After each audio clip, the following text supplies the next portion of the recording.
I shall apply this to myself first, then to you. It must happen in rapid succession, she said, bringing the device up to her neck and putting a free hand behind my head. Fingers spread over my sweaty hair like some giant spider. Please try not to flinch when I apply it to you. Then I will hug you tightly. Do you understand? Got ya. Must confess, my mouth was dry. The music stopped briefly, its thud-thudding gone, leaving only my heart. Then, here we go. She stepped up to me, her body tight against mine. I could feel her small, firm breasts pressing into my chest and smell a scent somewhere between antiseptic and a musky perfume. She pushed the lighter up into her lower jaw and it clicked. A hiss. Her hand swooped from under her chin and came up to my neck. Pressure, another click and a hiss, and a cold sensation in my neck and jaw like an infusion of ice. She wrapped her arms tight round my back, then wrapped her legs around mine too, rising a little on her feet and pressing her head side to side against mine. I put my arms around her. She felt good. There were stirrings down below. I was getting wood. I wondered if she could feel it. She would soon if she hadn't already. Then, very suddenly, it felt like my head turned itself inside out. I must have closed my eyes. I swayed and staggered as I opened them again. There was a grey light all around us, and the air was suddenly chill and fresh. Mrs. M was releasing me from her grip, but holding one of my hands so I didn't fall over, and saying over and over, "It's all right, Adrian, it's all right, it's all right." But it wasn't all right, because not only was there no dark, amber-lit room around us, there was no fucking building around us. The Novi Pravda was gone. And here we were in the grey light of a dawn that was hours too early, on a low hill surrounded by marshes, with a big river coiled across the landscape in the direction of the still cloud-obscured rising sun. Great. Not just the room, not just the Novi Pravda, the whole of fucking Moscow had gone. Scattered all about, stretching to the horizon, lay ruins. I felt like I was going to keel over as we did a bizarre dance for a few seconds, as Mrs. M still held my hand and tried to stop me falling onto my bum, and I sort of staggered and revolved around her, trying to get my balance back and gasping as my shoes slipped on the tussocky grass on the cold hilltop. Finally, I got my legs spread far enough apart to stop gyrating, and Mrs. M pulled me to a stop, taking me by both shoulders while I bent, breathing hard and fast, and not believing what I was seeing whenever I took a look out across this deserted landscape of grey marshes and black ruins. "I'm okay," I said. "I'm okay." I straightened up. She kept one hand on my elbow. I took a few deep breaths, holding them a handful of seconds each. I looked around. Couldn't see another soul. There was a dot on the distant river under the light patch of sky where the dawn was. It might have been a boat. The ruins spread in every direction. A few were on the horizon, darkly jagged. Towers and bits of domes, bitten, slumped-looking squared things that might once have been tower blocks or big office buildings. There were some dressed stones sitting half overgrown by longer grass a few steps away down the slope towards the nearest marsh. "Let's sit," Mrs. Ames said. She sat me down on the cold, hard stones. "Where the fuck is this?" I asked, when I had my breathing back to something like normal. "Another Earth, another Moscow," she said. She sat beside me, half turned to me. The veil was down again, had been ever since we got here. I rubbed my neck. "Was that the pill that did this, or this did this?" she said, showing me the little lighter gadget. "The pill was for if something went wrong. You had to visualize the room we left from, remember?" I nodded. "That was your way back. You shouldn't need it now, though. We can go back together. The first transition is always the most problematic. We're well attuned." She smiled, patted my arm reassuringly. "Fuck!" I said, shaking my head and standing up again and looking desperately around. I found a fist-sized lump of stone and threw it as hard as I could towards the still rising spread of light where the dawn was. It disappeared into the grass downhill with a barely audible thud. I turned back to Mrs. M. "No, just give me a minute, okay?" "I'll stay here," she said, smiling behind the veil and clasping her hands over one raised knee. I ran down the slope, skidding in places, jumping over a few more of the piles of dark brown stones lying in heaps within the grass. When the slope levelled out, the marsh began, and I squelched into muddy water. I put my hand down, brought out some grey-brown mud, stared at it, then stared out over the grey landscape and let the mud dribble back through my fingers. A bird made a lonely, mewling cry in the distance, and another answered from even further away. It all looked and felt and smelled real as fuck. The surface of dark water pooling between my shoes, black slip-ons, what happened to my Converse, was going still. Looking at my face reflected in it, I didn't even look like myself. My trousers felt coarser and were more like very dark brown than black. No Nokia, nothing in the pockets at all. No Rolex on my wrist either. I studied my hands. They looked a bit different too. They had freckles. I didn't have freckles. Did I? Suddenly, I wasn't sure anymore. Fuck me. It turned out that I didn't even know the back of my hand like the back of my hand. I turned and saw the small black figure of Mrs. Mulverhill sitting where I'd left her. I trudged back up.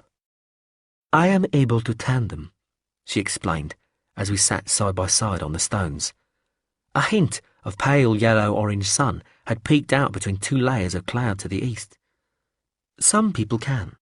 A tandemizer can take one other person with them when they transition, usually just one.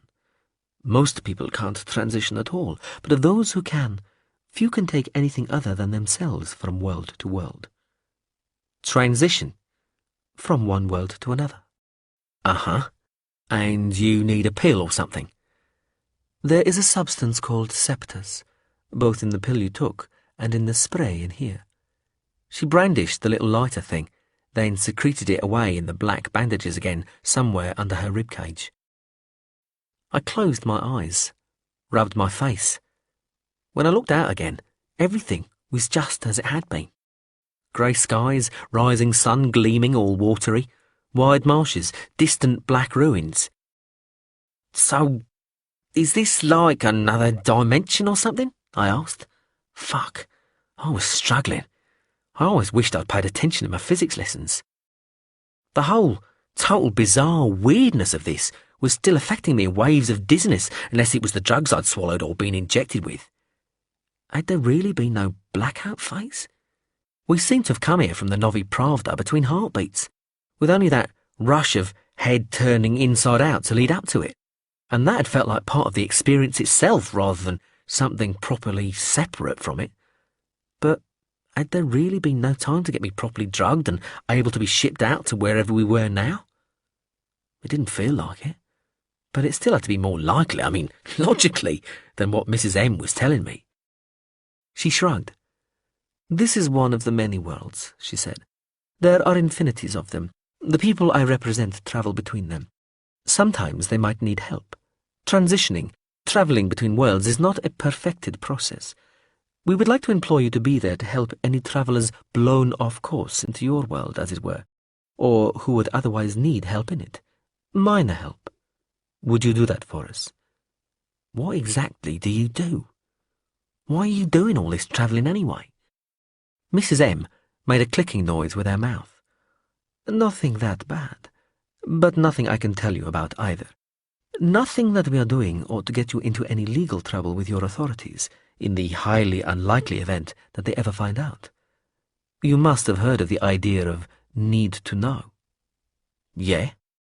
Well, you don't need to know, so it's best for you not to. A pause while she looked out of the chilly landscape before turning back to me.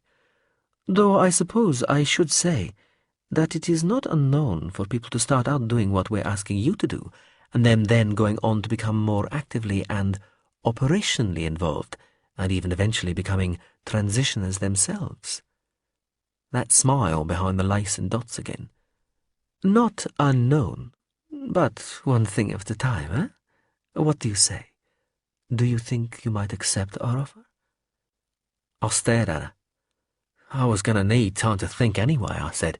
Now I think, this is giving me...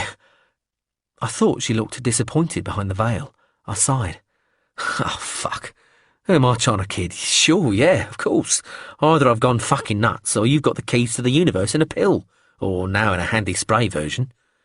Well, the keys to different versions of Earth, she said. Now other planets? Not as such yet, she said. No true time travel either. What about untrue time travel? There is an apparent phenomenon called lag, though I suppose it could equally justly be called lead, where otherwise near-identical worlds differ only in one being ahead or behind the other by any interval up to several million years. But it's not a real phenomenon, any more than a celestial constellation is. They remain intrinsically separate, and nothing occurring in one directly affects the other. Sorry I asked. No aliens? We're still looking. I paused. You look a bit alien yourself, Mrs. M. No offence. None taken. You ready to go back? I think so. You may still feel a little disoriented. You reckon? You will be finding out something about yourself over the next few days, weeks and months, Adrian. Oh, yeah? What I said about the pill you took was true, but its other purpose is to give you an excuse to dismiss this as some sort of drug-induced hallucination. I must have looked sceptical. Mrs. M spread her arms. Right now you know that this is real and all this has definitely happened. But when you're back in your own body, and back in your own world and country, and house and job and so on, with life going on as usual, you will start to doubt that any of it was real at all. You may well determine that it did not happen, in which case that is probably what you need to believe to protect your sanity. Or you may accept that it did. Either way, this will tell you something about yourself. Can't wait. I paused. Anyway, so long as the money's real. Know what I mean? She laughed, a high, tinkly kind of laugh this time. We try to choose pragmatic, selfish people for such positions, Adrian. Selfish, am I? Of course. You know you are. It's not high praise, Adrian, but it's not criticism either. It's just an acknowledgement. All our best people are highly self-centered. It's the only thing that holds them together in the chaos. She grinned. Anyway, I think you will do very well. Time to go back. We both stood up. A low breeze ruffled my hair and some of her black bandages. I took a last look round this landscape of watery ruins.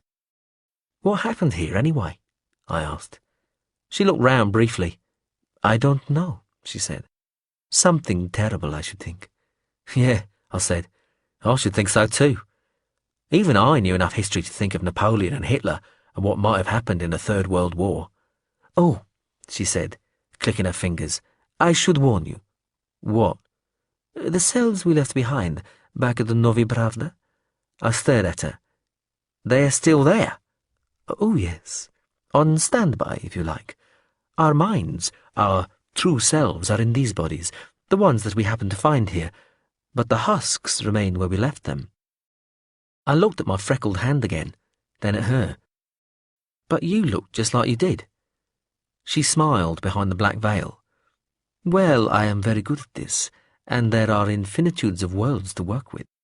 There are even an infinite number where we are having exactly the same conversation as this right now. Worlds differing only in one tiny detail, which might be an atom of uranium in a deposit deep underground in Venezuela decaying a microsecond earlier than it did here, or a photon in the University of Tasmania taking one slit, not the other, in another running of the two-slit experiment.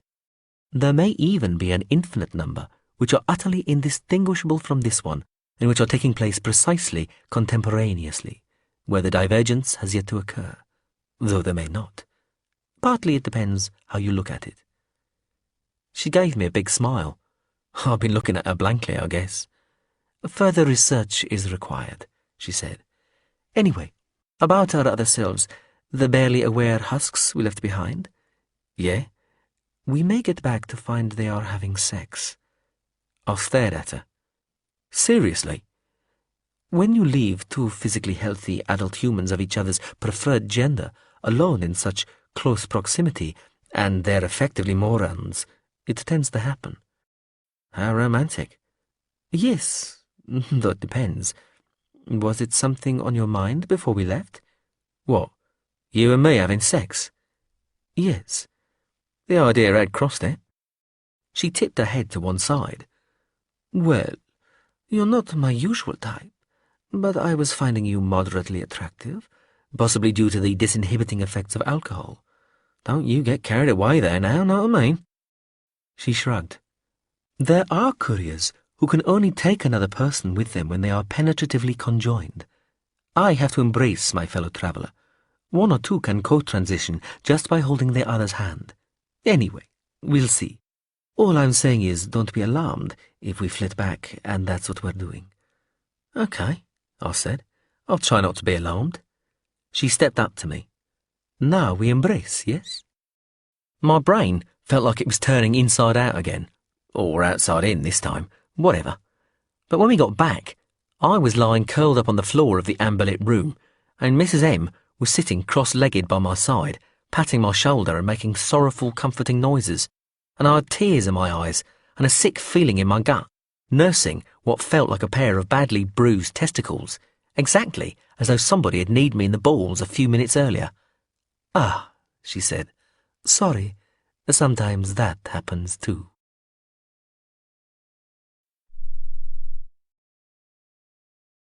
This audiobook has been broken into multiple parts to make the download faster. You have reached the end of a part, but not the end of the complete audiobook, so please check your library for the next part of this audiobook. Audible hopes you have enjoyed this program. This is Audible.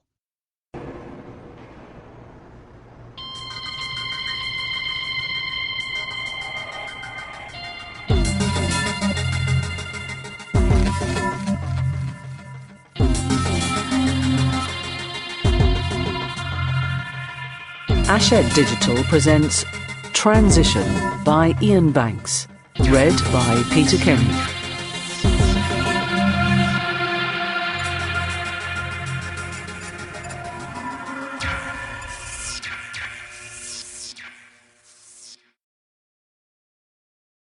Chapter 9.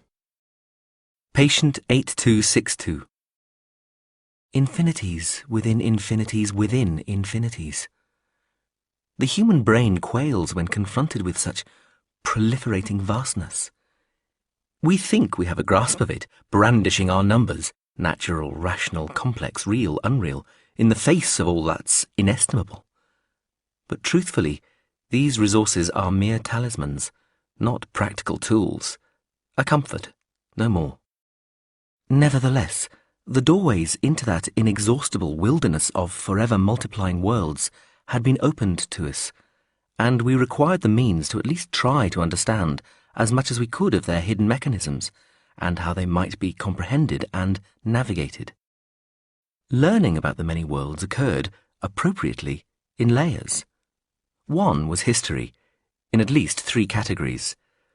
There was history that we knew we were allowed to know, history that we knew we were not allowed to know, and history that allegedly didn't exist, but that we, that is, the students of this effectively measureless subject, suspected did exist but was never talked about, not at our level, and perhaps not even at the level of the people who taught us.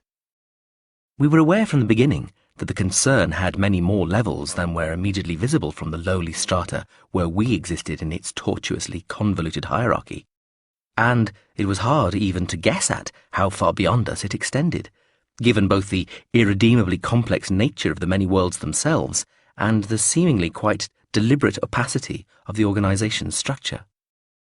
We knew there were various levels and classes of executives within L'Expérience, with, at the apparent pinnacle of this structure, the Central Council itself, composed of people who knew all there was to know about the concern's provenance, internal configuration, extent, operational methods and aims, and some of us were of the opinion, always perverse in mine, that there might be one central authority figure at the head of all this tiered knowledge and power, a kind of organizational autocrat to whom everybody else was obliged to defer. But for all we knew, that final, single, near godlike emperor of the realities, if he or she did exist, was little better than a foot soldier in a still greater grouping of other concerns and meta-concerns, extending further and higher out across and through the furiously expanding realities, and numbered in millions, billions, trillions, who knew? For us lowly foot soldiers, though, mere trainees that we were, the centre of our world, the centre of all our many worlds, was the Speditionary Faculty of the University of Practical Talents, Asperge, on an Earth that, almost uniquely, did not call itself Earth, but Kalbafrak.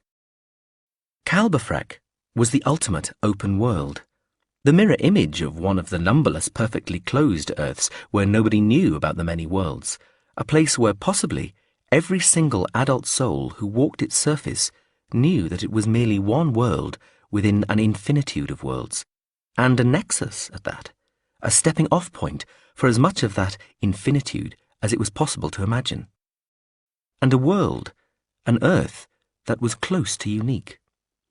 Logically, there had to be other versions of this Earth that were close to the Kalbafrak that we knew, but we seemed to be unable to access them. It was as though by being the place that could act as a gateway to any other version of Earth, Kalbafrak had somehow outpaced all the other versions of itself that would otherwise have existed. It seemed that in the same way that the true consciousness of a transitioner could only be in one world at a time, there could only be one world that was perfectly open. And that world, that unique Earth, was this one, called Kalbafrak. It was here that almost all the transitioners lived when they were not on missions to other worlds, and here too that the vast majority of theorists of transitioning, experts in transitioning, researchers into transitioning, and experimental practitioners of transitioning both made their home and plied their trade. In its globally distributed factories and laboratories, all the multifarious paraphernalia of transitioning was manufactured and, somewhere allegedly, the ultimately precious substance we called Septus, the drug that made flitting possible in the first place, was brought into being. Exactly how and where this was done, and exactly what Septus really was, nobody seemed to know. The secrecy surrounding the drug's creation was of an order more intense even than that associated with the severely security-conscious operations of the Transitionary Corps. Naturally, this meant that the speculation regarding this piece of arcana was, to put it mildly, unrestrained. There were strict rules about the use and exposure of Septus within this world or any other, restricting its use to its flitting-enabling purpose and absolutely nothing else. But it was rumoured that, if one did try to have some of it analysed in the most advanced laboratories one could find, the sample itself simply vanished, or appeared, on inspection, by chemical analysis, mass spectrometry, microscopes working on a variety of wavelengths, or any other technique available, to be nothing more complicated than pond slime, or even pure water.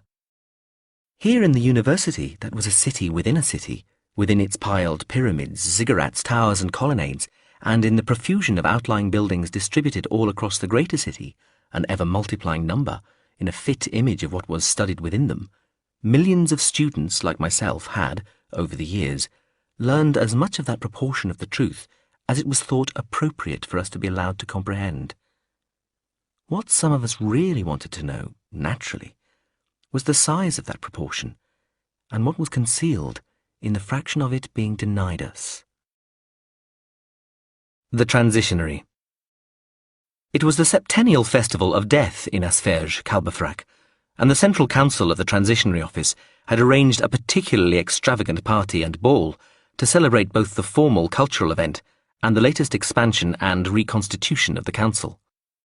Guests arrived on a specially constructed narrow-gauge railway which ran in a loop round the closed city centre, picking up guests from a variety of temporary stations, manned by servants dressed as ghouls, which were dotted around the periphery of the cordoned-off area, where the guests' own transport had deposited them. The track was lit by tall, smokily guttering torches and by burning braziers hanging from gibbets and made to look like ancient roadside punishment cages, the skeletons of starved miscreants visible through the smoke and flames inside.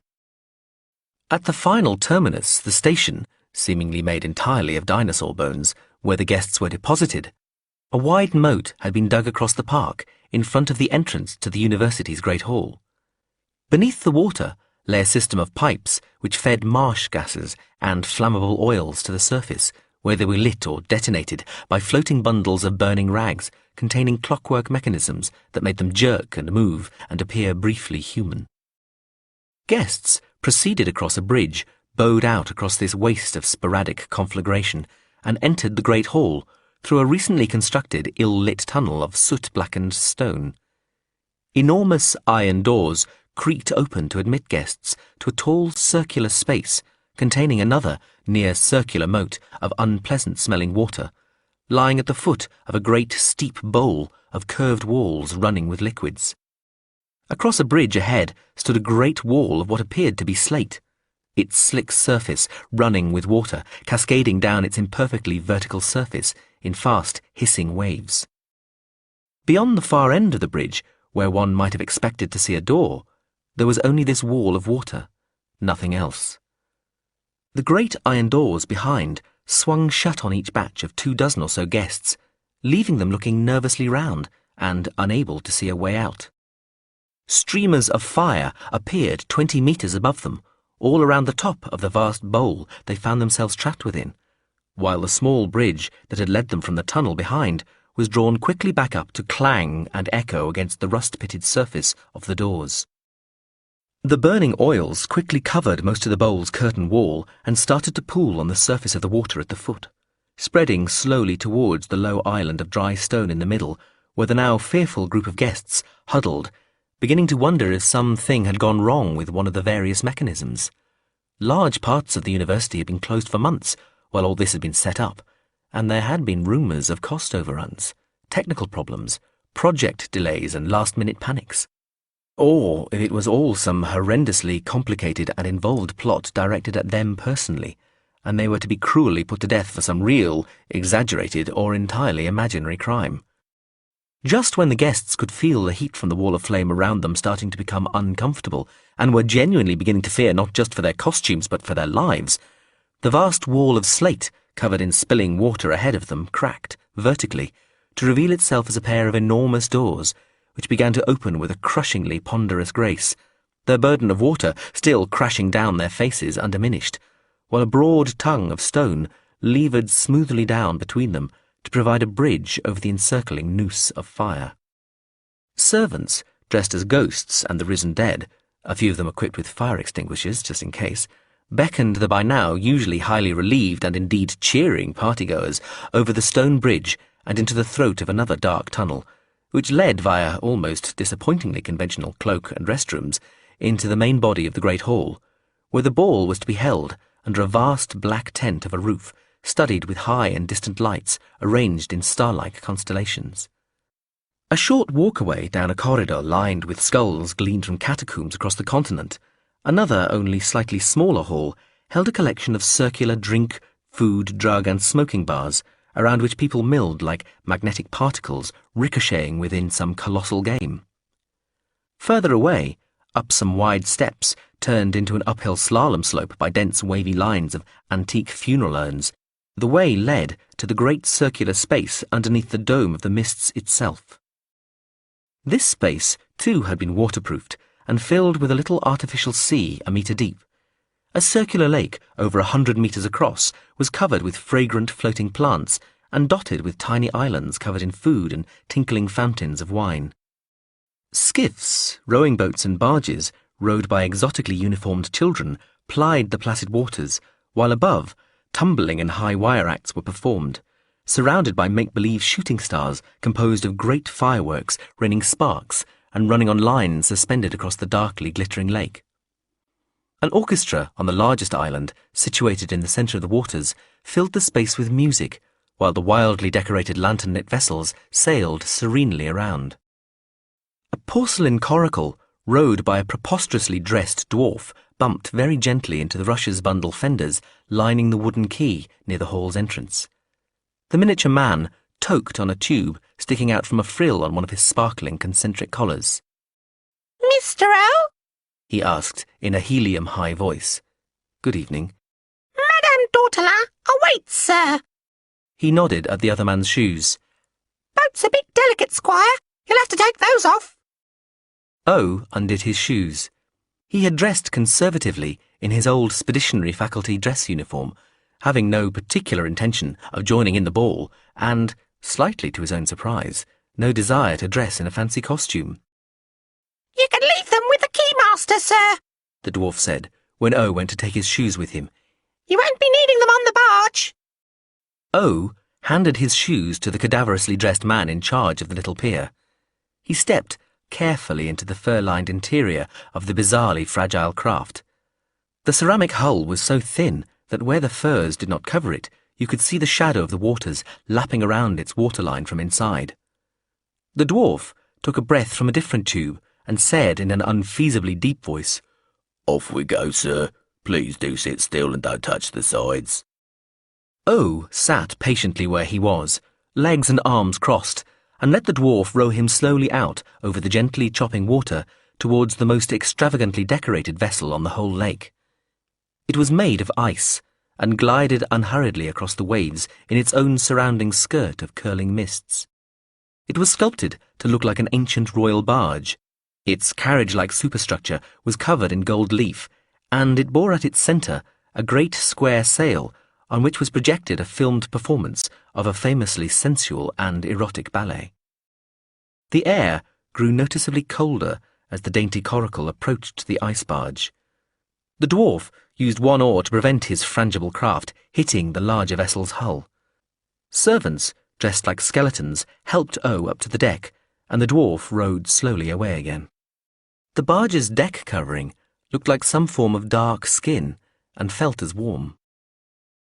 Madame d'Ortolan reclined with a few other members of the Central Council in a nest of glistening blood-red cushions inside the main cabin of the craft, surrounded by canted gilt poles holding furled curtains of gold-threaded purple material. The tented ceiling of the enclosure appeared insubstantial, made from thousands of little black and white pearls threaded on silver wires.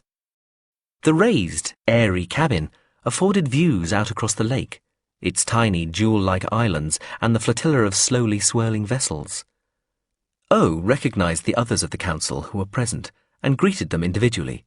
Mr. Repton Bick, Madama Gambara Sileon, Lord Harmile, Professor Priesca Dottelmeen, Comptroller Lapseline Hrega, Captain Yulyi Suyen, and, of course, Madame d'Ortolan herself, who, with the latest changes to the council, was now its acknowledged, if unofficial, head.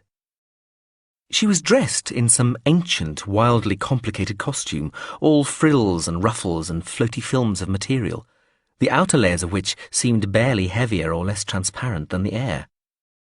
Jewels glittered on the lacy extremities of her pooled skirts and on her fingers, ears, throat, forehead and nose. She had lately been accorded the privilege of moving from her earlier, aged body, already her second since she had been invited to join the council, and was now a curvaceously beautiful white-skinned creature, raven-haired, with icy blue eyes and fabulously near spherical breasts, which she had chosen to reveal in all their considerable glory.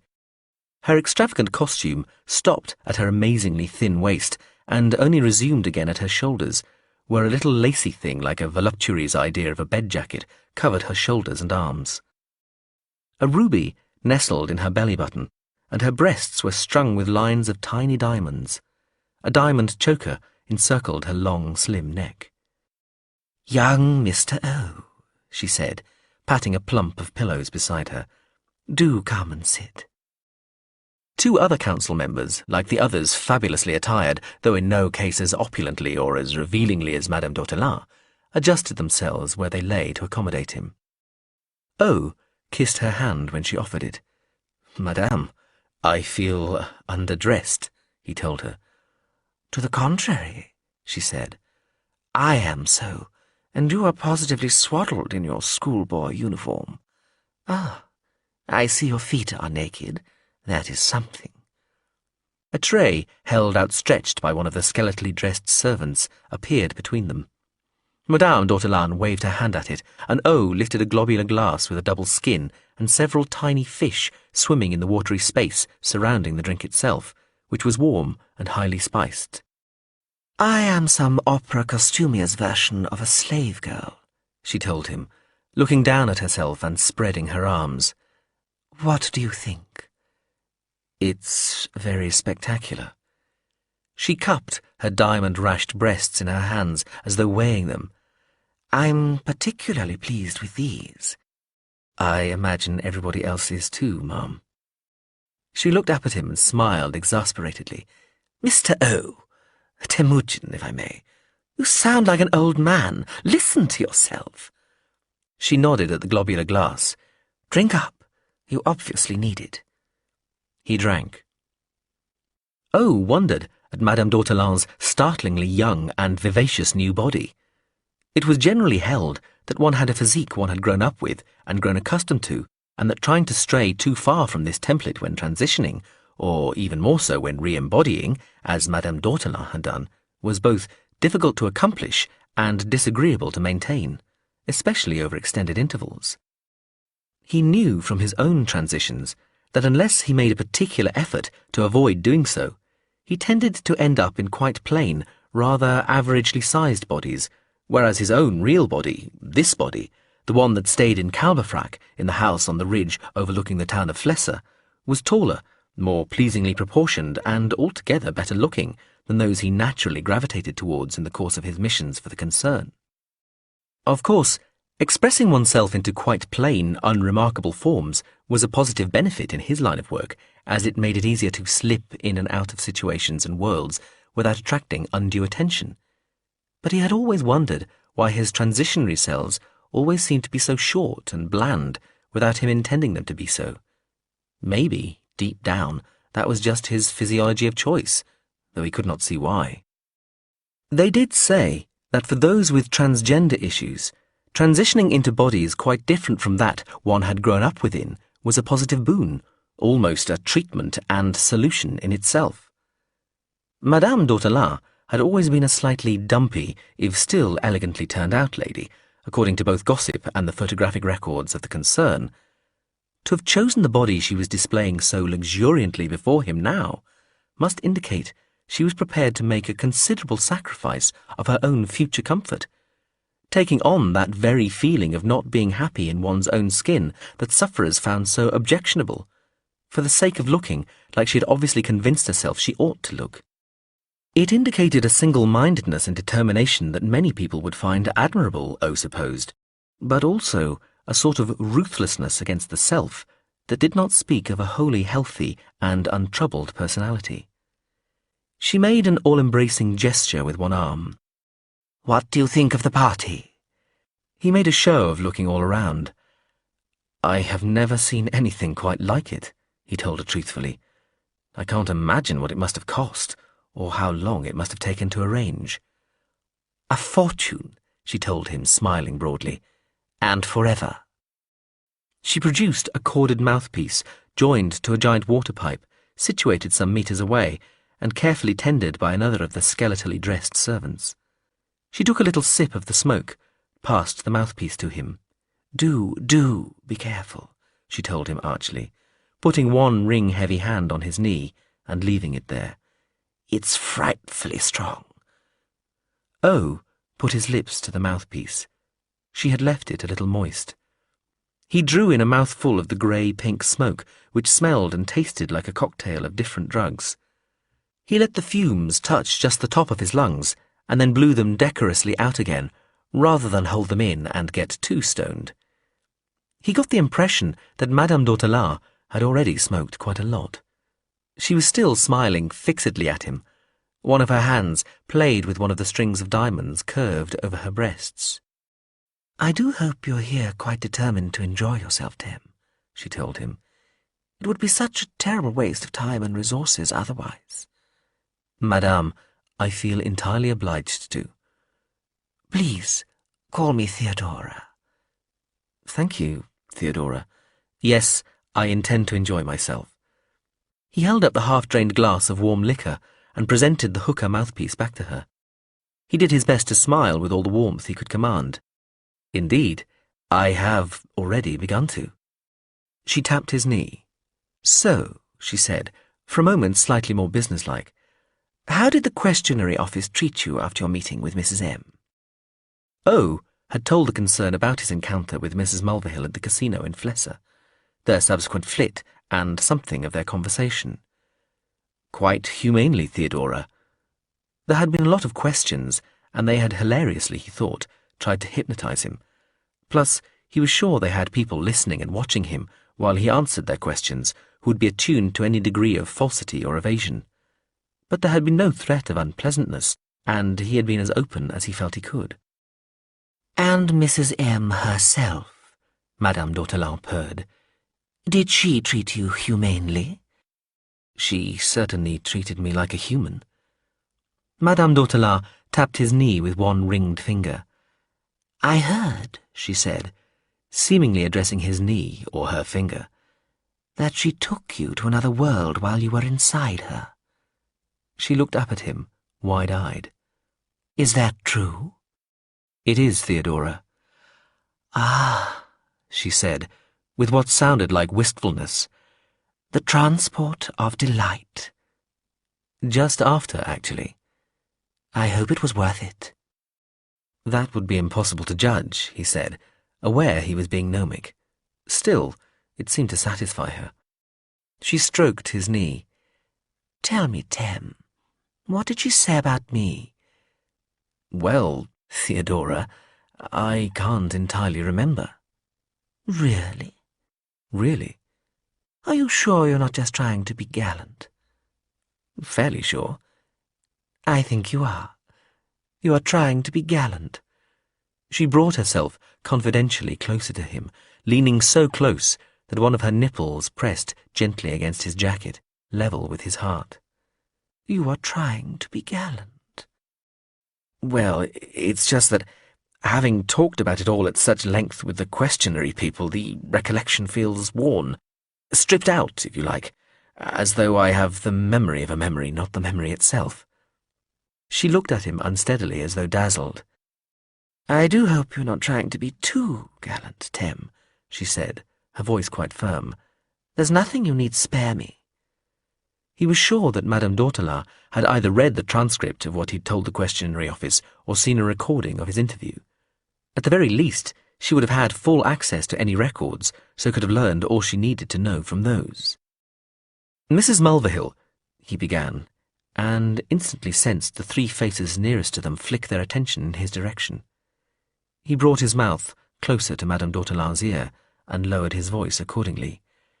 Said that you would lead the concern to disaster and ruin, he told her, and that you, or some part or faction of the Central Council, might have a hidden agenda, though she was not sure what that might be.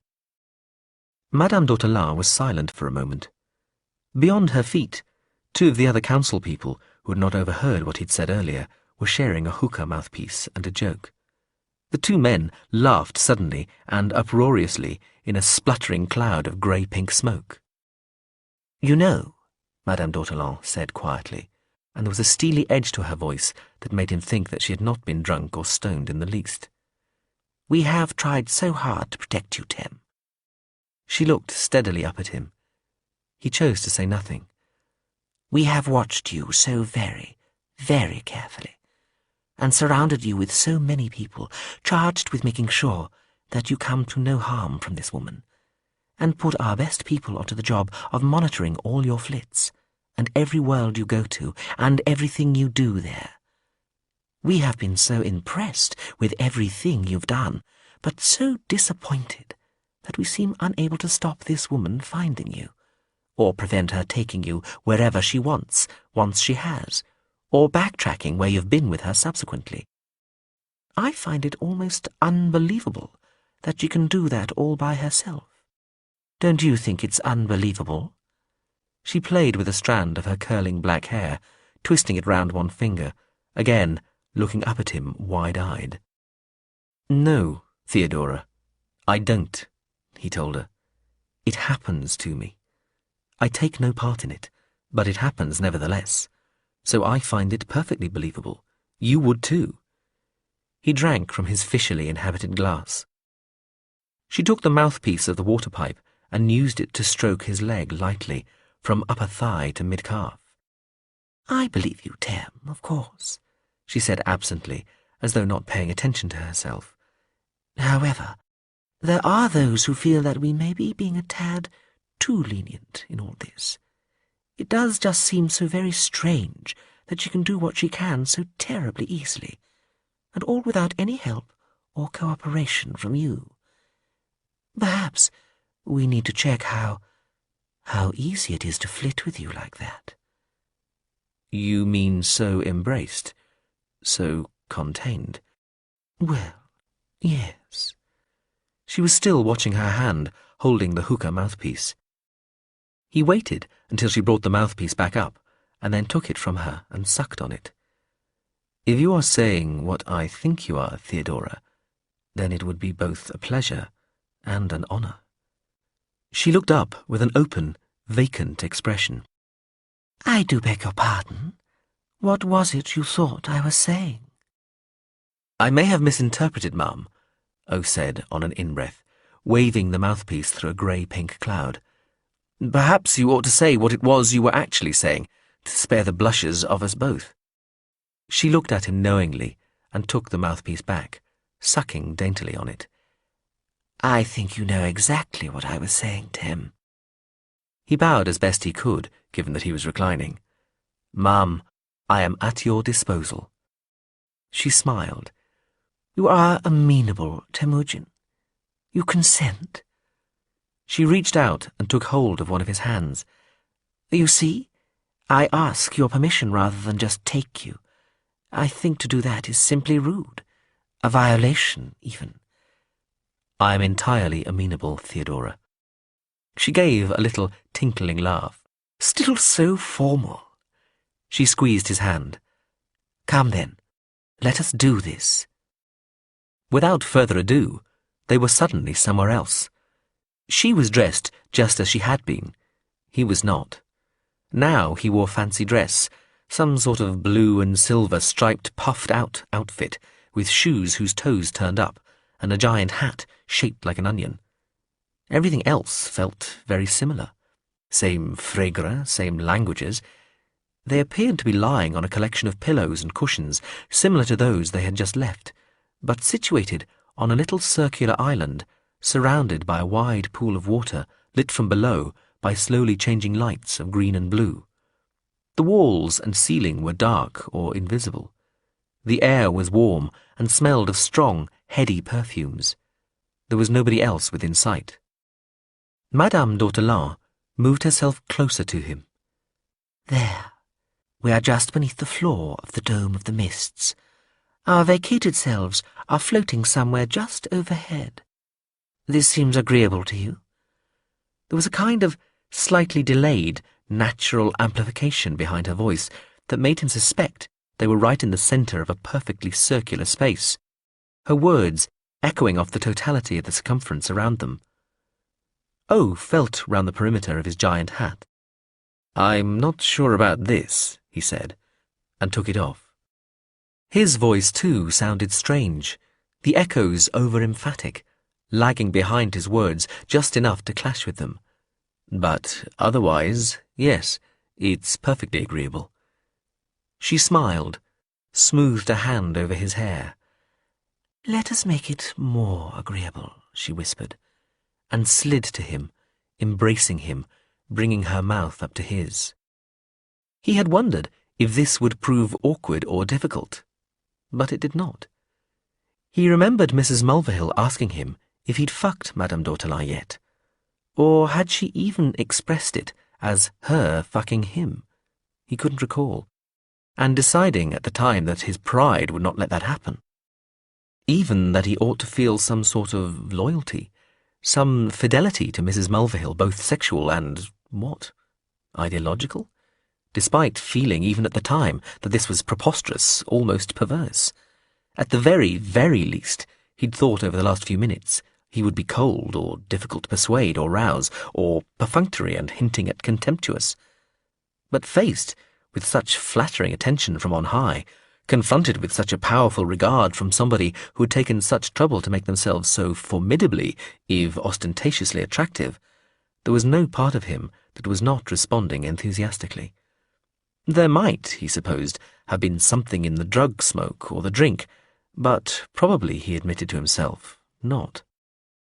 Madame Dautelard was a highly capable lover, dexterous, smooth, and with a sort of restless, almost impatient touch, forever moving her hands and mouth and attention from one place on his body to the next, as though while never exactly dissatisfied with what she had uncovered already, she was still searching for something even better. Both their costumes seemed to have been designed to provide easy sexual access without having to take any part of them entirely off. When he entered her, she let out a great, satisfied sigh and hugged him tightly to her with all four limbs, throwing her head back to expose her long white neck and giving a sort of growling laugh. "Ah, now," she said, half to herself, "just there, just there." There was a virtuosic skill in what happened a few minutes later, when they both achieved orgasm at once. This was such a cliché in itself, and so relatively unusual, that O found, even in the course of it, time to be unashamedly impressed. As the sensation was beginning to ebb, the echoes of his cries and hers starting to fade around them, she took him, transitioning them together into another pair of coupled bodies, then moments later into another, and another, and another. He had no time to evaluate each passing body and world, was barely aware of more than a riffling sequence of frigre, glimpses of different amounts or qualities of light, eyes open or not, and the feel of larger or smaller spaces around them, cooler air, warmer air, varying smells or perfumes and bodily musks, even their physical state in the shape of different sexual positions, all flickered past him in a strobe of elongated ecstasies. He did recall, despite the pulsings of such concentrated, extended pleasure, that there were people who existed in a state of perpetual sexual arousal, coming to orgasm continually, through the most trivial, ordinary and frequent physical triggers and experiences. It sounded like utter bliss, the sort of thing drunk friends roared with envious laughter over towards the end of an evening. But the unfunny truth was that, in its most acute form, it was a severe and debilitating medical condition. The final proof that it was so was that many people who suffered from it took their own lives. Bliss, pure physical rapture, could become absolutely unbearable. Mrs. M was right. In everything, a leavening. But it finished. The final few transitions into other heaving, sweating, trembling bodies, taking longer and longer in each time, and synchronized so that it was just the last few spasms on each occasion, then the exhausted dregs of climax that were experienced, and finally a long, extending afterglow, the sum of it like some absurdly exaggerated, romanticized ideal of perfect physical and spiritual lovemaking. When it was finally over, and O was able to open his eyes, clear his head and take stock of his surroundings, he was still inside her, and they were sitting together facing each other in some sort of tall V-shaped love seat, its velvety components and cutouts arranged just so, to offer the occupying lovers access, support, purchase and leverage. They were in a great flat desert of pale golden sand, beneath a plain black canopy flapping in a steady wind, the air warm as it flowed across their entirely naked bodies. There was nobody else around that he could see. Beneath them, his feet were just touching the surface of a thick, abstractly patterned carpet. A small table nearby held some decorated ceramic pots and a tall, elegantly worked jug. A pile of their clothes lay folded on a wide footstool. A short distance away, a couple of large, tawny pelted animals that he didn't recognize lay asleep on the sand. Little frigre to sense. Languages as before. This body was leaner and more muscular than his own. Thinking about it, they all had been. Looking down, he saw that he was as shaved as she was. Madame Dautelard yawned and stretched. She smiled at him. She looked just as she had, though bereft of her clothes and jewellery. She ran a hand through his hair, her gaze flicking about his face. "So, Tem," she said lazily, and gave a little shiver, squeezing him inside her. "Your investigations are complete, I take it," O said. His words sounded a little more cold than he'd meant. She gazed levelly at him, I suppose they are, Tem. It was hard to read her voice. She stroked his face. And very pleasant they were to perform, too, wouldn't you say? Her smile appeared engagingly tentative. He took one of her hands and kissed it gently with dry lips. I would, he said, but stalled there and could not even look her in the eye. Confused, he felt a need to say more, to make light of this, or perhaps instead to behave in an overtly and overly romantic, grateful manner, to reassure her even, to compliment and flatter her and declare his admiration and appreciation. Yet, at the same time, he wanted to dismiss her, deflate her, hurt her, just get away from her. He felt caught, poised between these conflicting urges, as balanced on their cusp as he was on this absurd fucking chair. I trust something of the lady's spell might now be broken? Yes? She asked, bringing her mouth close to his ear as she stroked his cheek with the back of her fingers. I'm sure she has her own naive charms, but further experience offers us greater richness, don't you think? It offers us some extra perspective. We compare, contrast, measure, and judge. Initial impressions, however enchanting they may have seemed at the time, are evaluated again in the light of something more accomplished. What might have seemed matchless becomes revalued. She levered herself away a little and smiled, her hand still stroking his cheek. The young wine serves its purpose and seems well enough when one knows no better, but only the fine wine, brought patiently to the summit of fruition, where it may reveal all its complexities and subtleties, satisfies all the available senses, wouldn't you say? He stilled the stroking hand, folding it in his own. Well, he said, forcing himself to stare into her eyes. Indeed, there was no comparison. He felt her gaze pierce him, and knew immediately that the remark, which had been meant to deceive, which had thought cunning, and which was supposed to mean one thing to her and another entirely to him, had failed to mislead her. He felt something in her change. She pursed her lips, said, "We'll go back now." And they were back. Back to the ice yacht and the corpuscular landscape of pillows and cushions they shared with the others. She, just letting go of his hand and looking away, her expression bored.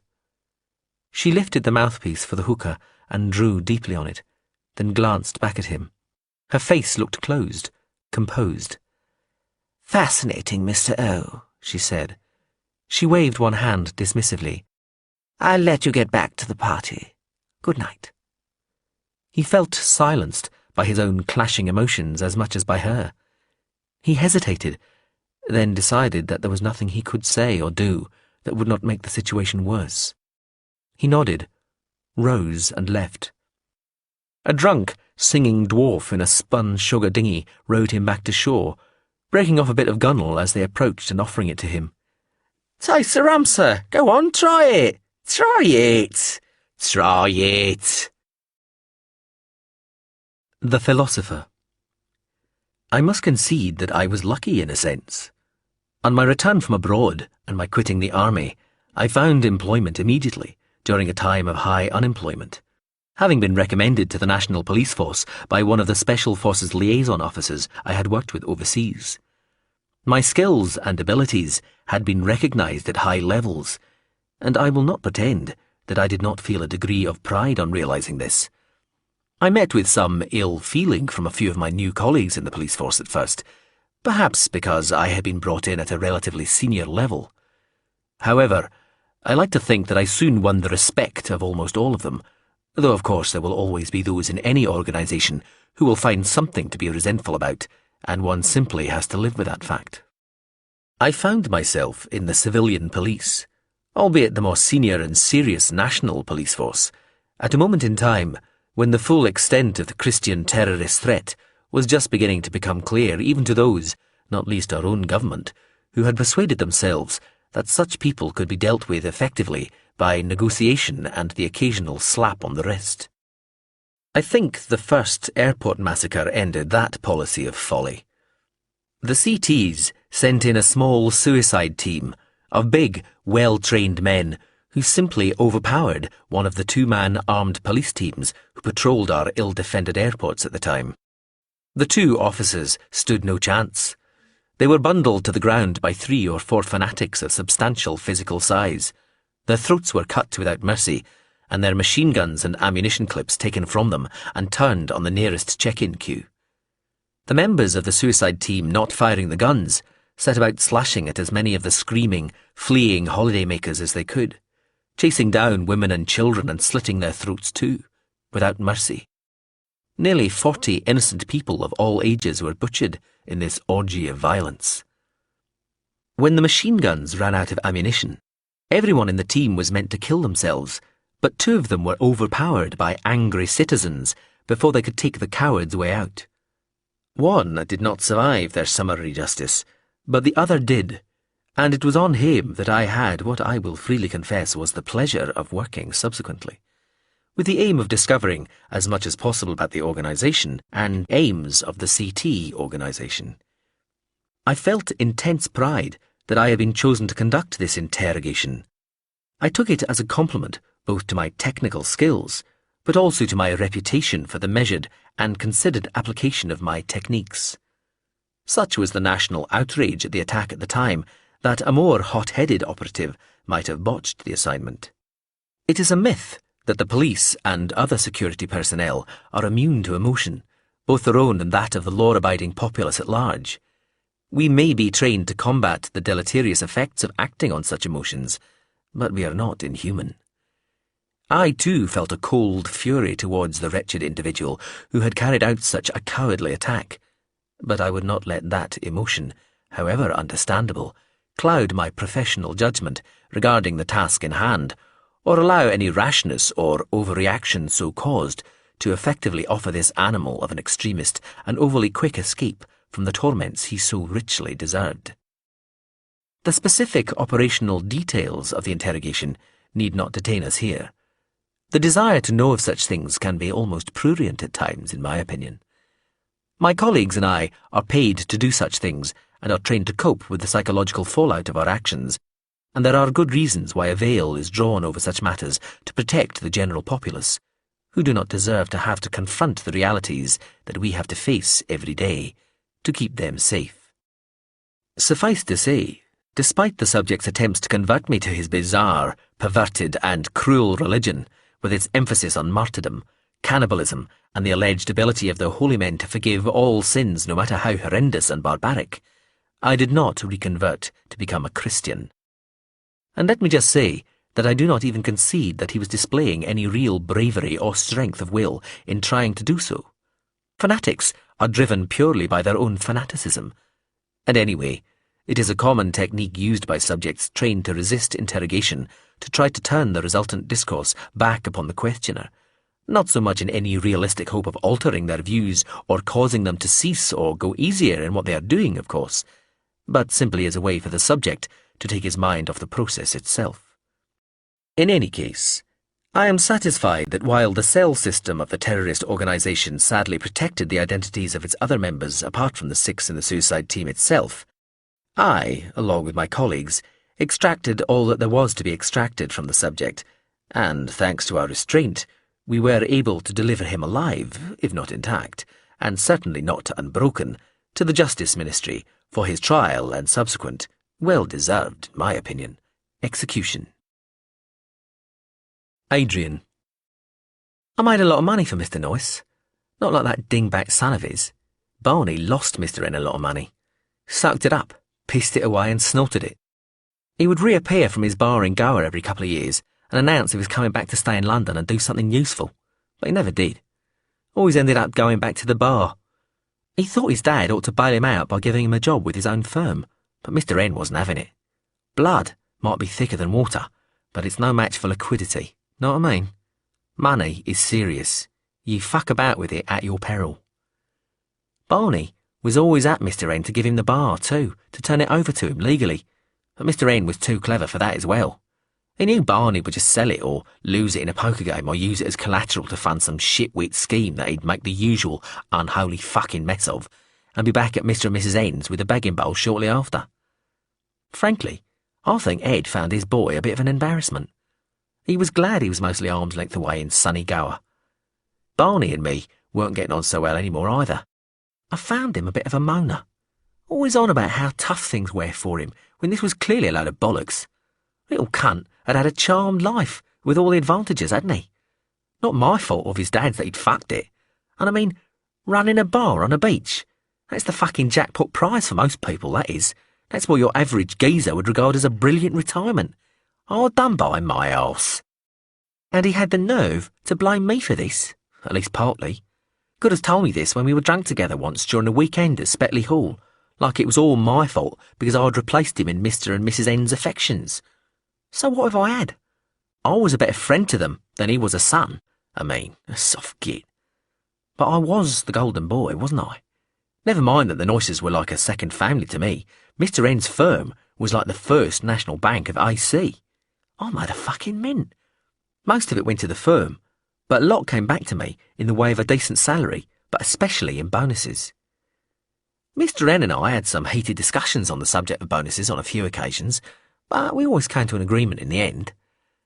I suppose we both always knew I'd be leaving and going elsewhere eventually, but in the meantime, the good times rolled with no hard feelings.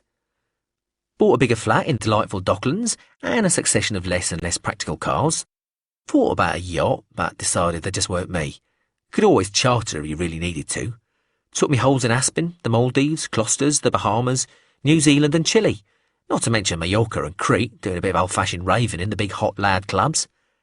And the girls. Oh, bless their little cotton gussets, the girls. Saskia and Amanda and Juliet and Jayanti and Talia and June and Charlie and Charlotte and Fionn and Jude and Maria and Esme and Simone. There were lots of others, but those were the non-casual ones. The ones I took the trouble of remembering their names and was happy to have stay over more than once. I loved them all in my own way, and I guess they returned the favour. Most of them wanted to take things further, but I never did. There's no us in commitment, I tell them, there's just a me. They couldn't complain. I was generous, and if there were ever hard feelings, then it wasn't my fault. And every month, that 10k in US greenery appeared in my main spending account, and every time I saw it on the statement, I got a little leap of the heart, remembering what had happened or what had seemed to happen that night in chilly Moscow at the Novi Pravda.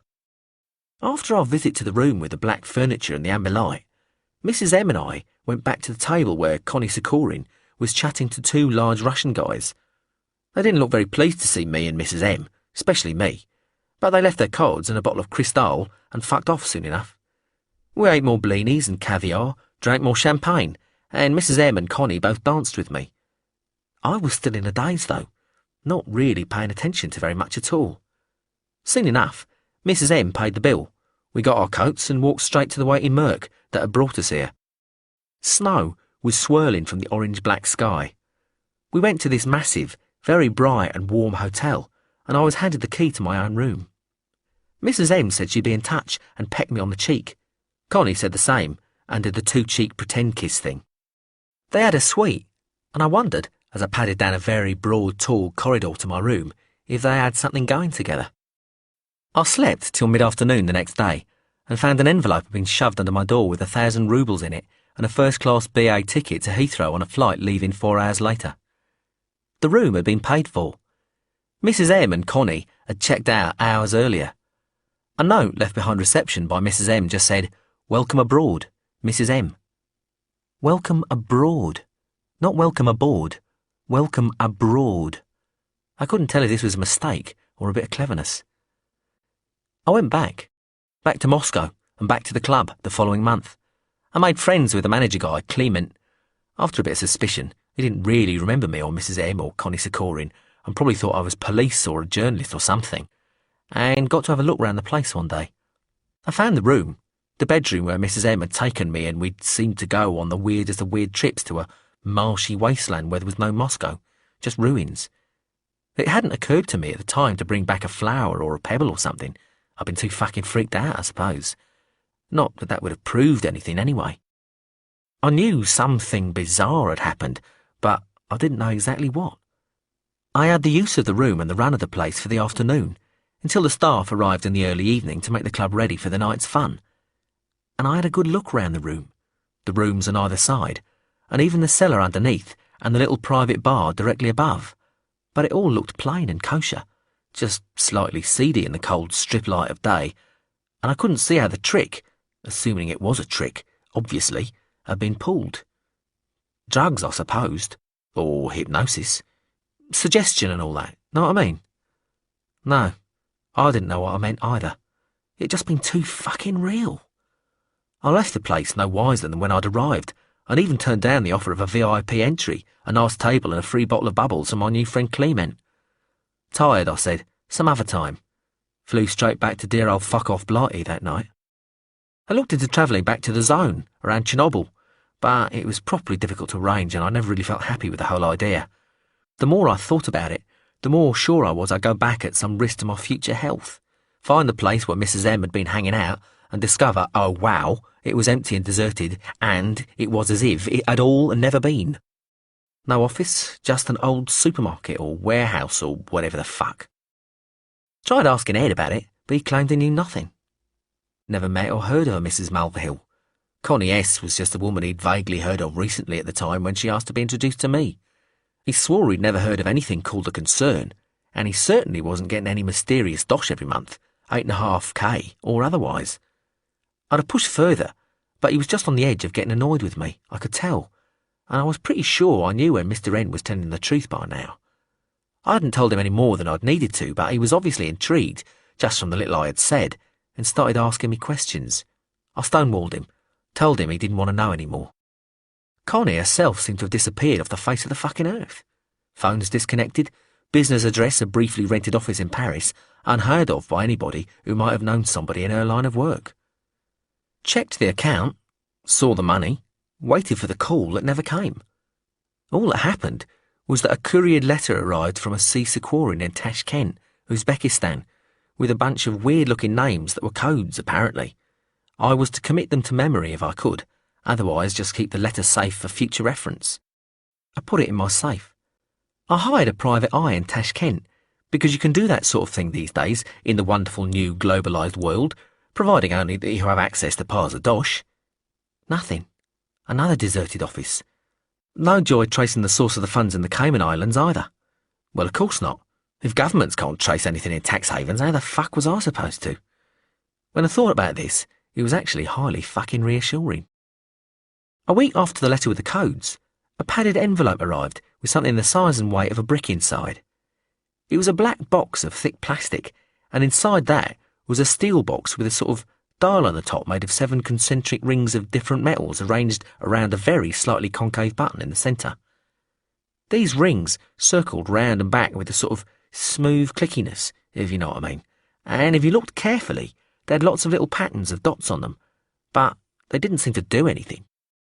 There was a thinner-than-hair fine line around the middle of the box, like it was meant to open, maybe if you got the dials on the top arranged just right, like a combination lock on a safe, I suppose.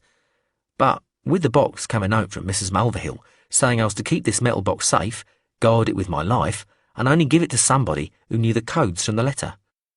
I tried having it x-rayed via a pal who works in airport security at City, but the box wasn't having it.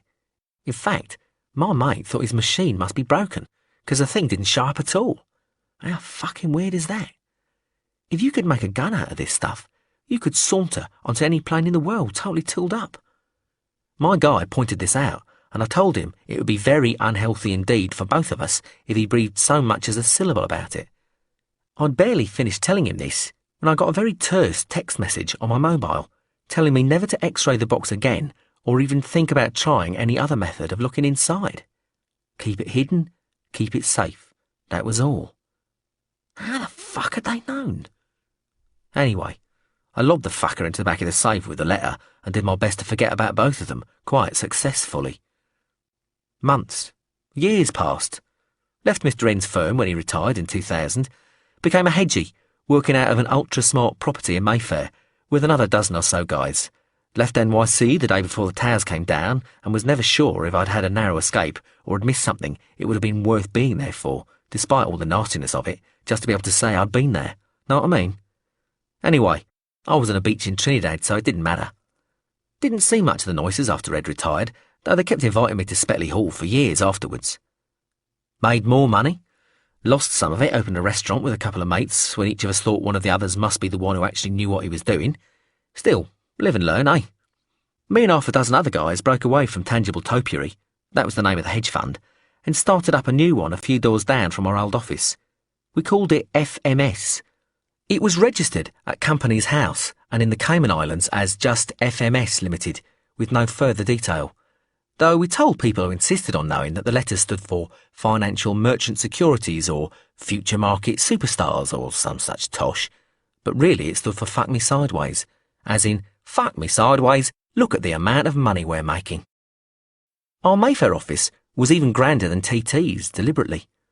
We had a pool put in the basement, a gym in the attic, and a games room with wraparound monitors for driving and shoot-'em-up games. Oh, and a flotation pod each. All tax-deductible, as you'd expect. Even the computer games were there to help us work off all that testosterone and aggression, weren't they? The place usually contained more people there to advise us or tutor us on stuff than it did us actual hedgies. We had personal trainers, an in-house masseur, fine wine advisors, bespoke personal scent consultants, grooming and presentational experts, lifestyle and diet gurus, yacht brokers, fencing instructors and personal shoppers arriving from Harrods or Jermyn Street every couple of hours or so with stuff they thought would suit us. No time or inclination to actually go to the shops or mix with the plebs. Not to mention an account with a very discreet, top-of-the-range escort service based a couple of streets away for when all that testosterone needed another sort of outlet. We had a special room for that too we called the canteen, though the joke was some guys took it at their desk. I was slow to start using that particular service. Never paid for it before, so it was like a pride thing. Only there'd be times when you'd be sitting there in front of the screens and feeling suddenly horny and knowing a fabulous-looking girl who needed absolutely no chatting up, or dining, or alcoholic lubrication, or talk of where do we think this is going, or even cuddling was only a phone call and maybe 10 minutes away, and even though it was a week's wages for some wanker, it was only petty cash given what we were making. Daft not to, really. Know what I mean? Like fast food, only really quality fast food. Lot of toot taken too. Not so much by yours truly, but the other guys got wide into it. I was like the sommelier of the office though, know what I mean? We had very good contacts, though mostly the dealers weren't people I'd mixed with, the turnover being what it is in the industry. But I was always the one they came to check if it was good stuff, which it almost always was. Stamp of authority, me. I should have issued certificates. Charged. When Chaz, the other senior guy from TT, who'd left with me to set up FMS in the first place, retired to raise kids and thoroughbred racehorses, I realised I was actually the oldest of the people in the office, and I was only in my early 30s. FMS indeed. And we had our own financial advisors, believe it or not. We could make it, and we could spend it, with a bit of help, see all the above. But putting it to best use, saving for a rainy day, that was another area of expertise. I mean, obviously, we had a pretty good idea what to do with the loot, 100 times better than your average Joe mug in the street. But there were people who specialised in that sort of stuff, so you listened to them. Tax shelters, write-offs, offshoring all you could, putting stuff in trusts which in theory were controlled elsewhere and just doled out what you needed if you asked nicely. Ha ha. Cayman Islands, Bahamas, Channel Islands, Luxembourg, Liechtenstein, Switzerland. In the end, we were paying less tax than our packy cleaners. I'd drive through the clogged and teeming streets of West London and look at all those passing faces thinking, you mugs, you fucking mugs. Some of us were genius mathematicians. Not me, obviously. We split into two lots, really. There were the instinctive hedgies like me, who just had a feel for what was going on and put ourselves about, keeping eyes and ears open and calling in and doing little favours here and there, and the quants, the pure numbers guys, the mathematics wizards, who in another stupider age would have been mouldering away in some ancient pile of stones in Oxbridge, inventing new numbers and burbling on about fuck knows what, and doing nothing useful for society. We put them to work and paid them more money than even they could count. Then there were the programmers. They were a sort of subset of the maths guys, working on stuff that none of the rest of us even started to understand, but they made everything work even more efficiently and let us make even more money. The lease on the property next door came up. We bought that, knocked through, up to the numbers. Place became a computer centre, Had to install industrial air conditioning plant to get rid of all the heat that the machines produced. Guess what? Made even more money. Cars, flats, Mayfair townhouse, a nice little 8-bed new build in Surrey, lots of holes, and girls. Still no call to make me start earning that 10k a month. Not that I needed the money, of course, but it was sort of a tradition by now. Know what I mean? Still, it always gave me an ever so slightly funny turn whenever I saw it on the statement. Chapter 10. Patient 8262. I think it was our philosophy tutor at UPT who said something which I took for granted, or just as likely didn't bother to think about at the time, and have only lately begun to find worrying, now that I have had all this time to think about it. It was this: any argument or point of view that makes solipsism look no less likely may be discounted. Solipsism, he told us, was, in a sense, the default state of humanity. There was, arguably, a kernel of us that always believed that we, personally, our own individual consciousness, was the only thing that really existed, and that nothing else mattered. That feeling we have, certainly that behaviour we exhibit, of utter selfishness as a child, absolutely demanding, beginning as an infant when we are paradoxically all-powerful due to our very helplessness, transfigures into the common adolescent intuition that we are invulnerable, almost certainly marked out for something special, but in any event simply not capable of dying, not in our present gloriously fresh state of youthful primacy. Armed forces at war, our tutor pointed out, are full of barely mature individuals who are perfectly convinced by the proposition, it won't happen to me, and that significantly, this applies to many who have no serious religious faith predisposing them to such wildly optimistic and irrational self-centeredness. This is not to say that there aren't plenty of others who know perfectly well that it can happen to anybody, or that somebody who started out feeling special and invulnerable cannot change into somebody who is rightly terrified by the randomness and capriciousness of fate, especially military fate, but the vast majority who are convinced, despite the evidence all around them, of that essentially uncaring arbitrariness that nothing bad will happen to them. It might be said that we never entirely shake off this feeling, no matter how many of our illusions we lose in later life, or how let down, abandoned and irrelevant we may feel as age extracts its various tolls from us. Of course, this persistence did not in any way mean it might actually be true. We had to assume that solipsism was nonsense because otherwise everything else around us was nonsense and irrelevant, and the result of a kind of self-inflicted deceit. The tutor's point, though, was to provide a kind of check on the wilder excesses of philosophical investigation. Of course, it was always interesting and sometimes worthwhile to speculate on highly outré propositions and explore exquisitely rarefied and unlikely ideas, but that ought not to distract one overmuch from the mainstream of philosophical thought, or indeed reality. Whenever one was struck by a previously unlikely seeming idea that had come to appear plausible or even sensible, one ought to apply that test. Was it inherently any more likely than solipsism? If solipsism seemed to make just as much sense, then the idea could be dismissed. Of course, the proposition that nothing, or at least nobody, else in the universe really existed could never be disproved from first principles. No evidence that might be produced was capable of convincing somebody fully and determinedly holding this idea that they were not the only thinking, feeling thing in existence. Every apparently external event could be consistently accounted for through strict adherence to that central hypothesis that only one's own mind existed and that one had therefore made up, simply imagined, all apparent externalities.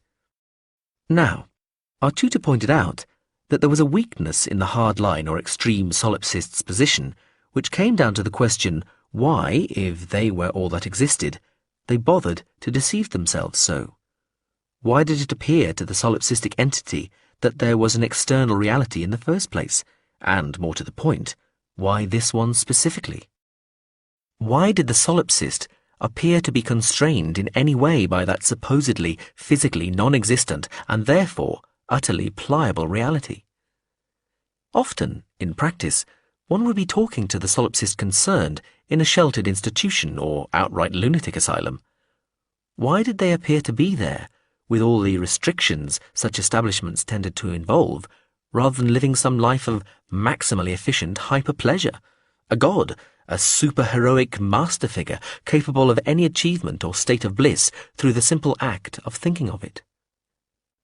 How this argument affected the individual solipsist apparently depended entirely on their degree of self-deception and the history and development of their delusional state, our tutor informed us. But the depressing truth was that it pretty much never resulted in a eureka moment and the solipsist, now happily convinced of the existence of other people, returning to society as a rational and useful part of it. There was inevitably some underlying psychological reason why the individual had retreated to this deceptive bastion of selfish untouchability in the first place, and until that had been successfully addressed, little real progress towards reality was likely. But do you start to appreciate my concerns? Here I am, lying in my hospital bed, relatively powerless and certainly obscure, unheeded by almost everybody, of merely passing interest even to those charged with my care. And yet, I am convinced that I am merely hiding, biding my time before I resume my rightful place in the world, indeed in the many worlds. Before this, I had a life of adventure and excitement, of great risk and even greater achievement, of unarguable importance and prominence, and yet now I am here, an effectively bed-bound nonentity, who spends a lot of the time asleep, or lying here with my eyes closed, listening to the banality of the clinic going on all around me, day after almost unchanging day, remembering, or imagining, my earlier life of dashing, daring feats of elegance and style, and positions of importance and great power attained. How likely really is it that these memories are real? The more vivid and spectacular they are, the more likely, perhaps, that they are dreams, mere notions, not the set-down traces of actual historical events. What is most likely? That these things happened, threaded through my life like some charged conducting wire spun through the drab fabric of my existence? Or that, doubtless under the influence of some of the drugs prescribed by the clinic seemingly as a matter of course, I have used a febrile, undemanded-of mind, with too much time to think and too little happening in the common weft of reality to distract it, to conjure up a theatre of colourful characters and exciting events that flatter my own need to feel important. I could easily believe that I am mad, or at least self-deceiving, or at the very least that I have been so, and that only now am I beginning to grasp the reality of my situation, my plight. Perhaps these very thoughts are the start of the process of me dragging myself out of this pit of lies that I have dug for myself. And yet, where did all these traces come from? Where could they have come from? Whether they are genuine memories of actual events which occurred in the real world, or even several real worlds, or whether they are stories I have told myself, where must they have come from? Could I really have made them all up? Or is it not more likely that their very variety and dazzle indicated that they must genuinely have happened?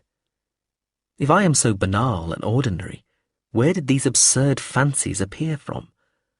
I must have had some life before I ended up here. Why should it not be as I appear to recall? I think I can remember a common enough upbringing in a world no more exotic than any might appear to an outsider. A city, a house and home, parents, friends, schooling, jobs, lusts and loves, ambitions, fears, triumphs and disappointments, all seem present and correct, if a little vague, perhaps due to their very ordinariness. All in a minor key, though. All humdrum, everyday, unremarkable, that's all. Then my true life, as I think of it, commenced. My entry into the many worlds and l'expérience, my dealings with persons and events that were anything but ordinary. That was when I became the me I was, even if I am temporarily a pale reflection of that person now. I shall be that person again, I know it. But you can see why I might be worried. You, who might be a part of me, or a future self. The transitionary. Did I do what I think I just did? Surely not. If I did, I'd be the first. Or not, of course. Maybe it happens all the time, but they keep it secret. This is the concern we're dealing with here. Secrecy comes as standard. But wouldn't there be rumours? Could I have just flitted without Septus? That isn't supposed to be possible. You must have Septus. The drug is absolutely necessary, even if it is not entirely sufficient, if an individual is to transition between realities. I was out of the stuff. They'd taken the emergency pill out of my hollow tooth and taken the tooth itself for good measure. I was unconscious, but it must have happened because the tooth was gone. Or, it occurs to me, I swallowed the pill in a lucid interval between the smack in the face in the plane and waking up tied to the chair, which I don't remember. Or maybe it went down my throat by pure chance when they punched me. The punch in the face could easily have dislodged it. I swallowed it and they didn't know I had. They'd have needed a bulky piece of kit like an NMR scanner or something to have a chance of locating the pill inside my body, so even after they found the hollow tooth. But they said they had found the hollow tooth and removed the pill. Why lie about that? Didn't make sense. And why the post-flit hangover? I didn't even know who I was for the first few seconds, and my head still hurts. Never had that before, not even in basic training. Still, even with bits that didn't add up right, that was a far more plausible explanation than somebody accomplishing a Septus-free flit. I had to go with the must-have-swallowed-it-by-accident scenario. I just got lucky, once again. Anyway, whatever. I am naked, hardly presentable to the outside world, so the first thing to do is find some clothes. I try the light switches by the door as I pad out of the great ballroom, but nothing happens.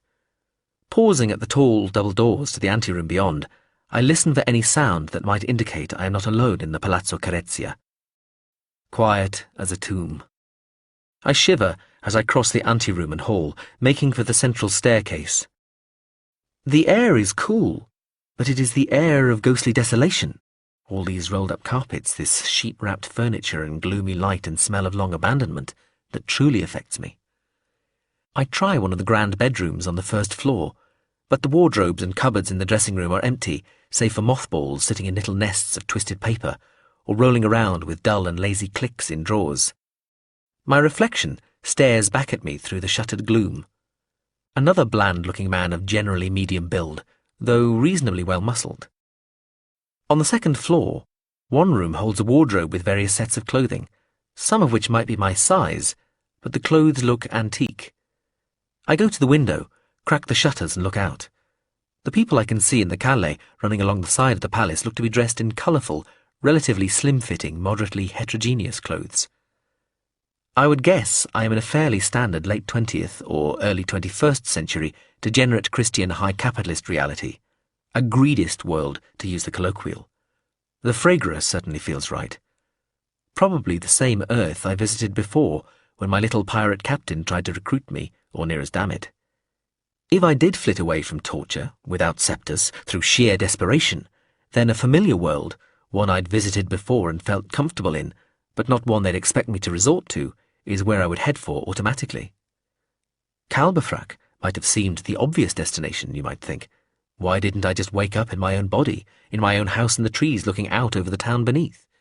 Because for years I have known I might turn traitor in deed as well as thought, and prepared for it mentally, telling myself that in any transition under duress or in a state of semi-consciousness, the place I thought of as home would be the last place I ought to aim for. All the same, I would not have thought I'd end up here. The clothes in this wardrobe are fancy dress, I realise, ancient costumes for balls and masquerades. 3 rooms later, I discover men's clothes of the appropriate era and that fit. Just dressing makes me feel better. There is no hot water in the Palazzo Carezia. I wash myself from a bathroom cold tap. There is no electric power either, but when I remove the sheet from the desk in the Professore's study and lift the telephone, I hear a dialing tone. But what to do next? I stand there until the phone starts making electronic complaining noises at me. I replace it on the cradle. I'm here without money, connections, and a supply of Septus. Conventionally, the first thing I ought to do is establish contact with an enabler or other sympathetic and aware, clued-in soul to put myself back in contact with L'Expédience and to locate a source of Septus. But I'd only be putting myself in jeopardy, handing myself back to my earlier captors and my gently talking friend with his sticky tape, if I do. I have been faced with the choice Mrs. M always said I would be faced with, and I have made my decision. It is a big thing that I have done, and I am still not entirely certain I have jumped the right way. But it is done, and I must live with the consequences. However, the point here is that I will play into the hands of those I oppose if I take the most obvious route and attempt to contact a normally accredited agent of L'Expédience in this world. The most important thing is to get my hands on some Septus. Without that, probably, there's little I can do. Certainly, I appear to have flitted once without the aid of the drug. However, it was in extremis, uncontrolled, impromptu, a surprise even to me when it happened. It was to a semi-random location, and it resulted in considerable discomfort as well as a state of profound confusion. I did not even know who I was initially. That lasted quite long enough to have made me extremely vulnerable in the immediate aftermath of the flit. Had there been anybody who wished me ill present at that point, I would have been in their power, or worse. For all I know, I had that one spontaneous flit in me and no more. Perhaps some residue of Septus had built up in my system that allowed me to make that single transition, but is now cleared out, exhausted. And even voluntarily putting myself in another situation as terrifying and threatening as being suffocated while tied to a chair would fail to result in anything more remarkable than me pissing my pants. So I need Septus, and the only supplies of it in this world, as in all worlds, are supposed to be in the obsessively wary and inveterately paranoid gift of the concern. However, there ought to be a way round this. I run my hand over the sheet covering the seat by the telephone. Very little dust. I sit and start entering short strings of numbers at random into the telephone keypad until I hear a human voice. I have forgotten almost all the Italian I learned last time, so I have to find somebody who shares a language. We settle on English. The operator is patient with me, and finally we establish that what I require is directory inquiries, not here, but in Britain. The concern has bolt holes, safe houses, deep placement agents and cover organisations distributed throughout the worlds it operates most frequently in. As far as I was aware, I knew about all the official concerned contacts in this reality, though of course it would be naive to assume there would be none that had been kept from me. However, I also knew of one that wasn't an official concern contact, because it had been set up by somebody who wasn't part of the concern proper at all. The ubiquitous and busy Mrs. M, so she had assured me anyway. Which town? Crondion Ungalo Shuplesele, I tell them. I ought to be remembering the name correctly. We are solemnly assured in training that these emergency codes should be so ingrained within us that we ought still to remember them, even if we have, through some shock or trauma, forgotten our own names. This one had been thought up probably by Mrs. Mulverhill, rather than some name-badged concern techies in an emergency procedures field operative steering group committee meeting. But like the official codes, it ought to work across lots of worlds and languages. It will probably sound odd in almost all of them, but not to the point of incomprehensibility, and it should be far enough removed from the name of any person or organisation to avoid accidental contacts and resultant misunderstandings with possible security implications. Sorry, where?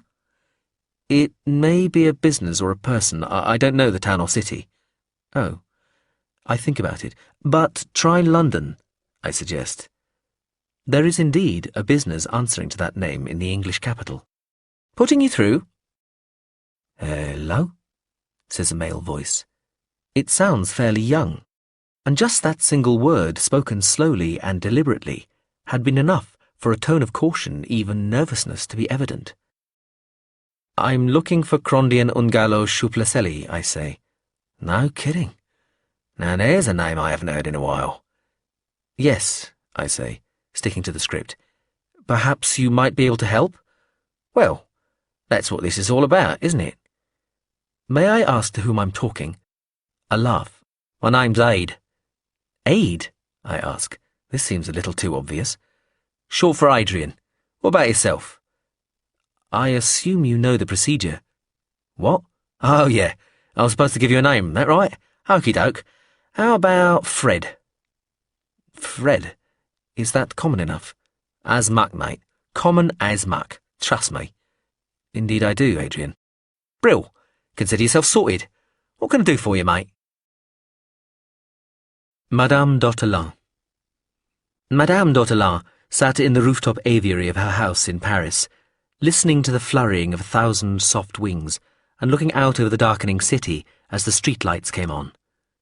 The view, graphed by the bars of the aviary, showed deep, dark reds and bruised purples towards the northwest, where a recently passed rainstorm was retreating towards the sunset. The city still smelled of late summer rain and refreshed foliage. Somewhere in the distance, a siren sounded. She wondered how big a city had to become and how lawless and dangerous in this sort of reality for a siren always to be heard somewhere. Here, the siren was like an audible signature of Frégre. Madame d'Ortolan took a breath and said, "No, he must have had another pill hidden somewhere." Mr. Kleist stood in the shadows, behind and to one side of her seat, which was an extravagant work in bamboo with a great fan-shaped top. He looked about at the various birds still flying within the aviary. His head jerked as one flew too close, and he ducked involuntarily. He shook his head. "He did not, ma'am, I'm sure." "Nevertheless." "He was fully restrained, ma'am. It could only have been in his mouth, and that was checked very thoroughly, both before the interrogation began and afterwards, even more thoroughly subsequent to his apparent transition." Madame d'Ortolan looked unconvinced. "Thoroughly?" Mr. Kleist produced a little transparent plastic bag from one pocket and placed it on the small cane table standing at the side of her seat. She leant over, looked at the 30 or so blood-stained teeth inside. "They are all present," he said. "They are just teeth." She looked at them. "The false one with a cavity, was there room inside it for 2 pills? "No." "And the septus pill was removed from it and the tooth itself extracted while he was still unconscious." "Some residue of septus left within the mouth or throat?" "I have already asked our most knowledgeable experts. Such an effect is next to impossible." "Send these to be analysed all the same." "Of course." Mr. Kleist picked up the plastic bag and replaced it in his pocket. "Some sort of osmotic patch or subcutaneous implant?" "Again, ma'am, we did check, both before and after." "Perhaps up his nose," Madame d'Ortolan mused, more to herself than to Mr. Kleist. "That might be possible. Ill-bred people sometimes make that ghastly, snorting, pulling back noise with their noses.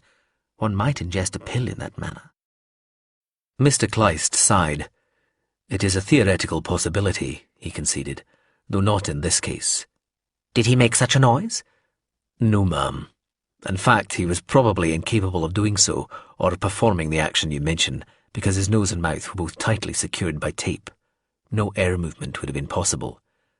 "You checked for some infusionary device, perhaps something concealed within the rectum, activated by—" She could not think how you would activate something like that. "We checked the subject's clothing and performed a second internal examination. There was nothing." "An accomplice? The septus delivered by a dart or some such thing?" "Impossible, ma'am." "You were alone with him?" "No. An assistant was present." "The assistant is completely trustworthy, ma'am." Madame d'Ortolan turned to him. "Then unless you were somehow complicit yourself, Mr. Kleist, it could only be that he was able to ingest a slow-release pill some time before." Mr. Kleist displayed no reaction. "The arresting interception team assure us this would not have been possible. Also, we took blood samples before and after, and there was no sign." "They must be wrong, all the same. The results must be wrong. Have everything analysed again." "Yes, ma'am." Madame d'Ortolan turned and gazed out of the city as it subsided into darkness, strings of streetlights curving into the clear distance of rain-washed air. After some time, she put one hand to her lower lip, pinching it. "And if they're not wrong, ma'am," Mr. Kleist said eventually, when he began to think that perhaps she'd forgotten he was there. "Then," she said, "we would have the most severe problem. Because we would be faced with somebody who can flit without scepters, and if they are capable of doing that, they could be capable of doing almost anything. Madame d'Autelin stopped and thought for a moment. That would be a perfectly terrifying prospect, even if the individual concerned was utterly loyal. She turned and looked at Mr. Kleist. She could hardly see him. However, I do not believe that to be the case. It might be wise to act as though it is, he suggested, provisionally at least. There was a small light on the table beside her. She clicked it on. Mr. Kleist still looked dark, dressed in black or something near black, his face paler but still in shade. That had occurred to me, she told him. Have the husk killed, and a full, and I do mean full, post-mortem carried out. The person is not a husk, ma'am. I don't care. I understand, ma'am. What about the trackers? We have another 2 teams on him in addition to the one that found him after Lord Harmile's murder. There has been nothing reported so far. Are they optimistic? Mr. Kleist hesitated. If they are, they're being unusually reticent about it. Well, never mind how we lost him initially. Now that he is lost, what if he stays lost? What will he do next? He may already have warned those who were on the list marked for assassination. We think somebody must have. The backup teams have yet to report a success. Not even Oblique? Madame d'Autelin asked, pronouncing her name with the sort of acidic tone she usually reserved for Mrs. Mulvihill. I thought they definitely got her. Mr. Kleist said. The team report they now think she may have been flitted an instant before the hit. So he did warn them. Somebody did.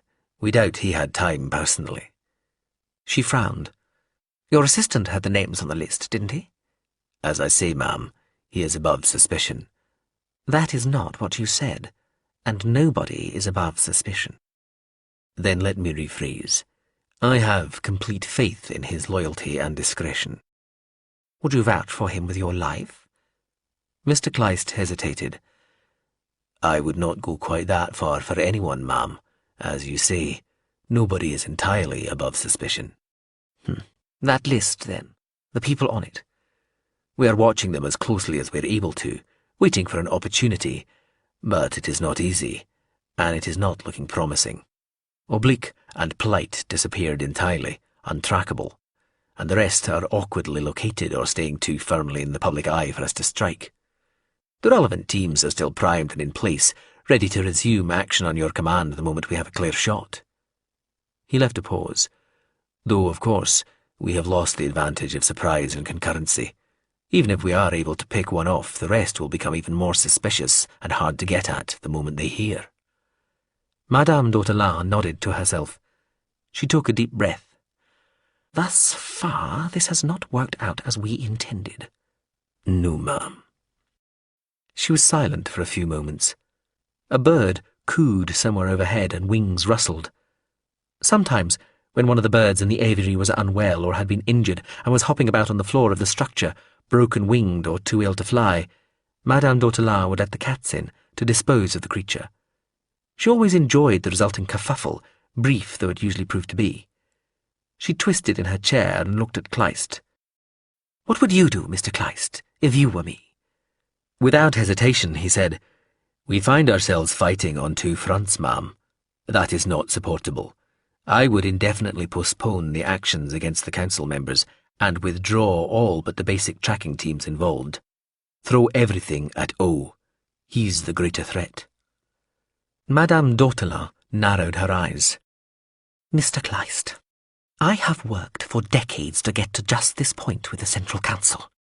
If we don't act now, there is every chance they will approve the sort of invasively damaging policies that the Mulvihill woman has obviously been insinuating into the vacuous heads of an entire generation of students, technicians, and agents for a decade or more. There are too many Mulvihills out there, and their influence is growing. I can't keep swatting them away from all positions of influence forever. We have to act now. We may not get another chance. Kleist looked unimpressed. Ma'am, I think the moment has passed for now. Another may present itself in time. In the meantime, Nobody seems to have any proof that you are behind the actions against the other council members or be prepared to speculate openly on the matter. So we have established, as it were, a stable front there. Mr. O, especially if he is allied with Mulvihill, is an immediate and dynamic threat. Also, once he's dealt with, we may be able to make it look as though he and Mulvihill were behind the attacks on the council members. Madame d'Autelin unwound herself in her seat to sit forward again, looking away from him. She released a long, deflating sigh. "Sadly, annoyingly," she said in a quiet voice, "I think you're right." Mr. Kleist was silent for a few moments. His expression did not change. He said, "Shall I issue the relevant orders?" "Please do." He turned to go. "Mr. Kleist?" He turned back. "Ma'am." Madame d'Autelin had turned to look at him again. "I take this very personally, and very ill. I shall expect Mr. O to pay for this in person. Once he has served whatever other purposes we require of him, I think I might ask you to tutor me in some of the techniques you employed in your earlier profession, so that I might apply them to him. And Mulvihill, for that matter. I severely doubt she's innocent in all this." Mr. Kleist gave a small bow. "I am at your disposal, ma'am." There was a small smile on Madame d'Autelin's thin lips, her paper-cut smile as he thought of it. The image brought with it, as it always did, the memory of the scent of lemons and the echo of long, faded screams. She waved one hand. "Thank you, that'll be all." He turned again, and had walked no more than 2 steps when she said, "Mr. Kleist?" He turned and looked back, still untroubled. The lady was known for using this little technique. "Yes, ma'am." The birds were almost silent now, settled in for the night. "What was it they used to call you? The moralist, was it?" "The philosopher, ma'am." "Ah, yes. So, was it agreeable to be taking up your old profession again?" He looked at her for a moment. "Why, ma'am," he said quietly, "we barely began." He regarded her a moment longer. "But no, not especially." He bowed and walked away. The Pitcher. Mike Esteros is sitting at the bar of the Commodore Hotel, Venice Beach, after yet another unsuccessful pitch.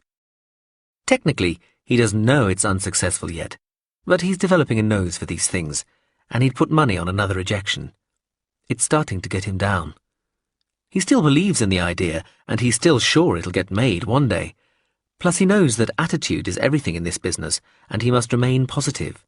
If he doesn't believe in himself, why should anybody else? But, well, all the same. The bar is quiet. He wouldn't normally drink at this time of day. Maybe he needs to adjust the plot. Make it more family-oriented. Focus on the boy, on the father-son thing. Cute it up a little more. A dusting of schmaltz. Never did any harm. Well, no real harm. Maybe he's been believing too much in the basic idea, assuming that because it's so obvious to him what a beautiful, elegant thing it is, it'll be obvious to everybody else and they'll be falling over themselves to green-light it and give him lots of money. And don't forget Goldman's law. Nobody knows anything. Nobody knows what will work. That's why they make so many remakes and part 2s. What looks like lack of imagination is really down to too much. As execs visualize all the things that could go wrong with a brand new, untested idea. Going with something containing elements that definitely worked in the past removes some of the terrifying uncertainty. What Mike's got here is a radical, left-field idea. The central concept is almost too original for its own good. That's why it needs a generous helping of conventionality slathered over it. He'll rework it again. It's not a prospect that fills him with joy, frankly, but he guesses that it has to be done, and he has to struggle on. It's worth it. He still believes in it. It's just a dream, but it's a dream that could be made real, and this is the place where that happens. Your dreams, not just of your idea, but of your future self, your fortunes, get turned into reality here. He still loves this place, still believes in it.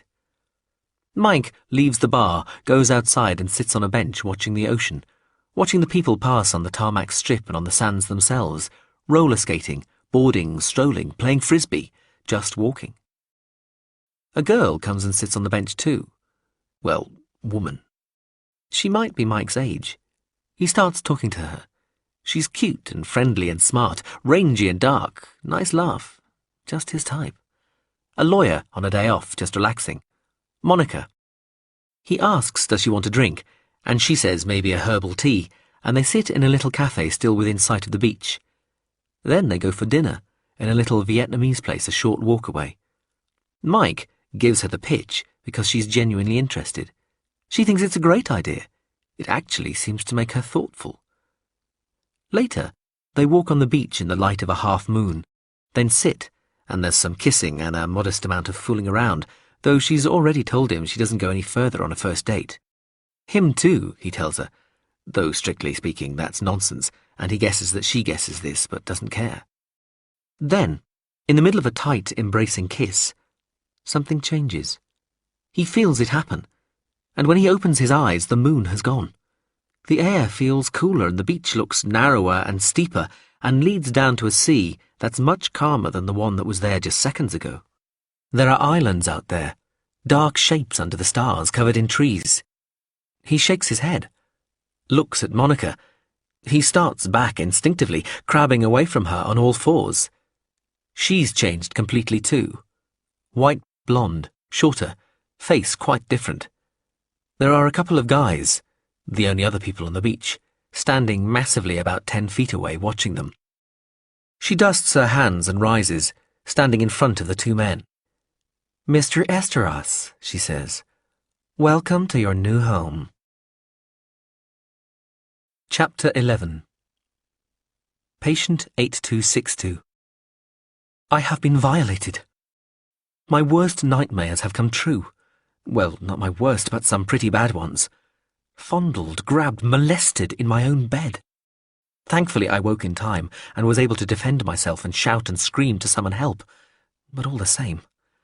It was day. Afternoon, an hour after lunch, and I was in that state it pleases me to remain in for much of the time now, neither awake nor asleep, but lying with my eyes closed, listening a little and thinking a lot. I heard somebody come into my room, and though I did not hear the door close, I noticed a diminution of the sounds from outside in the rest of the clinic. That ought to have alerted me, but I suppose I had grown complacent. Since the bizarre turn of events with the nonsense talking and so on, I have spent less time traipsing the corridors and day rooms of the institution, and more time in bed.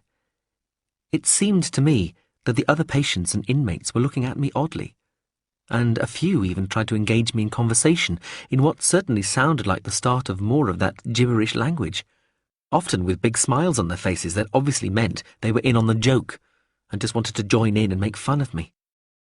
I would turn aside from them and walk away with all the dignity I could. When that fat fellow came into my room a couple of days ago, the one who brought the skinny young man in when I was making words up, I hid under the bed sheets and wrapped the pillow over my head. He spoke to me gently, trying, I could tell from the tone of his voice, to get me to come out, but I wouldn't. When he tried to lift up the sheets to look in on me in my little impromptu tent, I slapped his hand away and hissed. He sighed heavily, one of those very much for public consumption sighs, and left shortly afterwards. The medical staff continue to care for me. They make me get out of bed each day and have me sit by the side of it, and once or twice they have insisted that I accompany one of them on a walk up and down the corridor, though I draw the line at entering the day room with them.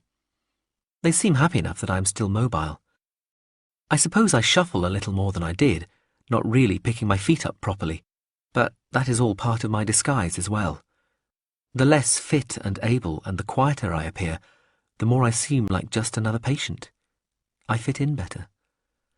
The doctors still call in occasionally, and the lady doctor who has shown interest in me before came and sat with me for almost half an hour last week. She talked slowly to me.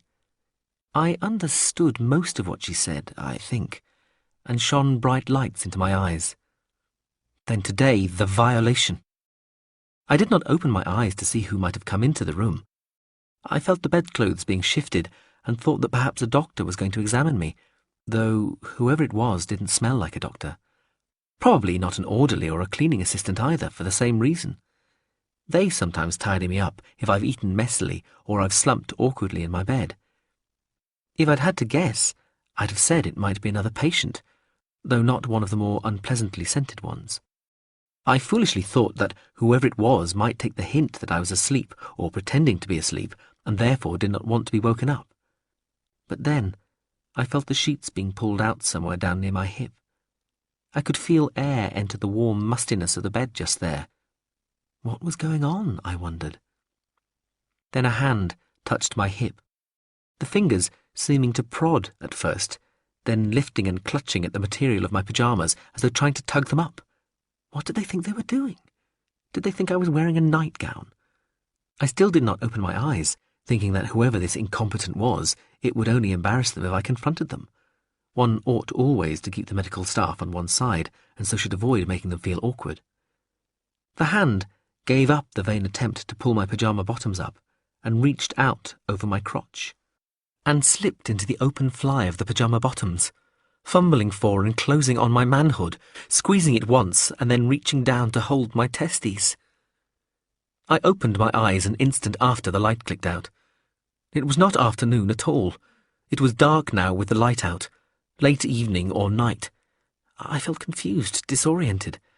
The hand withdrew immediately from my private parts, and the shadowy, barely glimpsed figure at the side of my bed rose hurriedly with a grunting, distressed noise, and was gone before I could glimpse who it might have been, leaving the door swinging still further open as they ran down the corridor. Slippers.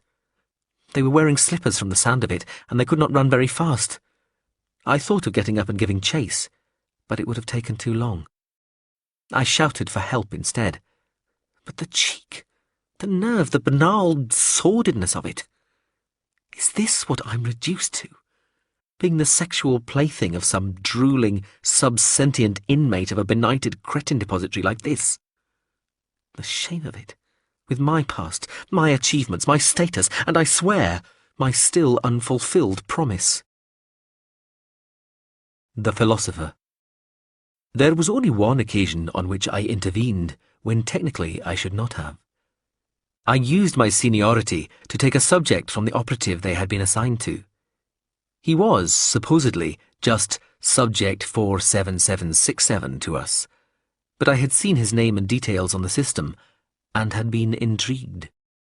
It was partly because of him that I had offered my services to the police and security service when I'd left the army.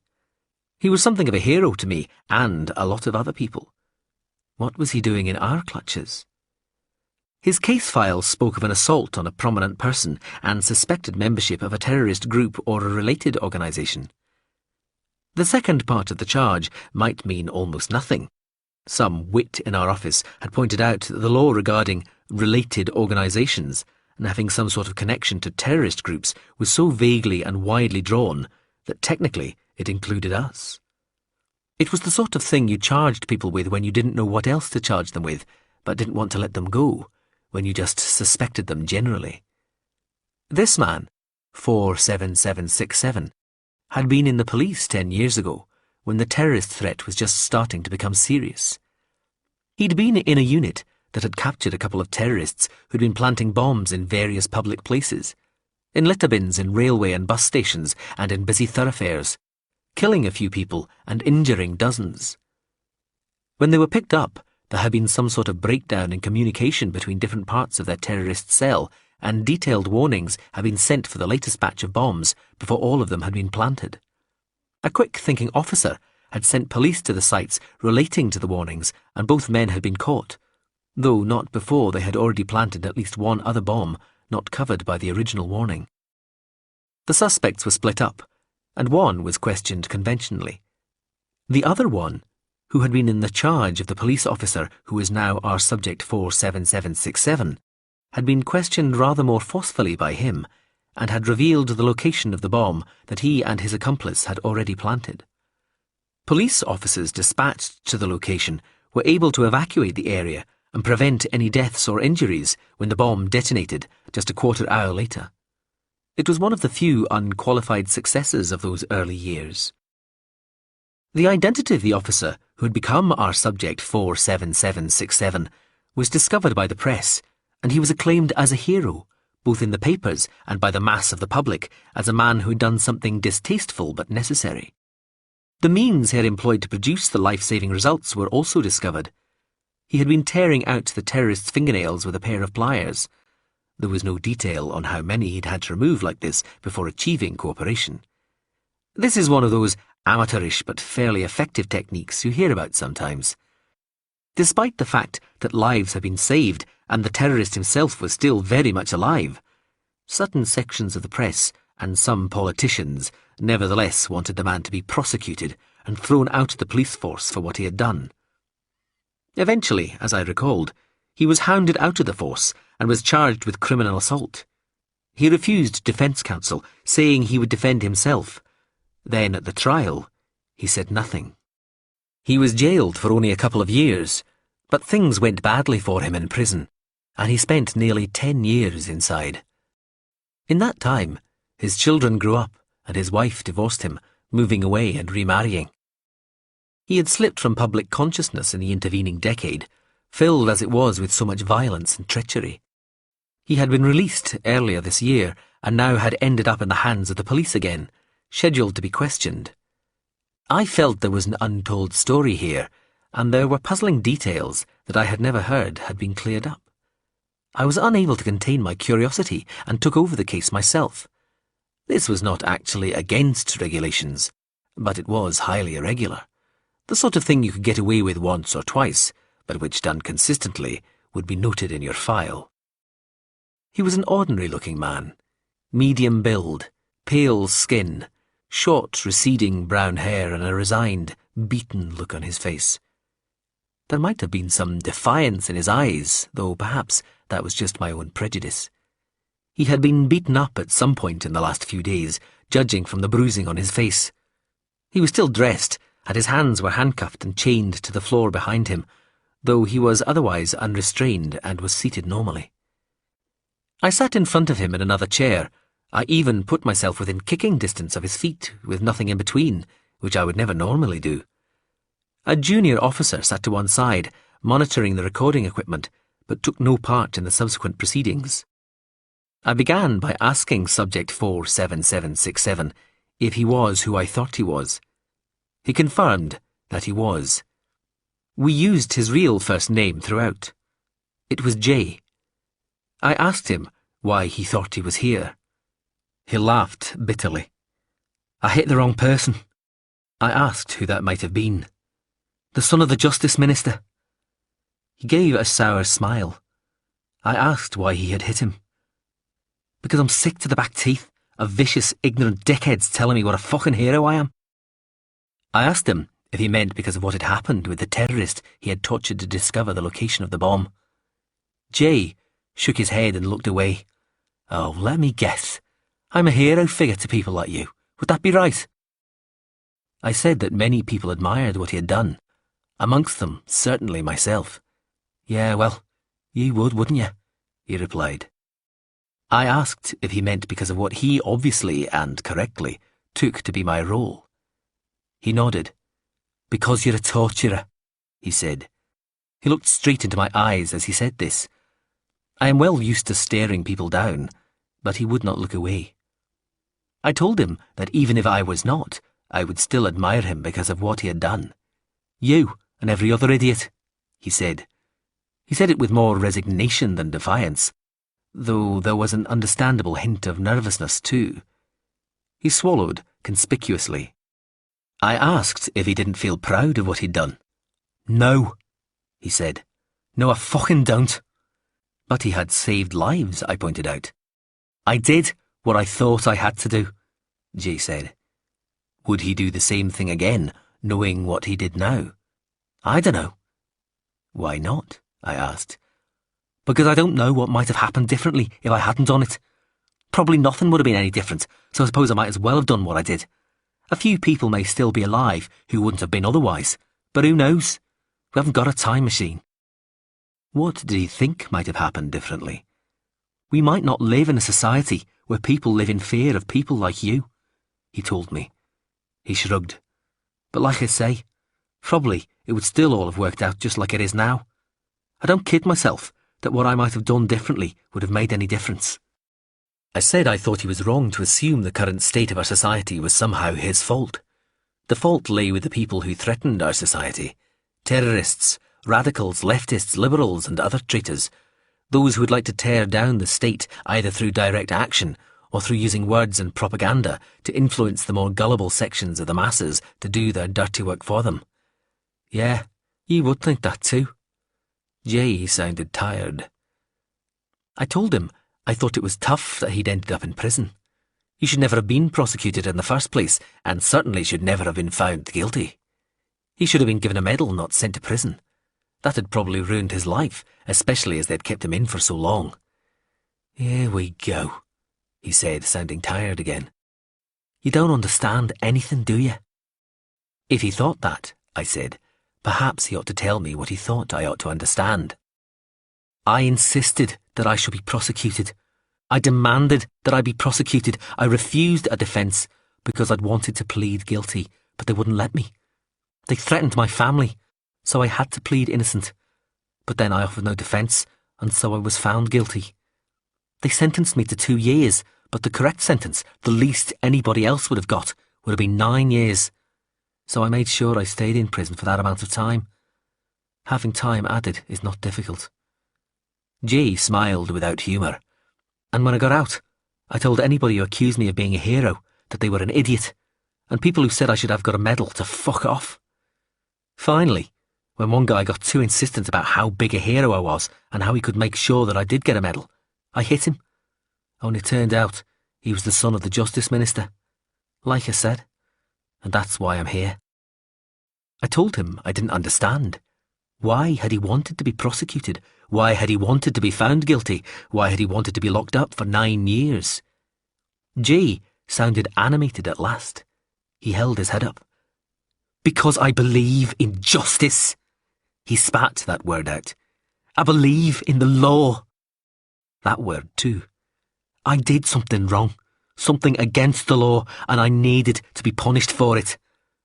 It was wrong that I was going to be let off for it. Even more wrong that people wanted to give me medals for it. But he hadn't done something wrong, I suggested. He had saved innocent lives and helped defeat those who would bring society down. It was still against the law, he shouted. Don't you see? If the law means anything, then I couldn't be above it. Not just because I was a police officer or because my breaking it had resulted in some lives being saved. That's not the point. Torture was illegal. I'd broken the law. Can't you see any of this? He shook his chair, rattling the chains, attaching his handcuffs to the floor. It's even more important to prosecute police who've broken the law than it is to prosecute anybody else, because otherwise nobody trusts the police. I pointed out that the forceful questioning of suspects was now entirely, if unfortunately, legal, even if it hadn't been then. Forceful questioning? You mean torture? If that was what he wanted to call it. But why hadn't he made his feelings clear to all these newspapers that wanted to talk to him, or at his trial, where of all places he was guaranteed a fair hearing? Jay looked at me scornfully. Do you really think the papers print what people actually say? I mean, if it's not what their proprietors or the government wants everybody to hear. He shook his head. Same at the trial. I said that I still thought he was being too harsh on himself. He had done the right thing. He looked tired and defeated now, and we had, as I have made clear, applied no physical pressure whatsoever to him up to this point. The thing is, he said, maybe in the same situation, even knowing what I know now, I'd still do the same thing.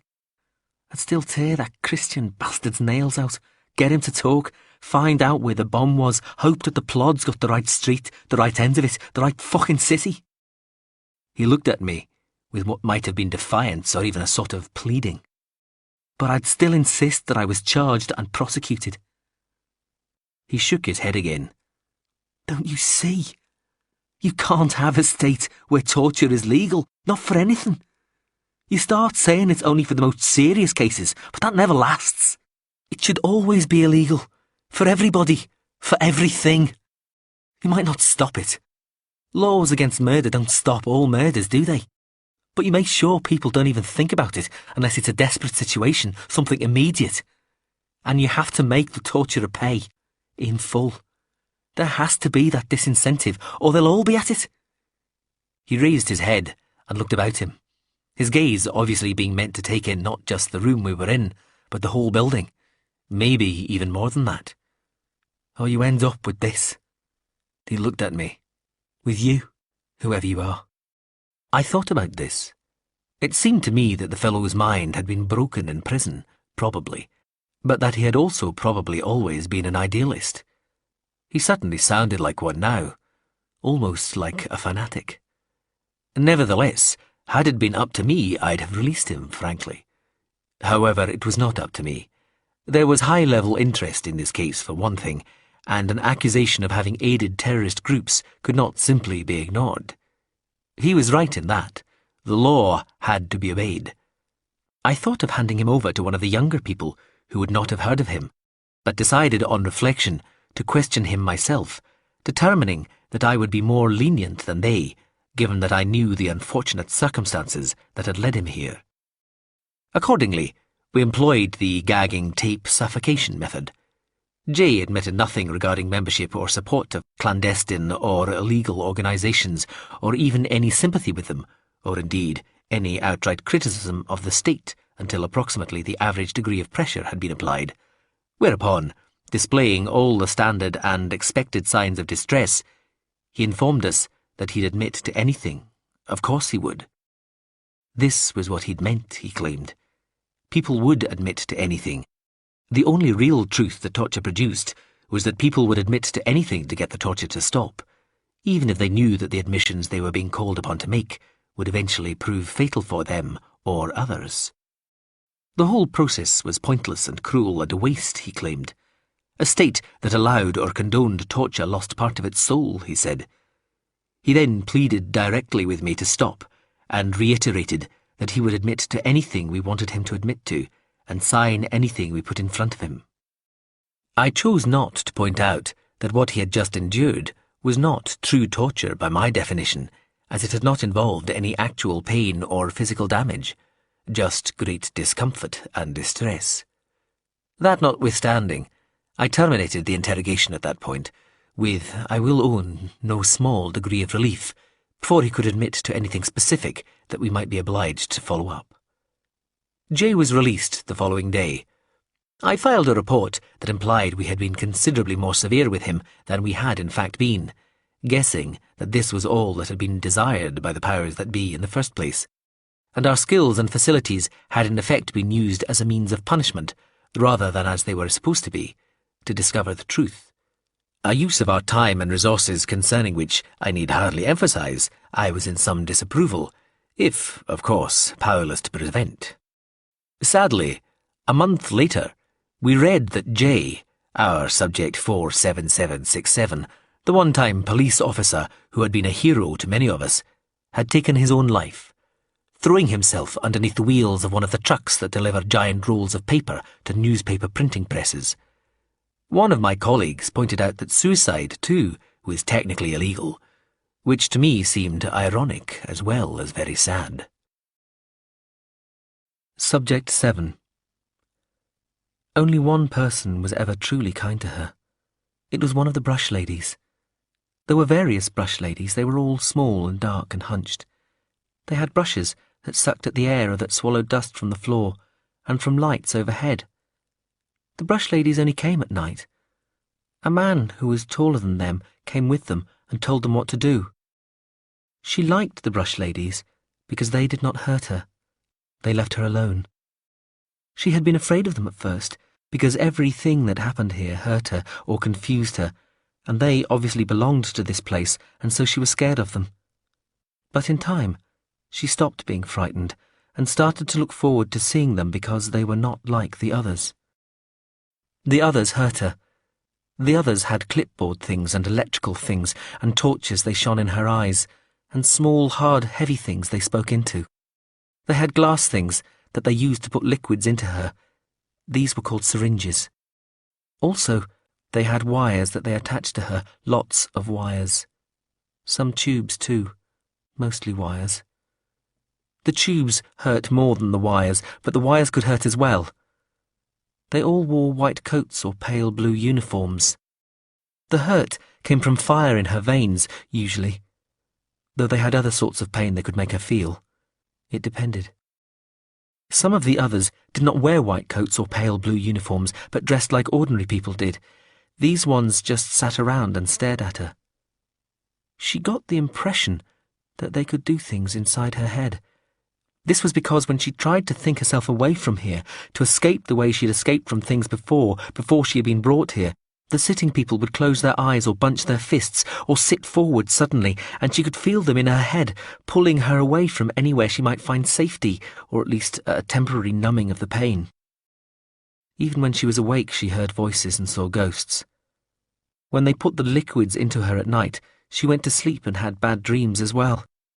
At first there had been little time to watch the brush ladies or try to talk to them before sleep rose up within her and dragged her down to where the nightmares waited. Then she had thought that the brush ladies were part of the bad dreams, but gradually she found that each night she stayed awake a little longer before falling asleep. Or perhaps the brush ladies came earlier. She wasn't sure. Sometimes, after they had put the nighttime liquids into her, one of the others would come to check on her. She would pretend to be asleep.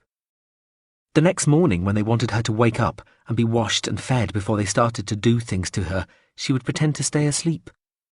Gradually, they put less liquid in the syringe each night before the lights were dimmed. She still pretended to be asleep in the evening, but she woke up on time in the morning. They seemed satisfied with this. She was happy because now she got to watch the brush ladies. She tried talking to them, but they ignored her, or, when they did come over to talk to her, they did not speak the same language.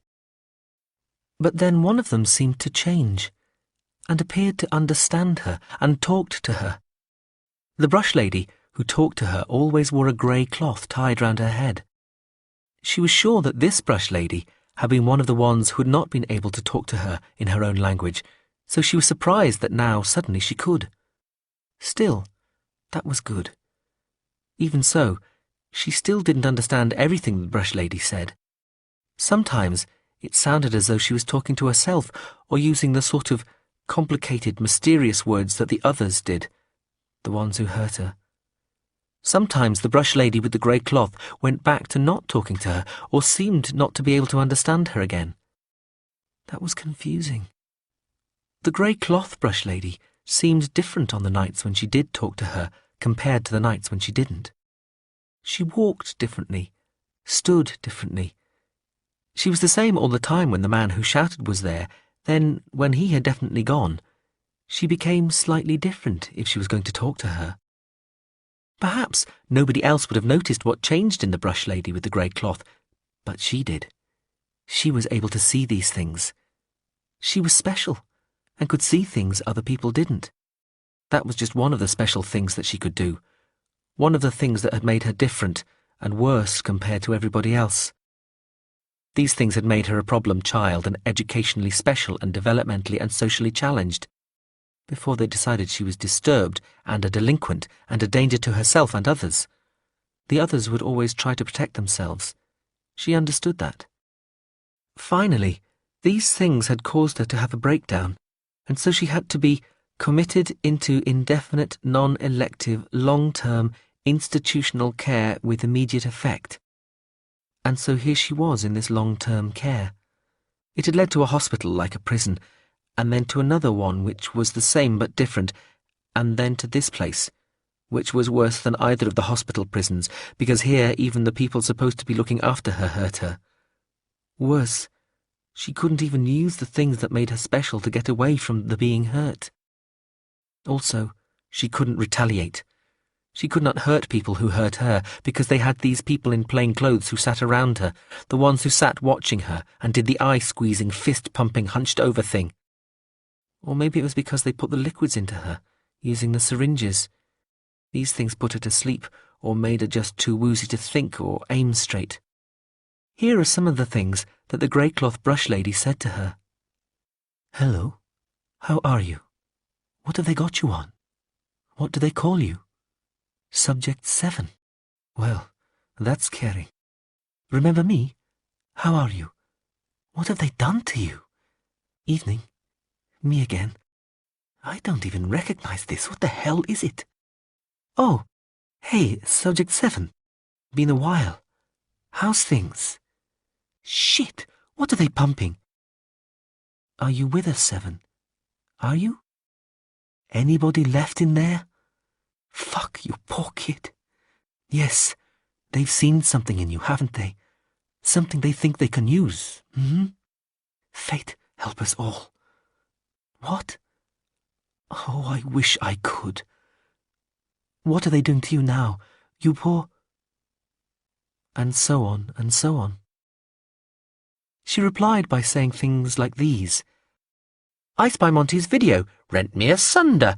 I'll have that child fresh, so help me Crivens. Mr. Givens, you'll be the death of me.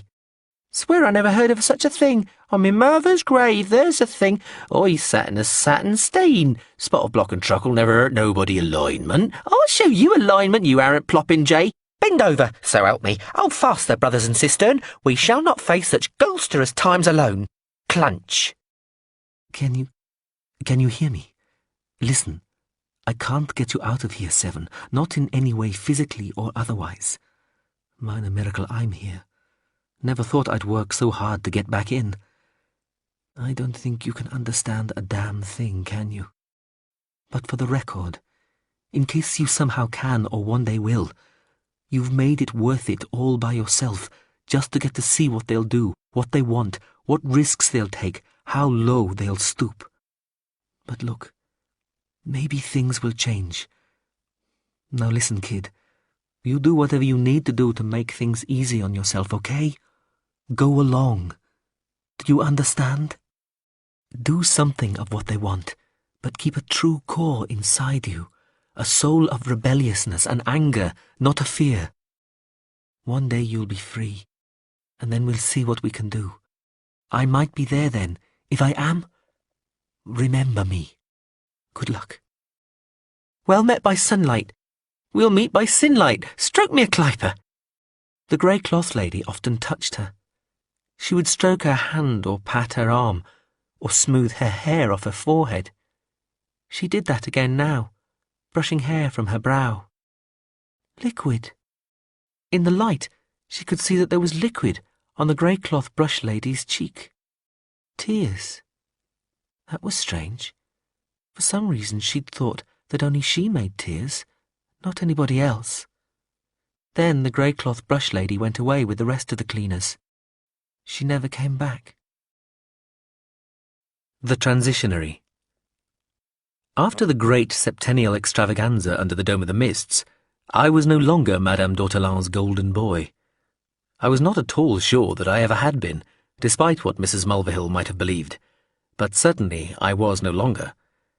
I must have passed whatever test she had arranged around that consummately bizarre, serial, two-person orgy she took me on, because I survived in the immediate thereafter, and there were no further interrogations. But she felt that I had insulted her, obviously, and now I would be made to pay. I was still convinced that the whole point of the exercise had been to test how easily I could be couriered and to give the trackers, spotters and foreseers, who were undoubtedly in attendance nearby, something to work on. Like handing a sniffer hound a piece of clothing belonging to the person you wanted to track.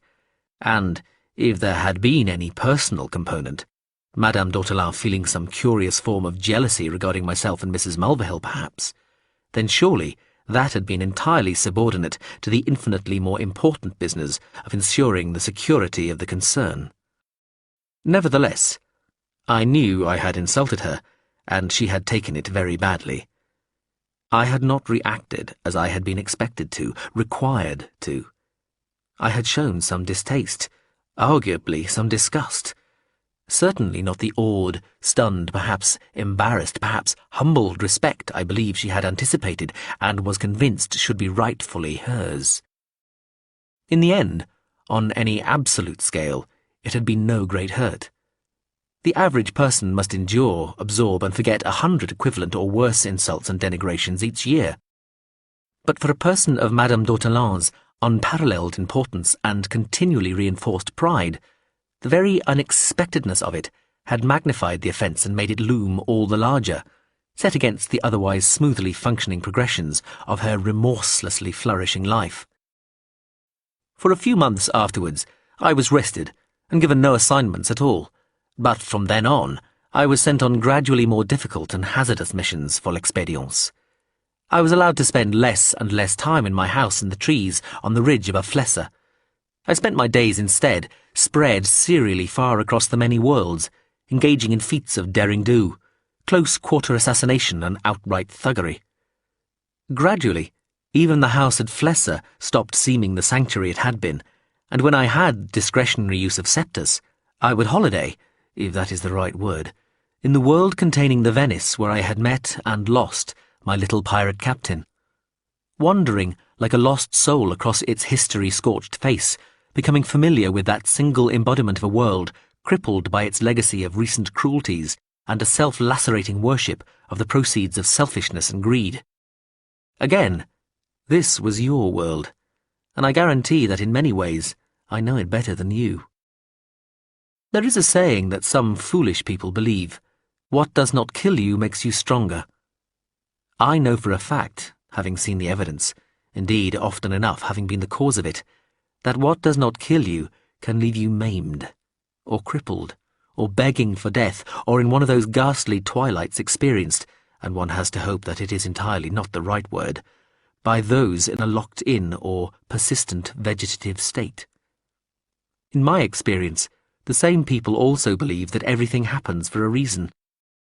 Given the unalleviatedly barbarous history of every world we have ever encountered with anything resembling man in it, this is a statement of quite breathtakingly casual retrospective and ongoing cruelty, tantamount to the condonation of the most severe and unforgivable sadism.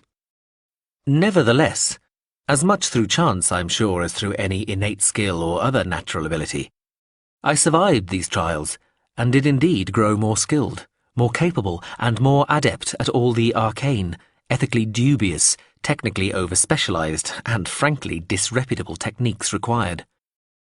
I did, however, grow more frightened too, because with every new mission, and every required high-risk intervention, attack or killing, I knew that my gradually perfecting skills would not save me when my luck ran out. Indeed, that they would stand for precisely nothing when the moment came, as it surely must, and that with every new mission, I upped the chances of this one being my last, not through any lessening of my preparation, creativity, vigilance, or skill, but due to the simple working out of statistical chance. I had already long forgotten most of the interventions I had taken part in, then later could not recall how many people I had harmed or injured or left disabled or terrified for life. Eventually, to my shame, I even lost count of those I'd killed. I think there is a kind of queasily mixed emulsion of guilt and fatalism that settles on a man or woman engaged in such deadly, fatal work. I mean deadly to those we target. Fatal only potentially to ourselves. But still, eventually, if we keep going long enough, always guaranteed to be terminal. We come to know that the end cannot be evaded forever, and the terror of that knowledge, the increasing certainty that every successful mission and every triumphant sidestepping of death this time only makes it more likely that the next risk we take could be the one that finally takes us, makes us more and more nervous, neurotic, unbalanced, and psychologically fragile. And, I believe, if we are involved with the business of killing others and have any sort of conscience at all, and even if we know that we fight the good fight and do what we do for the best of motives, a part of us, if we are honest with ourselves, comes to look forward to that end, begins even to welcome its increasingly likely arrival. If nothing else, it will bring an end to worry, an end to guilt and nightmares, both waking and sleeping. An end to tics, neuroses and psychoses too, an end to seemingly always finding myself in the body and mind of somebody with OCD, and that being the one trait that transfers. I might have said no. I might have resigned, but stupid pride, an urge not to be beaten or cowed by anybody, including Madame d'Ortolan, even if she was now the undisputed head of the whole concern, kept me going until, when that initial impetus fell away and I might have justly claimed I'd made my point and stepped away, the resigned fatalism and thirst for it all to end, and end as it had taken place so far, as though only that could somehow justify and make sense of everything I'd done, took over, enabling and diseasing me at once. So by the time I might have thought myself able to relinquish the role I had played, it was too late to do so. I was another person. We all are, anyway, with every passing instant, even without the many worlds, changing from moment to moment, waking to waking, our continuity found as much within the context of others and our institutions, but how much more so for those of us who jump from soul to soul, world to world, mind to mind, context to context, husk to husk, leaving who knows what behind, picking up who knows what from whom. I thought my time had come on a few occasions, most recently when I was chasing a disgraced caudillo out of his estancia, down the steps and into the man-high grasses of one of the great blue-green fields that stretched to the horizon. He fumbled the revolver as he plunged, nearly falling down the broad stone steps, trying both to hold his trousers up as he went and to avoid tripping over the broad red sash that was supposed to secure them. I'd surprised him both in flagrante and on the toilet, both bucking and straining under a straddling slave girl. I swear people's sexual predilections never cease to astound me, and you'd have thought by now that I could reasonably claim I'd seen it all. Wrong again. He'd thrown the girl at me, and so bought himself enough time to start running once he'd tripped over the still twitching bodies of his two guards in the hall outside. I disentangled myself from the screaming girl, then had to punch her with my free, non-cutlass heaving hand when she came flying at me, nails out, the local gods alone knowing why. Finally, I set off in pursuit, roaring for effect. I don't even know where the pistol came from. I stooped and plucked it from the ground as the caudillo disappeared into the grasses, screaming hysterically. Not loaded. Well done. I pushed it into my waistband anyway, and followed the trail of tall, broken grasses, slackening my pace a little, then a lot. Ahead of me, the caudillo had the hard job, pushing into and trampling over the finger-thick stalks, leaving me with a path that a one-legged blind man could have followed and still gained on his quarry. The wind sighed across the tops of the grasses somewhere over my head, and for a moment I was back in a banlieue just beyond the Périphérique, vaulting a burned-out car and chasing after the two young Maghrebi who'd thought to try and rape the girl in the tower block we'd just left. All gallant stuff, and she would allegedly turn into either a cowed, failed little thing who'd jump with her baby from the roof of this very block before she was 20, or a noted authority on psychosemantics, whatever that was, at the universities of Trier and Cairo, according to whether the mooted violation took place or not. The boys had a bottle of nitric acid with them. I was supposed to use it to do to them what they'd been going to do to her after they'd fucked her, otherwise they'd try again. But before I could catch them, they leapt a wall and fell 10 metres into a newly dug hole for a metro line extension. One had time to scream before he hit the concrete. The other didn't. Scamp must have been between breaths. Parker ninjas, only in their PlayStation avatar forms, they'd both tumbled as they went, and so hit head first. I'd just got to the wall. I still think I heard both necks snap, though it could have been their skulls popping, I suppose. The smashed bottle of nitric acid pooled around their bodies, raising fumes. Except this time, they both scrambled up a chain-link fence into an electricity substation and started running across the top of the humming machinery, leaping equipment like hurdlers. They disappeared together inside a single titanic blue flash that wrecked my night vision and produced a concussive bang that left my ears ringing. I bounced to a stop against the fence. Wait, this hadn't happened. I'd almost jumped the wall too, not been about to go geckoing up some chain link and start dancing across the bus bars. And then I was back in the blue-green field of giant grass again, still pacing heavily after the increasingly desperate caudillo. I could hear his panting breaths mingled with gasped, gulped pleas for mercy somewhere ahead. The path he was leaving was curved. He might be trying to circle back to the buildings, having worked out that he stood no chance while having to blaze the trail for both of us through the stiff, resistant crop. But no. I was charging down a hillside favela in Bahia, jumping empty oil cans and screaming at the departing back of another skinny young kid, blurring through the crowds of shouting people. This one I just had to scare. I was supposed to be mistaken for an undercover cop, and she was supposed to become a famous violinist, not a drug courier.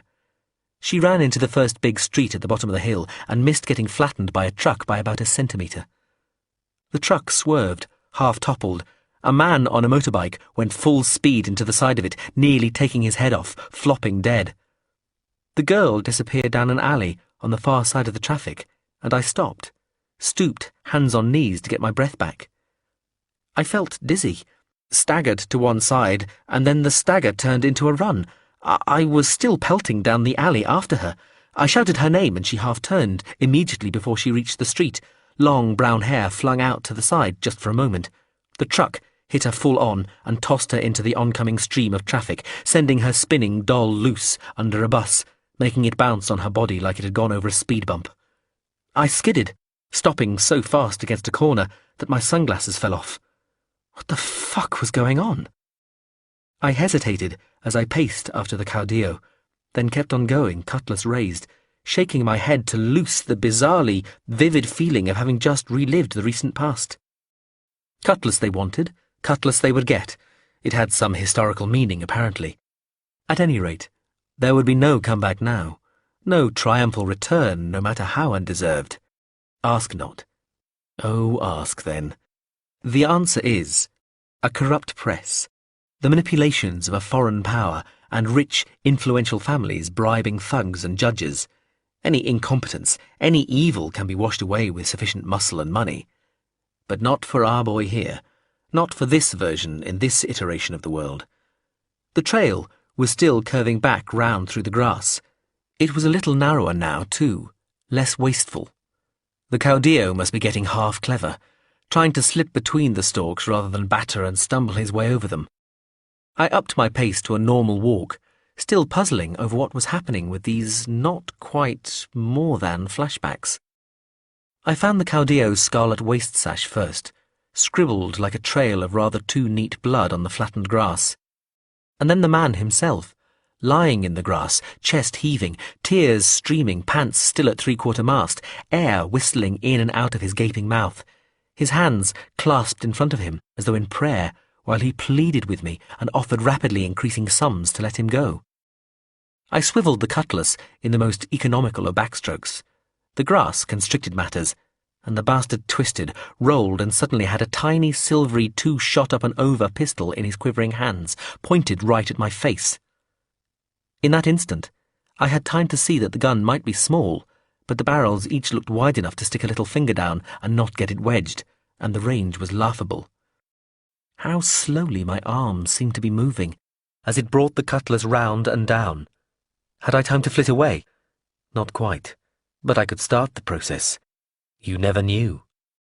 So those flashbacks that were not quite, and rather more than flashbacks, had been some sort of premonition of things going terminally wrong. That was what they'd meant. They'd been a warning. How foolish of me to ignore my own subconscious, I thought, though it did also occur to me that a simple but very strong urge to take off after the caudillo and his girly cries, waving a high-powered handgun, might have been a still simpler and less ambiguous hint. But a cutlass they had wanted, and where would people like me be if we didn't even have the Weasley excuse of just obeying orders? This was taking too long. I thought I could hear the swish of the cutlass edge tearing through the air as it accelerated, and feel its tip connecting with a couple of the closest stalks of grass as it passed, a blade amongst blades. The caudillo's fist, the one holding the gun, jerked once. There was a click. No more. Gun jammed or safety still on, or also not loaded, of course. Precedent, the fumbled pistol, dropped on the steps. The man had made an unholy mess of running the country. Why expect him to be competent with a gun? Didn't particularly matter. The scimitar's curved blade hit the blubbering caliph on one arm, then the other, slicing all four bones and sending two hard forearms and the gun tumbling into the rushes.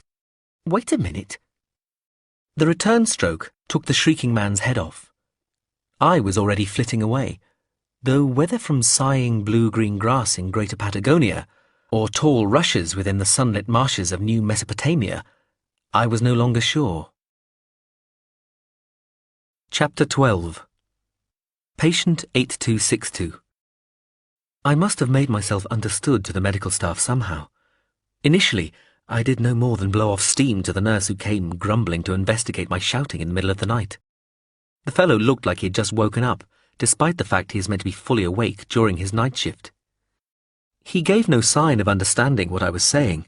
I was talking in my own language, and so I did not expect him to. He made soothing noises in between his yawns and tucked my bedsheets back in. Then he patted my hand, took my pulse, put a hand on my forehead, and then, after scribbling something on my notes, left. I stayed awake for some time, heart beating fast, mentally daring the pervert who tried to interfere with me to come back. I have a weapon I can use. Eventually, I must have fallen asleep and only woke up later than usual, as breakfast was served. But one of the trainee doctors appeared later that morning and asked me slowly, in the local language, what had disturbed me during the night. I told her what had happened, or what had nearly happened, as best I could with my still rudimentary vocabulary, and she made some notes and left. Another doctor I haven't seen before arrives after lunch. She is a solid, square-set woman with no-nonsense glasses and a mass of bleached blonde hair swept up and gathered in a bun, from which a variety of curled wisps have escaped. Caught in the afternoon sun, flooding into the room, they look like solar flares. She treats me like an idiot. She speaks very slowly and carefully, and asks me, I'm pretty sure, did something bad happen to me? I think I am right in nodding, indicating that it did. She asks me if I would like to come with her, so that we can talk about it somewhere else. I try to make it clear that right here in the security and comfort of my own room is just fine, but she looks very concerned and talks over my halting attempts at her language and says we'll go to her office. I try to protest, but eventually she calls on an orderly, and over my protests that this is tantamount to another assault, I am helped into a wheelchair and taken along the corridor, down to the ground floor in a large, creakily protesting lift, and along the corridor underneath the one we just left, until we get to what I assume is her office. Situated, if my navigational skills have not entirely deserted me, somewhere close to the day room, where the usual cast of droolers, slackjaws and incontinence pad habitués will be congregating about now to argue over the choice of afternoon TV channel. She thanks the orderly, closes the door behind her, and after some smiles and soothing words, she sits me to the side of her desk, while she moves her chair so that we are sitting quite close together at the corner of the desk. She produces 2 dolls from a drawer. The dolls look as though they have been knitted from vaguely flesh-coloured wool. One is dressed like a girl, one like a boy, and they both have blank faces. She hands me the girl doll for some reason, and seems to want me to use it to indicate where I might have been touched when the interfering miscreant came to my room last night. I sigh, lift up the skirt of the girl doll. At least it is not embarrassingly anatomically correct, with only a little sewn line to indicate the female genital area, and point at its crotch.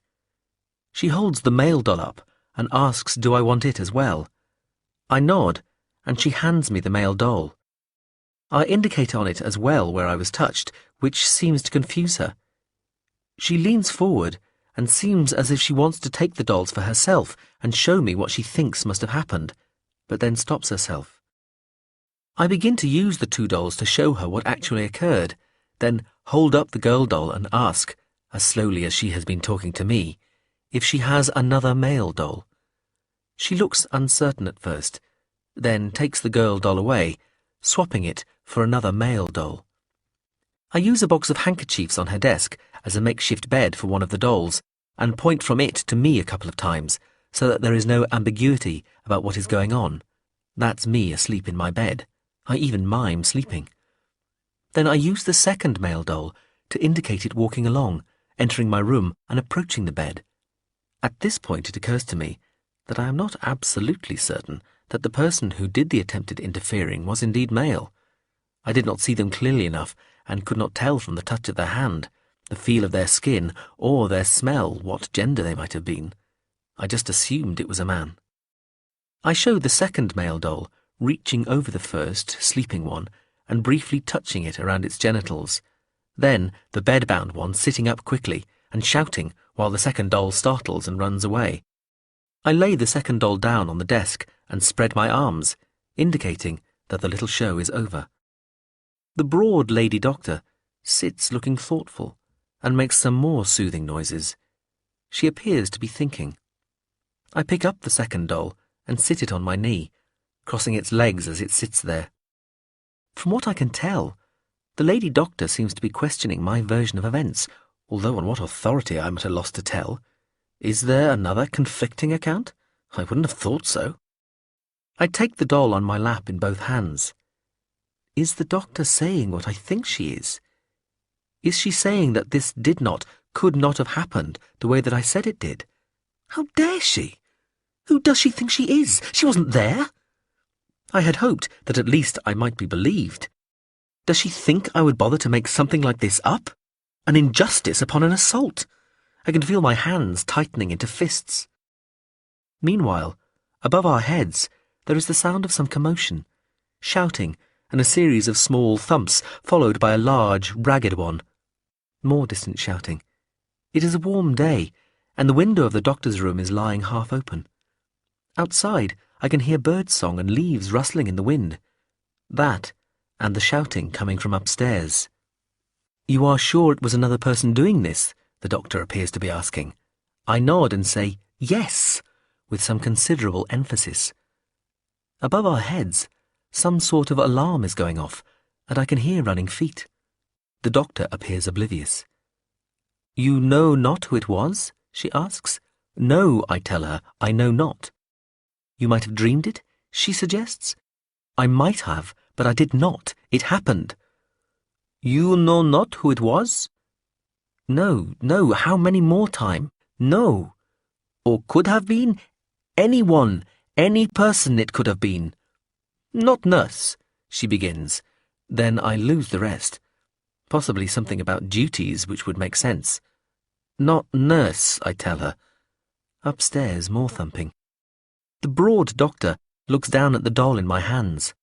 I'm holding it rather tightly, squeezing its chest as though trying to throttle it by the lungs.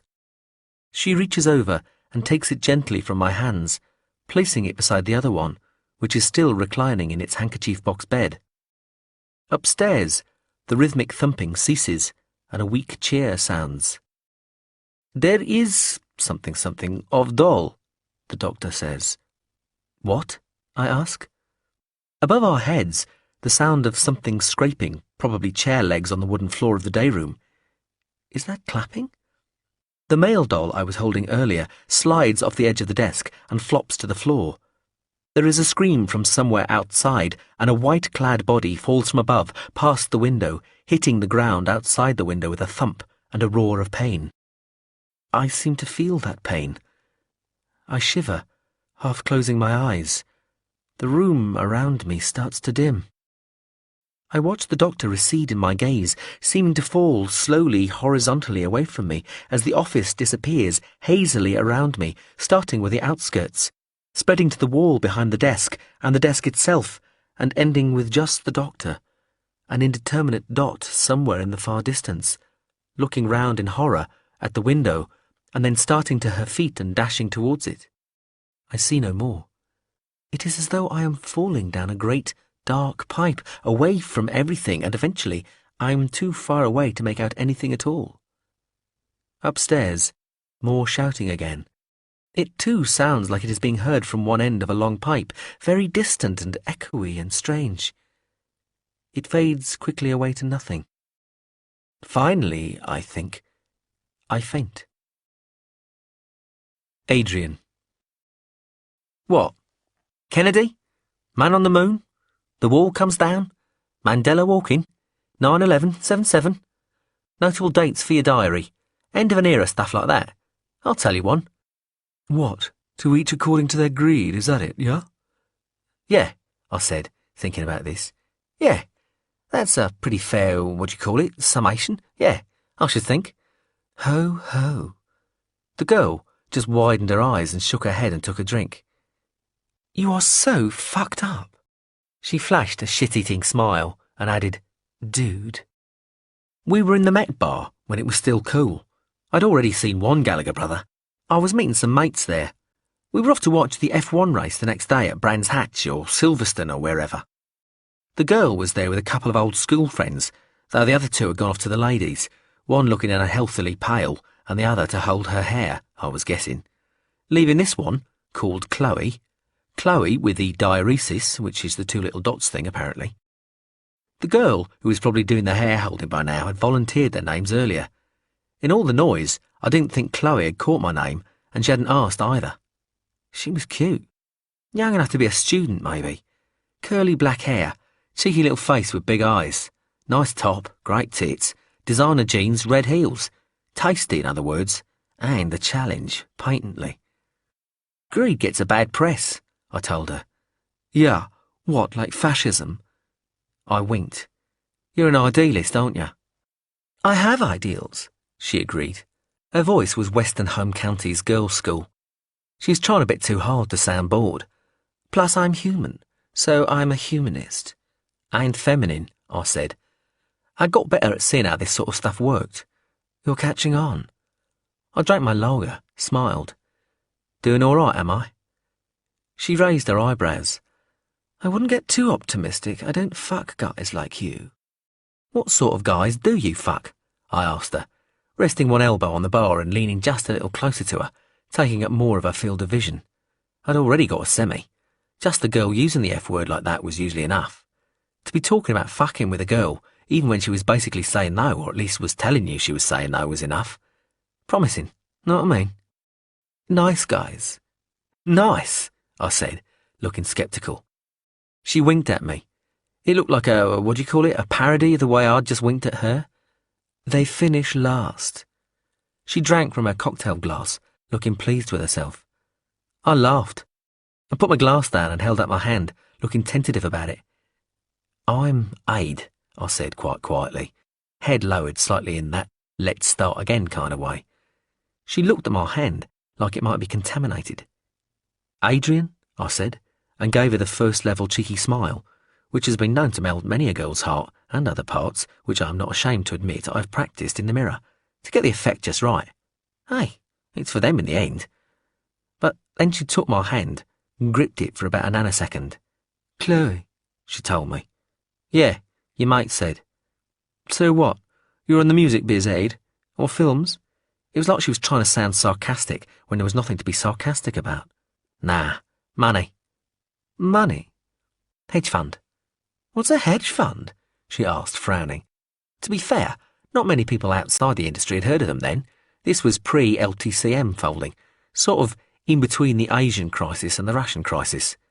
Way of making money, I told her. Hedging your financial bets? Something like that. Sounds totally parasitic. Another insincere smile. Nah, honest, we make a lot of money for a lot of people. We make money work. We make it work harder than anybody else. That's not parasitic at all. Your banks are parasitic. They just sit there, absorbing stuff from the people actually making the money. We're out there. We're predators. We're operators. We make the profits happen. We make money perform. We make money work. I'd already said that, I knew, but I was getting enthusiastic. Plus, I'd taken a toot in the gents 5 minutes earlier, and it was still hitting me. She snorted. You sound like a salesman. What's wrong with being a salesman? I asked. She was starting to annoy me. I mean, I'm not, but so what if I was? What do you do, Chloe? What's your business? She rolled her eyes.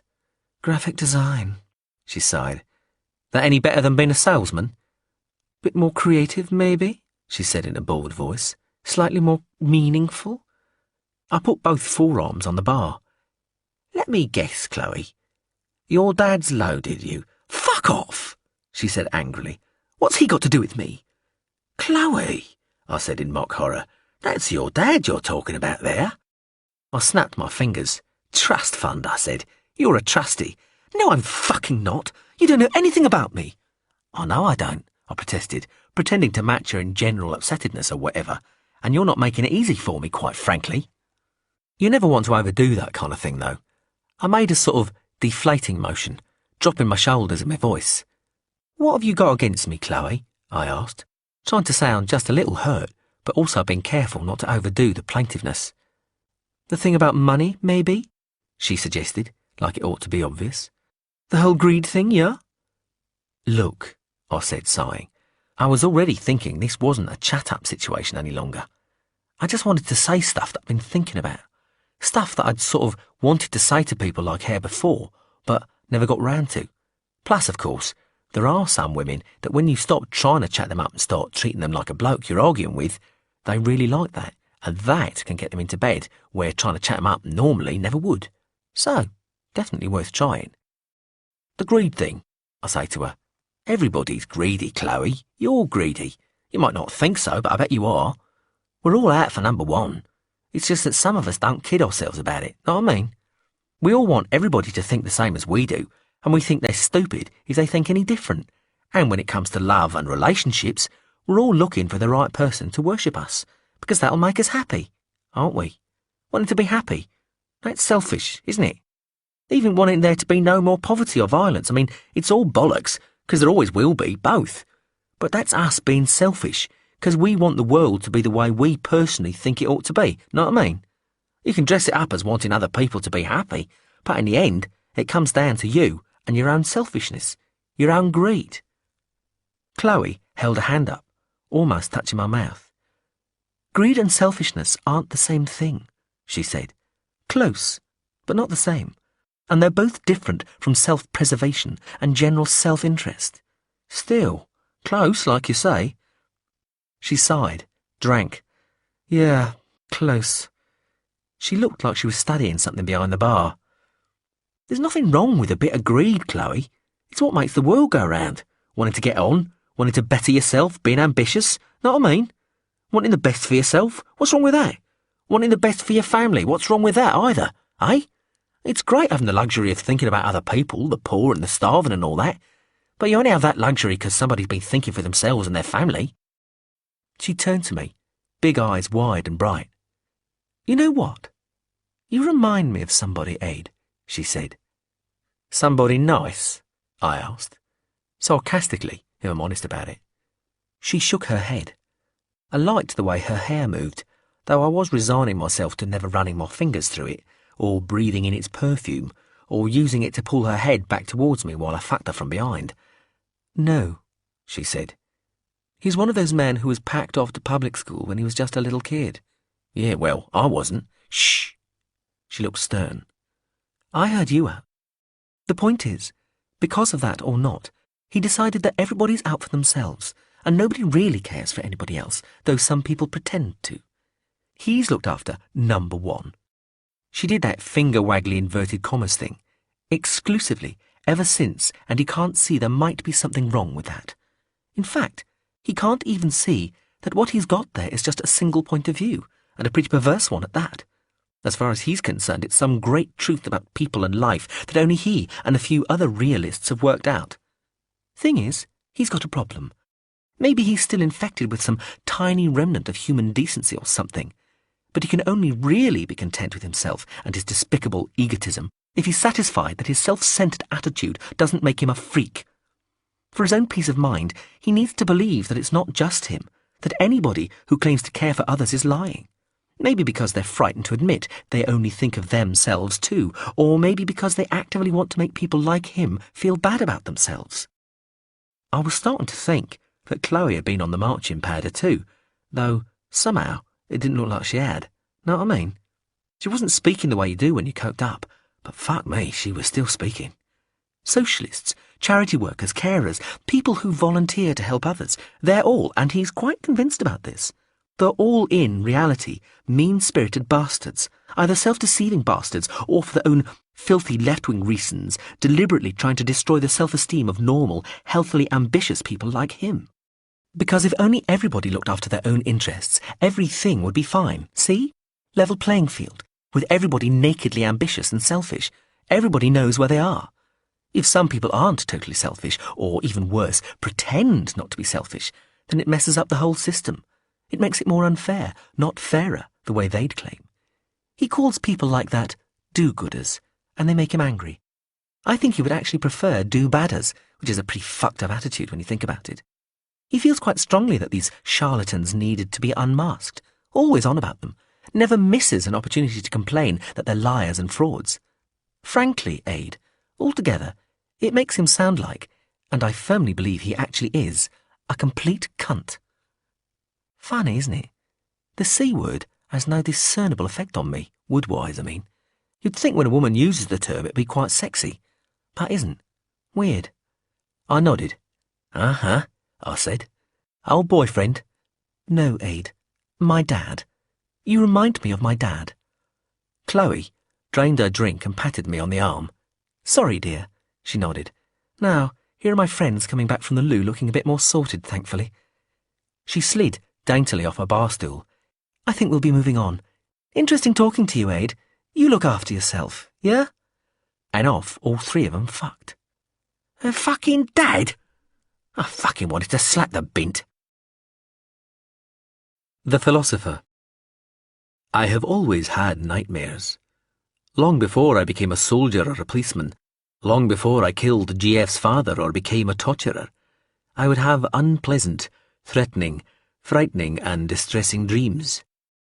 Perhaps they became worse for a while, on a few occasions maybe, especially just after Mr. F. However, I believe that my decision not to pursue any further personal vendettas and to act only when I felt I had the backing of some greater authority, and that there existed a viable legal and moral framework supporting my professional actions, helped, as it were, to clear my conscience. At any rate, my nightmares decreased in severity afterwards. They did not disappear. They would still haunt me. People did. Faces did. Sounds did. Screams did especially. Some were very recent in origin.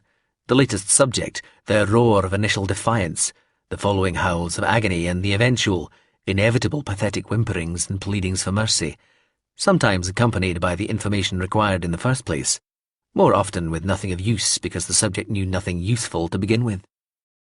I became a little disillusioned, I suppose, though that had nothing to do with the nightmares. It was just that our job never seemed to end, never seemed to achieve very much. There were always more subjects and gradually a greater overall number of subjects at any given time, from a greater spread of ages and from more and more backgrounds and professions. Society seemed to be collapsing around us. The Christian terrorist threat seemed only to increase despite the best efforts of the government, the security services and ourselves. And the real terrorists, or terrorist suspects, appeared to be joined by those who had fallen foul of the increased security measures and laws which the initial increases in terrorist activity had made necessary in the first place. My colleagues and I comforted ourselves with the thought that however bad things might be, or even might get, just think how much worse everything would be without our dedication and professionalism. I finally received some long-deserved promotion and began to take on more administrative duties, taking me away from the front line, as it were, though not entirely. In busy periods, I would help out, and when colleagues were unexpectedly absent, I would fill in for them. Both situations seemed to occur rather more often than the department expected, or I'd have liked. I began to see a department-approved counsellor, and my doctor put me on some medication that worked relatively well, at first at any rate. I established a mutually pleasing relationship with a lady police officer and found some solace in that, as I believe she did as well. We had decided to go on holiday, looking for some winter sun. This was required, certainly in my case. I had lately started to have increasingly distressing nightmares that centred around being killed in my home, waking up to find ex-subjects, especially deceased ex-subjects, standing at the foot of my bed, still in the state we had left them when my department had finished with them. They would stand and stare at me in the darkness, silent but filled with accusation. I could always smell the bodily fluids and sometimes semi-fluid solids that subjects were prone to evacuating either right at the start of the interrogatory episode or when they were under especially pronounced pressure. I would wake up in a sweaty knot of sheets, terrified that I had myself wet or soiled the bed. Just the prospect of such unpleasantly interrupted sleep was bad enough. My doctor put me on some more pills to help me sleep. I found that a nightcap of whiskey helped as well. I might claim that I had a premonition regarding what happened at the airport, though I think in retrospect that it was simply a memory of the CTs who had attacked the airport some years before, taking the weapons off the police guards and running amok with them. In any event, I was surprisingly nervous as my fiancée and I arrived at the airport. Nobody had attacked this airport for several years, nor had anyone succeeded in bringing down an aircraft either, despite a few near things. So I kept telling myself that there was nothing to worry about. But my hands were shaking as I locked the car door and picked up our luggage trolley. Part of my nerves were due to the fact that I had, over the last year or so, begun to worry that I might bump into an ex-subject in a social situation or in a large crowd, and that they would attack me or even just shout and scream at me, or just quietly point me out to their friends and family as their erstwhile interrogator. I must have interrogated thousands of people over the preceding decade and a bit, and they were not all dead or in prison. There must be hundreds still at large, those whose crimes had been relatively minor, or who had bought their release by turning informer, or who had been the victim of malicious denunciation. What if I encountered one of them? What if they fell upon me or embarrassed me in front of other people? This had preyed on my mind more and more recently. Statistically, it had to happen eventually. Nowadays, all too often, I thought I did indeed see such people. I tried never to memorize or even casually remember the faces of any of my subjects. As my dreams showed, they proved all too memorable without any effort being made on my part. But nevertheless, I had started to see faces in the streets or in parks or shops, or anywhere else where there were other people really, which I felt certain I had last seen tear-streaked, contorted in agony, mouth open in a scream or sealed with tape, their eyes popping, faces turning red. I had stopped going out quite so much as I had used to. I entertained more at home, had groceries delivered. We entered the terminal building. I found the beady-eyed gaze of the expressionless border police, paramilitaries and soldiers intensely reassuring. Nobody would be surprising these fellows and stealing their weapons. They took a family just in front of us to one side for a luggage spot check. We went to the bar after the rather long-winded and laborious check-in process. I claimed I needed a stiff drink after that, and also that I was a slightly nervous flyer. We spent half an hour there before we thought we ought to go through the main security barrier. I drank 3 or 4 glasses to my fiancée's one, which she did not finish. There was a long queue for the security barrier. I had guessed as much from the latest Internal Security Service's threat level alert and had allowed for such in our schedule for the day so far, despite some complaints. We shuffled forward. I was trying to read a newspaper. Police and soldiers walked up and down by the side of the line looking at people. I started to worry that I might look suspicious just because I was trying so hard to look as though I was reading the paper and was so obviously sweating. I could think of a few psychological, physiological parameters that I was fitting into all too neatly. I put the newspaper down and looked around, trying to appear normal, unthreatening. At least if I was taken out of the line, my identity cards and especially my security force's special police pass would secure a speedy end to any suspicion and doubtless an apology. The line stretched 20 metres ahead of us. 2 desks out of 3 working, scanning passports and checking tickets before admitting people to the main security area, where the hand luggage would be sniffed and scanned. The coloured family a couple of metres ahead of us would probably attract extra attention. A young man just beyond them carried a kit bag he'd be lucky to get checked as hand luggage. He was an army draftee, judging by his uniform, but even so. We shuffled forward some more. My fiancée took my hand and squeezed it. She smiled at me. My most disturbing feelings recently had been something close to treacherous. I had come to think that the CTs had a point, even that all terrorists had a point. They were still wrong, still evil, and still had to be resisted with all the means at our disposal as a society, including emergency measures. But the question that had started to occur to me was, were we any better? I put this down to the depressing realization that people were all the same. They all bled, they all burned, they all begged, they all screamed, they all reacted in the same ways. Guilty or innocent, that made little difference. Race made none. Sex, little. CTs were more fanatical, certainly, but I had begun to doubt that they were any more fanatical than the extremists on our side, who firebombed their congregations or crucified whole families in remote farms. Ordinary Christians caught up in the trolls of their areas and families and friendship groups were just the same as ordinary people. We all were. Almost without exception, we human beings were weak and dishonest and cruel and selfish and dishonourable and desperate to avoid pain and torment and incarceration and death, even to the point of implicating those we knew full well to be completely innocent. And that was the point. We were all the same. There was no difference. We reacted in the same ways to the same actions against us. I'd seen it 1,000 times, many thousands of times. So what had driven the CTs to such desperate acts, to such mad fanaticism?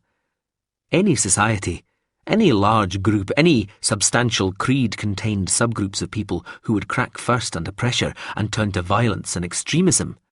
But what had created that pressure in the first place? Who had created it? And would we, the ordinary decent people, the security services, my own department for that matter, swapped at birth in the cradle, I don't know, have reacted any differently? I was still sure we were doing the right thing, but such questions had come to plague me. At the head of our slowly shuffling queue, between the two open desks, there was a big, hip-high transparent plastic bin which contained all the knives, tweezers, pocket knives, metal toothpicks and tools and other bits and pieces which had been confiscated from absent-minded or ignorant people, unaware of the relevant restrictions. It looked nearly full. I wondered if the bin's contents would be sold as second-hand pieces, or melted down, or thrown away. The young trainee soldier ahead of us walked out of the line when he was about 5 metres away from the bin and waved at the surprised-looking border police official scanning the passports. The young fellow was saying something sounding amused or jocular, not angry or frustrated. I imagined that he was late for a flight, perhaps liable to be posted AWOL if he didn't get through ahead of the rest of us. I looked back. The nearest police officer behind us shook his head and started to head for the front of the queue, where the young man had reached the big bin and was starting to talk to the border control official. He put his heavy-looking kit bag down and stretched his back, putting his hands behind his neck in an unconscious parody of the position the approaching policeman would soon be asking him to assume if he persisted in this attempt to obtain priority. I heard people around us tutting. The big, heavy kit bag was lying right behind the giant plastic bin full of sharps. To this day, I don't know exactly what made me react the way I did. I started to cry out, then somehow knew that there was no time, and pulled my fiancée to the side, throwing her down towards the wall and trying to throw myself on top of her. That is all I can claim to remember. The young soldier was a CT, a suicide bomber. The kit bag contained a blast bomb. The explosive charge it held could be made larger than it would have been otherwise, because it required no shrapnel. The transparent bin provided that. 38 died, not counting the bomber. Both border control gate officials perished, as did the policeman who'd been on his way to find out what was happening. Everybody ahead of us in the queue died instantly, or within seconds, save for one baby asleep in a backpack cradle. For 3 or 4 metres behind where we had been standing, almost everybody died. My fiancée lived for 5 days. I was on the critical list for about the same amount of time, and in intensive care for a further month. I had lost my left eye and left leg, and both eardrums. What I thought most tragic, and somehow hopeless, was that the young CT suicide bomber had not murdered a real soldier for his uniform, or even just stolen it. He really was an army draftee, and one who had come from a good, well-off, well-educated family of unquestionable loyalty and social credentials, and who had passed all the relevant weeding out stages and psychological tests with flying colours. He had only converted to Christianity in secret a few months earlier. A kind of conclusive despair settled within me when I learned that, and I had not, being quite frank about it, been in the best of spirits beforehand. I was in a private room at the hospital, still in some pain a couple of weeks after leaving the intensive suite, when a lady came to see me while I was snoozing. I got the impression of a short, bustily attractive woman, well-dressed and strongly perfumed. I didn't recognise her, and wondered, a little groggily due to the painkillers, if she was one of my ex-subjects arrived to inflict a bruise upon a bruise. She held my wrist as though about to take my pulse, then encircled it, her hand a bracelet. And with that, and no further ceremony, suddenly I was somewhere else. The Transitionary. My new friend, Adrian, insists that he must be personally present to be of the most help, so is on his way. However, it will take most of the rest of the day for him to get here. I wander the abandoned palace for a while, imprisoned within all this luxury and space, reluctant to show signs of life in case anybody is watching, and equally reticent about leaving it. I feel safe here, even as I fret at the feeling of confinement and the prospect of presenting an unmoving target for the next 5 or 6 hours. I stand, looking at a walk-in freezer on the ground floor. The freezer is switched off, dark, dry, its thick, stepped door wedged open by a shrink-wrapped case of Coca-Cola. I shiver, suddenly remembering the time I came here when it snowed, when I met my little pirate captain, and the very first time I came to this world when I tasted its unique fragrance. During the initial moments of that original visit, knowing nothing of the place save for that first hint of its true essence, I'd happily have bet somebody else's bottom dollar this was a greedist world. A world where the untrammeled pursuit of material wealth and the virtues of money itself were extolled, venerated, and even worshipped. Not as an original act of faith, of course. We always give ourselves more credit than that. Accidentally, rather. Perdition awaits at the end of a road constructed entirely from good intentions. The devil emerges from the details, and hell abides in the small print. I claim no moral superiority here. People like me get to see this more clearly than most only because we are privileged to witness lots of non-unique examples spread across a variety of worlds. Not because we are intrinsically wiser or more ethically refined. And even I, knowing full well that the technicalities profoundly matter, have to accept that it is precisely from the details, from the clutter and the turmoil of existence, that the fatal blow inescapably arises, like a freak wave, overwhelming, from the distributed chaos of the ocean. The specifics will claim me one day. The details always deliver in the end. There are as many types of capitalism as there are types of socialism, or any other ism for that matter, but one of the major differences, a major difference founded on what appears to be a minor detail, between whole bundles of ostensibly fully capitalist societies' centres, indeed depends, on whether commerce is governed by private firms and partnerships or by limited companies. I'd lie if I claimed I possessed any congenital interest in economics, but, from what I've gathered over the years, the invention and acceptance of the limited company means people can take big risks with money not their own and then, if it all goes wrong, lets them just walk away from the resulting debts. Because the company is somehow regarded as being like a person in its own right, so that its debts die with it, not the sort of fairy story a partnership is allowed to get away with. It's a piece of nonsense, really, and I used to wonder that legislatures anywhere bought into this blatant fantasy and agreed to give it legal house room.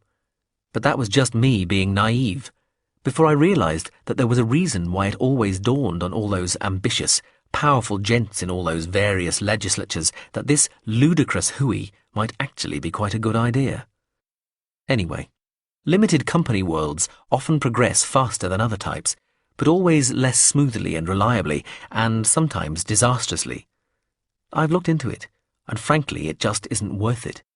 But you can't tell that to anyone caught up within the seductive madness of the dream. They have the faith, and are forever relieved by the invisible hand. I kick the case of Coca-Cola aside, letting the freezer door thud closed. There is a generously sized kitchen in the palazzo. It also has no electricity, of course, and no other sort of power I can get to work. But it does have drawers full of cutlery and cupboards full of tin cans. I eat cold peas by candlelight. As I begin to relax, I discover a need to know how many peas are on the spoon I am eating with. Oh dear, I thought I'd shaken that weakness off. I try to ignore this absurd compulsion and just keep on eating, but it is as though there is an elastic band joining the plate and the spoon, or a membrane in front of my face, physically preventing me from bringing the spoon to my mouth. Preposterous as it may be, it is actually easier to give in and count the peas. I cannot arrive at an accurate figure just staring at the slowly collapsing pile on the spoon, of course, though I'm sure an estimate would be pretty close to the final figure. so I have to spoon the load onto a plate and count them there. In the dim glow of the single candle, this is harder than it sounds. I have to sort them into files of 5 to ensure accuracy. Having arrived at a figure, it proves impossible to pick all the peas up again. I push them back into the mass of peas on the plate and take up another spoonful. That first spoonful was a pretty typical one, I reckon. This one, poised before me now, is also pretty typical, so ought to have the same number of peas. But does it? I am growing annoyed at myself, and my stomach is growling at me, still mostly empty, but I need to know. Was that first spoonful typical? Did I arrive at a reliable number before? I let this latest sample slide onto the side of the plate and count them as well. Slightly more than the first spoonful. I take an average of the two, though even as I do this, I realize that 2 just seems an inadequate number. 1 more sample ought to do. 3 is the number required for triangulation, after all. There. This third spoonful contains a number in between the first 2 spoonfuls, a straddle, a sure sign that we are zeroing in on the right number. I decide to take no more nonsense from myself and just eat this spoonful. This works, and I am able to sit back again. I sigh through my nose as my teeth and tongue quickly convert the mass of peas into a single lump of paste inside my mouth. I swallow and sit forward, scooping up the next mouthful of piselli piccoli. On the table, the candle flame flickers as though shivering. I stop and let the spoon fall back into the plate. I stare at the candle, remembering. And then suddenly, I was not merely remembering, I watched her move her hand above the lit candle through the yellow flame. Fingers spread, fluttering through the incandescing gas, her unharmed flesh ruffling the very burning of it. The flame, bent this way and that, guttered, sent curls of sooty smoke towards the dim ceiling of the room where we sat as she moved her hand slowly back and forth through the gauzy teardrop of flame. She said, "No, I see consciousness as a matter of focus. It's like a magnifying glass, concentrating rays of light on a point on a surface until it bursts into flame. The flame is consciousness. It is the focusing of reality that creates that self-awareness." She looked up at me. "Do you see?" I stared at her. I was here. Here with her in this place right now. This was not a memory, not a flashback. Certainly we had taken drugs, and we were still at this point under their influence. But this was definitely not some addled consequence of their effects. This was startlingly immediate and unquestionably vivid. Real, in a word. She put her head to one side a little, flexed an eyebrow. "Tem," she said softly, "are you listening?" "I'm listening," I said. "You look distracted," she told me. She pulled the sheet that was all she wore a little tighter about her, as though she was cold. She took a breath, went to speak. I said, "There is no intelligence without context." Her brows flicked momentarily into a tremulous frown. "That's what—" Still frowning, she sat back, removing her hand from the candle flame. It curled out after her fingers in a long, flexing trail of glowing yellow, as though reluctant to let go of her. "Have I said this to you before?" she asked. "Not really," I said, watching the candle flame restore itself. "Not as— No." She looked at me with what could have been either suspicion or bafflement. She said. "Well, it's like a magnifying glass, and the partial shadow it casts around its focus. The halo of reduced light around the bright spot at its centre is the depth required to produce that central concentration. In the same way, meaning is sucked out of our surroundings and concentrated in ourselves, in and by our minds." Her hair, a brown-red spill of curls across her shoulders and along her slender neck, formed a quiet nimbus around her canted head. Her deep, orange-brown eyes looked almost black, reflecting the poised stillness of the candle's flame like some image of the consciousness she had been talking about. They looked perfectly still and steady. I could see the minuscule spark of the flame reflected in them, unwavering, constant, alive. She blinked, slowly, languorously. I recalling, that the eyes only see by moving. We can fasten our gaze on something and stare intently at it only because our eyes are constantly consumed with dozens of tiny involuntary movements each second. Hold something perfectly and genuinely still in our field of vision, and that very fixity makes it disappear. "I love you," I said. She sat forward suddenly. "What?" The word, so emphatically pronounced, was enough to blow out the candle's little flame and plunge the room into darkness. The candle sitting on the table in front of me here, in the kitchen of the Palazzo Carezia, blows out. Caught in a sudden draught I can feel on my face, bringing a chill that lifts the hairs on the back of my neck. The spoonful of cold peas I was about to eat remains poised halfway to my mouth, exactly where it was the instant before I relived, replayed, and changed those moments from a room a dozen years and an infinitude of worlds away. But I thought the spoon fell. A door thuds somewhere in the building. Here in the kitchen, things click and buzz and motors start turning. Fridge and freezer compressors sighing into life as a light comes on in the hallway outside, and I hear distant footsteps. Chapter 13. Patient 8262. Last night, I left this bed and this room and this level, and I took me down to the floor below, the ground floor, where I witnessed something I found most terrible just yesterday. I found the silent ward. I was there. I was in it. I lay there with them for a time. It did not last long, but it was long enough. I found it terrifying. It happened after I fainted in the office of the broad-shouldered lady doctor. I still don't know quite what happened there. It ended up as some sort of bizarre hallucinatory experience, a lucid nightmare of voodoo cause and effect that ended with a keeling over that I was frankly thankful for at the time and, despite the fact it meant it makes it harder to work out what did happen, that I am still thankful for. Usually, I've found there is a distinct point when one realizes that one is asleep and dreaming. I can't remember one in what happened, what seemed to happen yesterday. Was it all a dream? It can't have been. At the very least, I went or was taken somewhere else yesterday out of my room. I was brought back here on a trolley after my time in the silent ward. We're coming to that.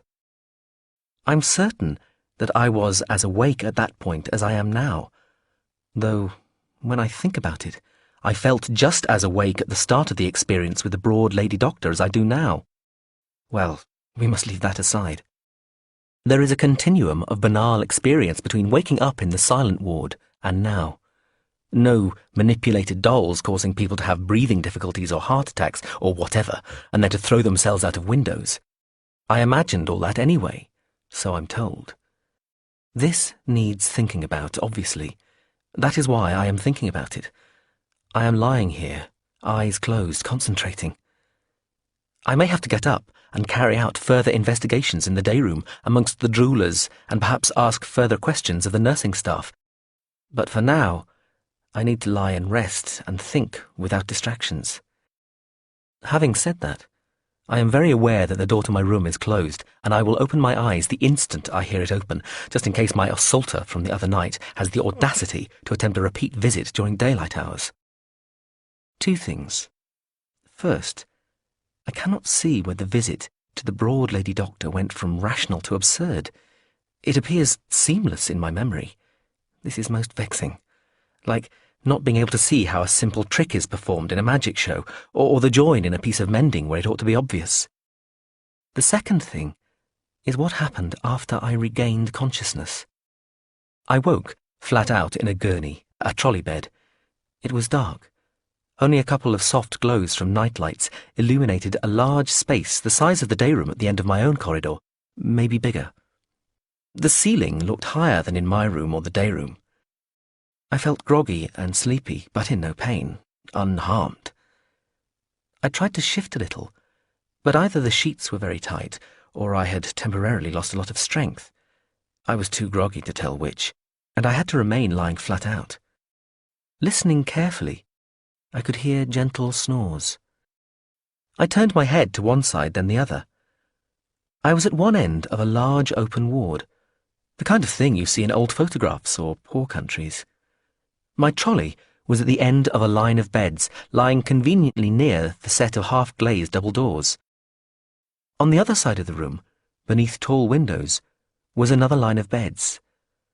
To see more, I tried again to raise my upper torso, attempting to bring my arms up so that I could support myself on my elbows, but without success.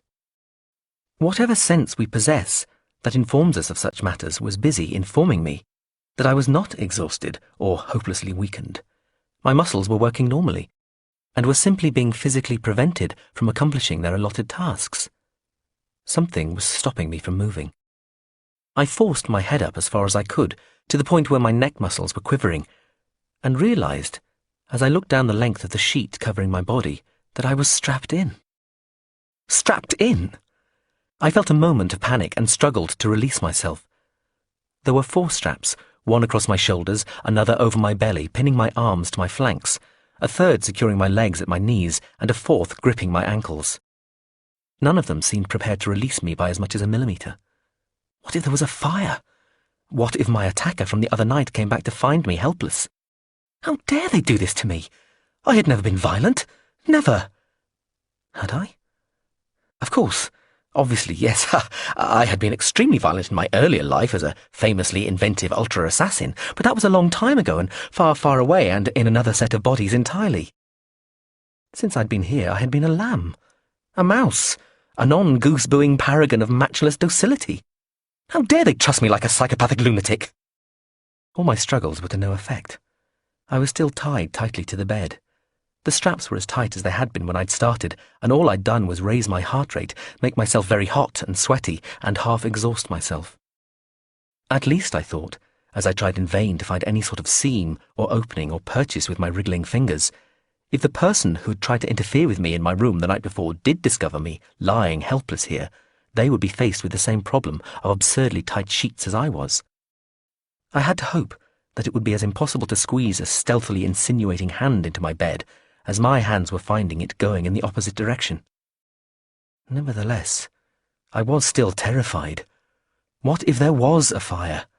I'd roast or bake or burn to death. Smoke inhalation would be a mercy. But what if my attacker did return? Perhaps they couldn't get a hand under my sheets without undoing me, but they could do anything else they wanted. They could suffocate me, tape my mouth, pinch my nose. They could perform any unspeakable act they wanted upon my face. Or they might be able to undo the bedclothes at the foot of my bed and gain access to my feet. There were torturers who worked on nothing but feet, I'd heard. Just being severely beaten on the feet was allegedly excruciating. I continued to try to free my feet and to work my hands towards the sides of the bed where it might be possible to find some weakness in the confining sheets and straps.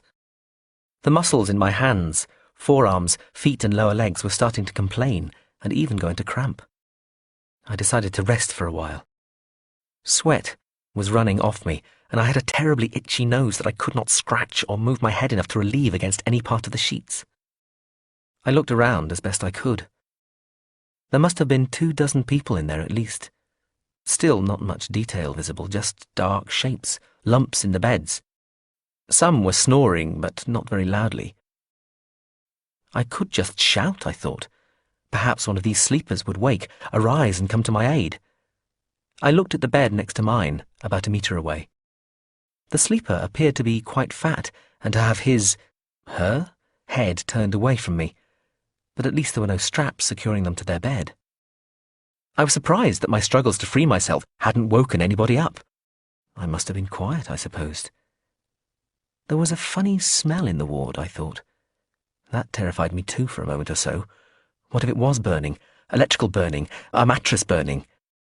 But then I thought about it. It wasn't a burning smell. Not very pleasant, but not the smell of burning. Perhaps one of the people in the ward had had a little nighttime accident. I could shout. I cleared my throat quietly. Yes, no problem there. Everything felt like it was working normally. And yet I was reluctant to shout out. What if one of these people was the person who had attempted to assault me? Even if that wasn't the case, What if one of them was of a similar proclivity? Probably not, of course. Anyone dangerous would be in their own room, wouldn't they? They'd be locked away, or at least restrained, as I had been, erroneously and absurdly. Still, I was reluctant to shout out. One of the other patients in the ward made a grunting noise like an animal. Another one seemed to answer. That smell wafted over me again. An appalling thought insinuated its way into my mind. What if these were not people at all? What if they were animals? That would account for the lump and misshapenness of so many of the shapes I could see, for the smell, for all the grunting sounds they were making. Of course, over all the time I had been here, there had been no hint that the clinic was anything other than a perfectly respectable and humanely run establishment with impeccable medical and caring procedures. I had no reason beyond whatever my highly constrained senses could supply to my already terrified mind and feverishly overactive imagination to believe that I was in anything other than a ward full of ordinary patients asleep. Nevertheless, when a person has a completely bizarre experience, faints, and then finds themselves strapped helpless to a bed in an unknown room full of strangers at night, it should come as no surprise that they start to imagine the worst. The corpulent figure, looming dimly in the bed next to mine, from whom it now occurred to me there was a good chance that the strange smell had been coming, as well as some of the grunting noises, made motions as though they might be about to turn over, bringing them face to face with me. I heard myself make a noise, a sort of yelp of fear. The thing in the bed stopped moving for a moment, as though having heard me, or waking up. I decided I might as well make more noise. "Hello?" I said loudly, with a tone of authority I trusted. No reaction. "Hello?" I said again, raising my voice somewhat. Still nothing. "Hello!" I said, almost shouting now. A few snores, but the shape in the bed next to mine made no further move. "Hello!" I shouted. Not a soul stirred. "Hello!" Then slowly, the shape in the next bed started to turn round towards me again. Suddenly, a noise outside on my other side, forcing me to look in that direction. There was a shape advancing on the barely lit glass of the half-glazed doors as someone or something came down the corridor. A figure, backlit, and then the doors swung open, and a male nurse padded in, humming softly to himself, walked up to my gurney, and looked, squinting for a moment at the notes attached to the footboard. I took advantage of the slightly increased light and looked briefly round at the man in the nearby bed. I saw a dark, fat, but entirely human face with a week's worth of beard. Asleep, dumb-looking, mouth and facial muscles slack. He snored. I looked back and saw the young male nurse stepping on the wheel brakes, releasing them. He wheeled me out into the corridor and let the double doors swing closed themselves, seemingly careless of the noise. He unclipped my notes from the end of the trolley and held them up to the light. He shrugged, replaced them, and started pushing me up the corridor, whistling now. He must have seen me looking at him, because he winked at me and said, "You awake, Mr. Kell? You should be asleep. Well, don't—" I didn't understand this middle bit. "Out of those and into bed. I don't know why. Something, something." He sounded friendly, reassuring. I suspected he was surprised that I'd been trussed up like that in the first place. "Don't know why they put you in there with the—" I didn't get the last word, but the way he said it probably meant something mildly insulting. One of those snappy, honest, but potentially shocking terms that medical people use amongst themselves that are not supposed to be for public consumption. We went up in the big rattly lift. It always went very slowly, and he started undoing the straps, pinning me to the bed while we made the ascent. Then he wheeled me along to my room, released me from the trolley and helped me into bed. He wished me night-night, and I wanted to cry. The next day, the young, mousy-haired lady doctor visited me and asked me questions about what had happened 2 nights before. I did not understand everything she said, but I tried to answer as fully as I could. No insulting dolls nonsense this time, for which I ought to have been grateful, I supposed. No apology or explanation regarding my being strapped to the trolley in a strange ward for the first part of the previous night either, mind you. I wanted to ask her why that had been done, what was going on, what was being done to identify the perpetrator, and what was being done to prevent them trying to interfere with me again. But I lacked the vocabulary to express exactly what I wanted to say, and anyway felt shy in front of the delicate young lady doctor. I should have been able to deal with this sort of thing myself. There was no need to trouble her and risk either of us being embarrassed. The day passed. I sat up in bed or sat in my chair, mostly, thinking, eyes shut. The more I thought about it, the more I felt there had been something odd about that ward downstairs. The atmosphere was too placid. The man who turned over to face me looked too out of it. Could they all be sedated? I supposed they might be. Problem patients often are, the chemical equivalent of the restraining straps I was unjustly subjected to. Perhaps the place would have been in uproar if they hadn't all been given sedatives. And yet, it seemed to me more than that. There was something about the place, something almost familiar that woke a half or a quarter or a smaller fraction of a whole memory in me. Something that might be important, one day if not now. Was it just the feel of the place? The atmosphere? I feel there ought to be another word, but it eludes me. Or was it some detail I noticed subconsciously but which slipped past my attentive mental processes? I resolved to investigate. I was aware that I had resolved the day or the night before to investigate the matter of my attempted assaulter, to ask questions of the staff and the slackjaws in the day room, but had not done so. However, I decided that perhaps it was all best forgotten about, and that so long as it did not happen again, we'd say no more about it. It wasn't worth granting the fellow the attention. The mystery of the very quiet people and the silent ward, that seemed more important somehow, more serious. That definitely did deserve a degree of scrutiny. I would take a look down there tonight. I opened my eyes. I ought to go now, in daylight. The silent ward would tell me more in waking hours than it might at night, when everybody was meant to be sleeping anyway. I got out of bed, donned slippers and dressing gown, and made my way down the corridor to the stairwell in the corridor below. The cleaners were washing the floor and shouted at me from near the doors to the silent ward. Mostly from the pointing I gathered that I mustn't walk on their still wet floor. I tried again in the later afternoon and got as far as the doors of the silent ward itself before I was turned back by a nurse. The glimpse I got of the ward through the closing door showed a tranquil scene. Hazy sunshine illuminated sparkling white beds, but nobody sat upright or sat at the side of their beds, and nobody was wandering about. It was admittedly a brief glimpse, but I found that very tranquillity disturbing. I retreated a second time, resolved to try again at night. I slip out of my bed in the depths of the night and pull on my dressing gown. I feel only a little groggy and fuzzy from my usual post-supper medication. I swallowed just one of the pills and spat the other out later. I am allowed a little torch, which I keep in my bedside cabinet. It has no batteries, but works by being squeezed, a little flywheel whizzing round with a faint grinding noise to produce a yellow-orange light from the little bulb. I take that. I also have a little knife that the staff do not know about. I think it is called a paring knife. It was on a tray they brought my lunch on one day, hidden by the underside of the main plate. It has a sharp little blade and a nick out of the dense black plastic which forms the handle. There was some slimy vegetable matter adhering to it when I found it, as though it had not long been used. It must have been misplaced by the kitchen staff, ending up on what happened to become my tray.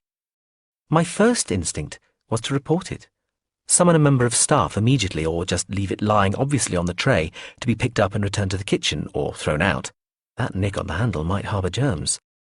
I don't really know why I picked it up, cleaned it on my paper napkin and hid it on the little ledge at the back of my bedside cabinet. It just felt right. I am not superstitious, but the appearance of the knife felt like a little present from fate, from the universe, and one that it would be impolite somehow to turn down. I take that with me too. My room is not locked. I let myself out and close the door again quietly, looking down the dimly lit corridor to the day room and the nurse's station. There is a small pool of light there and the faint sound of a radio playing jingly music. How much more daunting the journey ahead seemed now compared to exactly the same one taken twice in daylight a few hours earlier. I walked to the stairs, the soles of my slippers making only the quietest of slapping noises. I open and close the door carefully. The stairwell is better lit than the corridor and smells of cleaning fluids. I descend to the ground floor and enter the lower corridor just as silently as I left the one above. Another dim expanse. I approach the two half-glazed doors and the darkness beyond them. I shut the door behind me. The ward looks just as it did the night before. I approach the fat man lying in the bed nearest the door, the one my trolley had been parked next to. He looks just as he had last night, I think. I walk down past the other beds. They are just ordinary people, all men, a mixture of body shapes and skin colours, all sleeping peacefully. Something nags at me. Something about the first man I looked at, the fat man near the doors. Perhaps it will become obvious when I look at him again on my way back out. Near the far end of the ward, I notice that one of the sleeping men has something on his neck. I have to use the torch, shielding it so that it does not shine in his eyes. There is dried blood near his Adam's apple. Just a little, though, nothing sinister. A shaving nick, I suppose. Ah, that's it. I pad back up to the fat man. He has been shaved. He had a week's worth of beard last night, but now he is clean-shaven. I look back down the ward. They are all clean-shaven. You see men with beards here, and moustaches. There seems to be no particular rule regarding facial hair. Out of over 20 men, you'd think at least 1 or 2 would have beards. I study the fat man's slack, smooth face. He has not shaved, or been shaved, very well. There are little tufts of hair here and there, and he has been nicked with the razor too. On impulse, I put my hand on his shoulder and shake him gently. "Excuse me," I say quietly in the local language. "Hello?" I shake him again, a little more vigorously this time. He makes a sort of grumbling noise and his eyes flicker. I shake him again. His eyes open fully and he gazes slowly up at me, his expression only a little less vacant. There does not look to be much intelligence in those eyes. "Hello?" I say. "How are you?" I ask, for want of anything better. He looks up at me, seemingly uncomprehending. He blinks a few times. I snap my fingers in front of his eyes. "Hello?" No reaction. I take out my torch and shine it in his eyes. I've seen the medics do this, I'm sure. He squints and tries to move his head away. His pupils contract very slowly. This means something, though I'm not entirely sure what. I stop squeezing the torch's handle. It wheezes to silence and the beam fades to darkness. Within seconds, the man is snoring again. I choose another man at random halfway down the ward on the far side and get the same responses. I have just switched the torch off again and he has just fallen back asleep when I hear footsteps in the corridor. I duck down as a figure approaches the doors. Then I crouch out of sight as one of the doors starts to open. I crawl underneath the bed, banging my head on a metal strut, and have to make an effort not to cry out. I can hear the person walking down the ward, and I see a soft light flicking on and off. A pair of legs comes into view, white shoes and a skirt. The nurse passes by the bed I am crouched beneath without pausing. I lower my head so that I can watch her. She goes to the far end of the ward, stopping at a couple of beds, flicking her small torch on and off each time.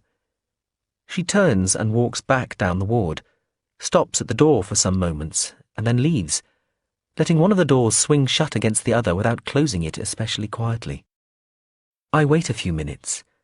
My heart calms. In fact, I become so relaxed I think I might even drift off to sleep for a few moments, but I'm not sure. Then I let myself out. I negotiate the lower corridor and stairwell without being seen, but the light is on in my room when I return. The duty nurse for our floor is in my room, frowning as he looks at my notes on the clipboard. "Toilet," I tell him. He looks unconvinced, but helps me back into bed and tucks me in.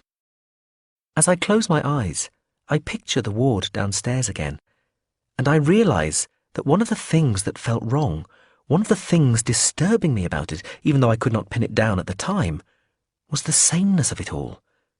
The bedside cabinets all looked the same. There were no get-well-soon cards, no flowers, no baskets of fruit or other items that would personalize the allotment of space each patient is allowed. I can remember seeing a water jug and a small plastic cup on each cabinet, but that was all. I can't recall seeing any chairs by the sides of the beds either, No chairs anywhere in the ward that I could remember. Husks. I keep coming back to this strangely significant word.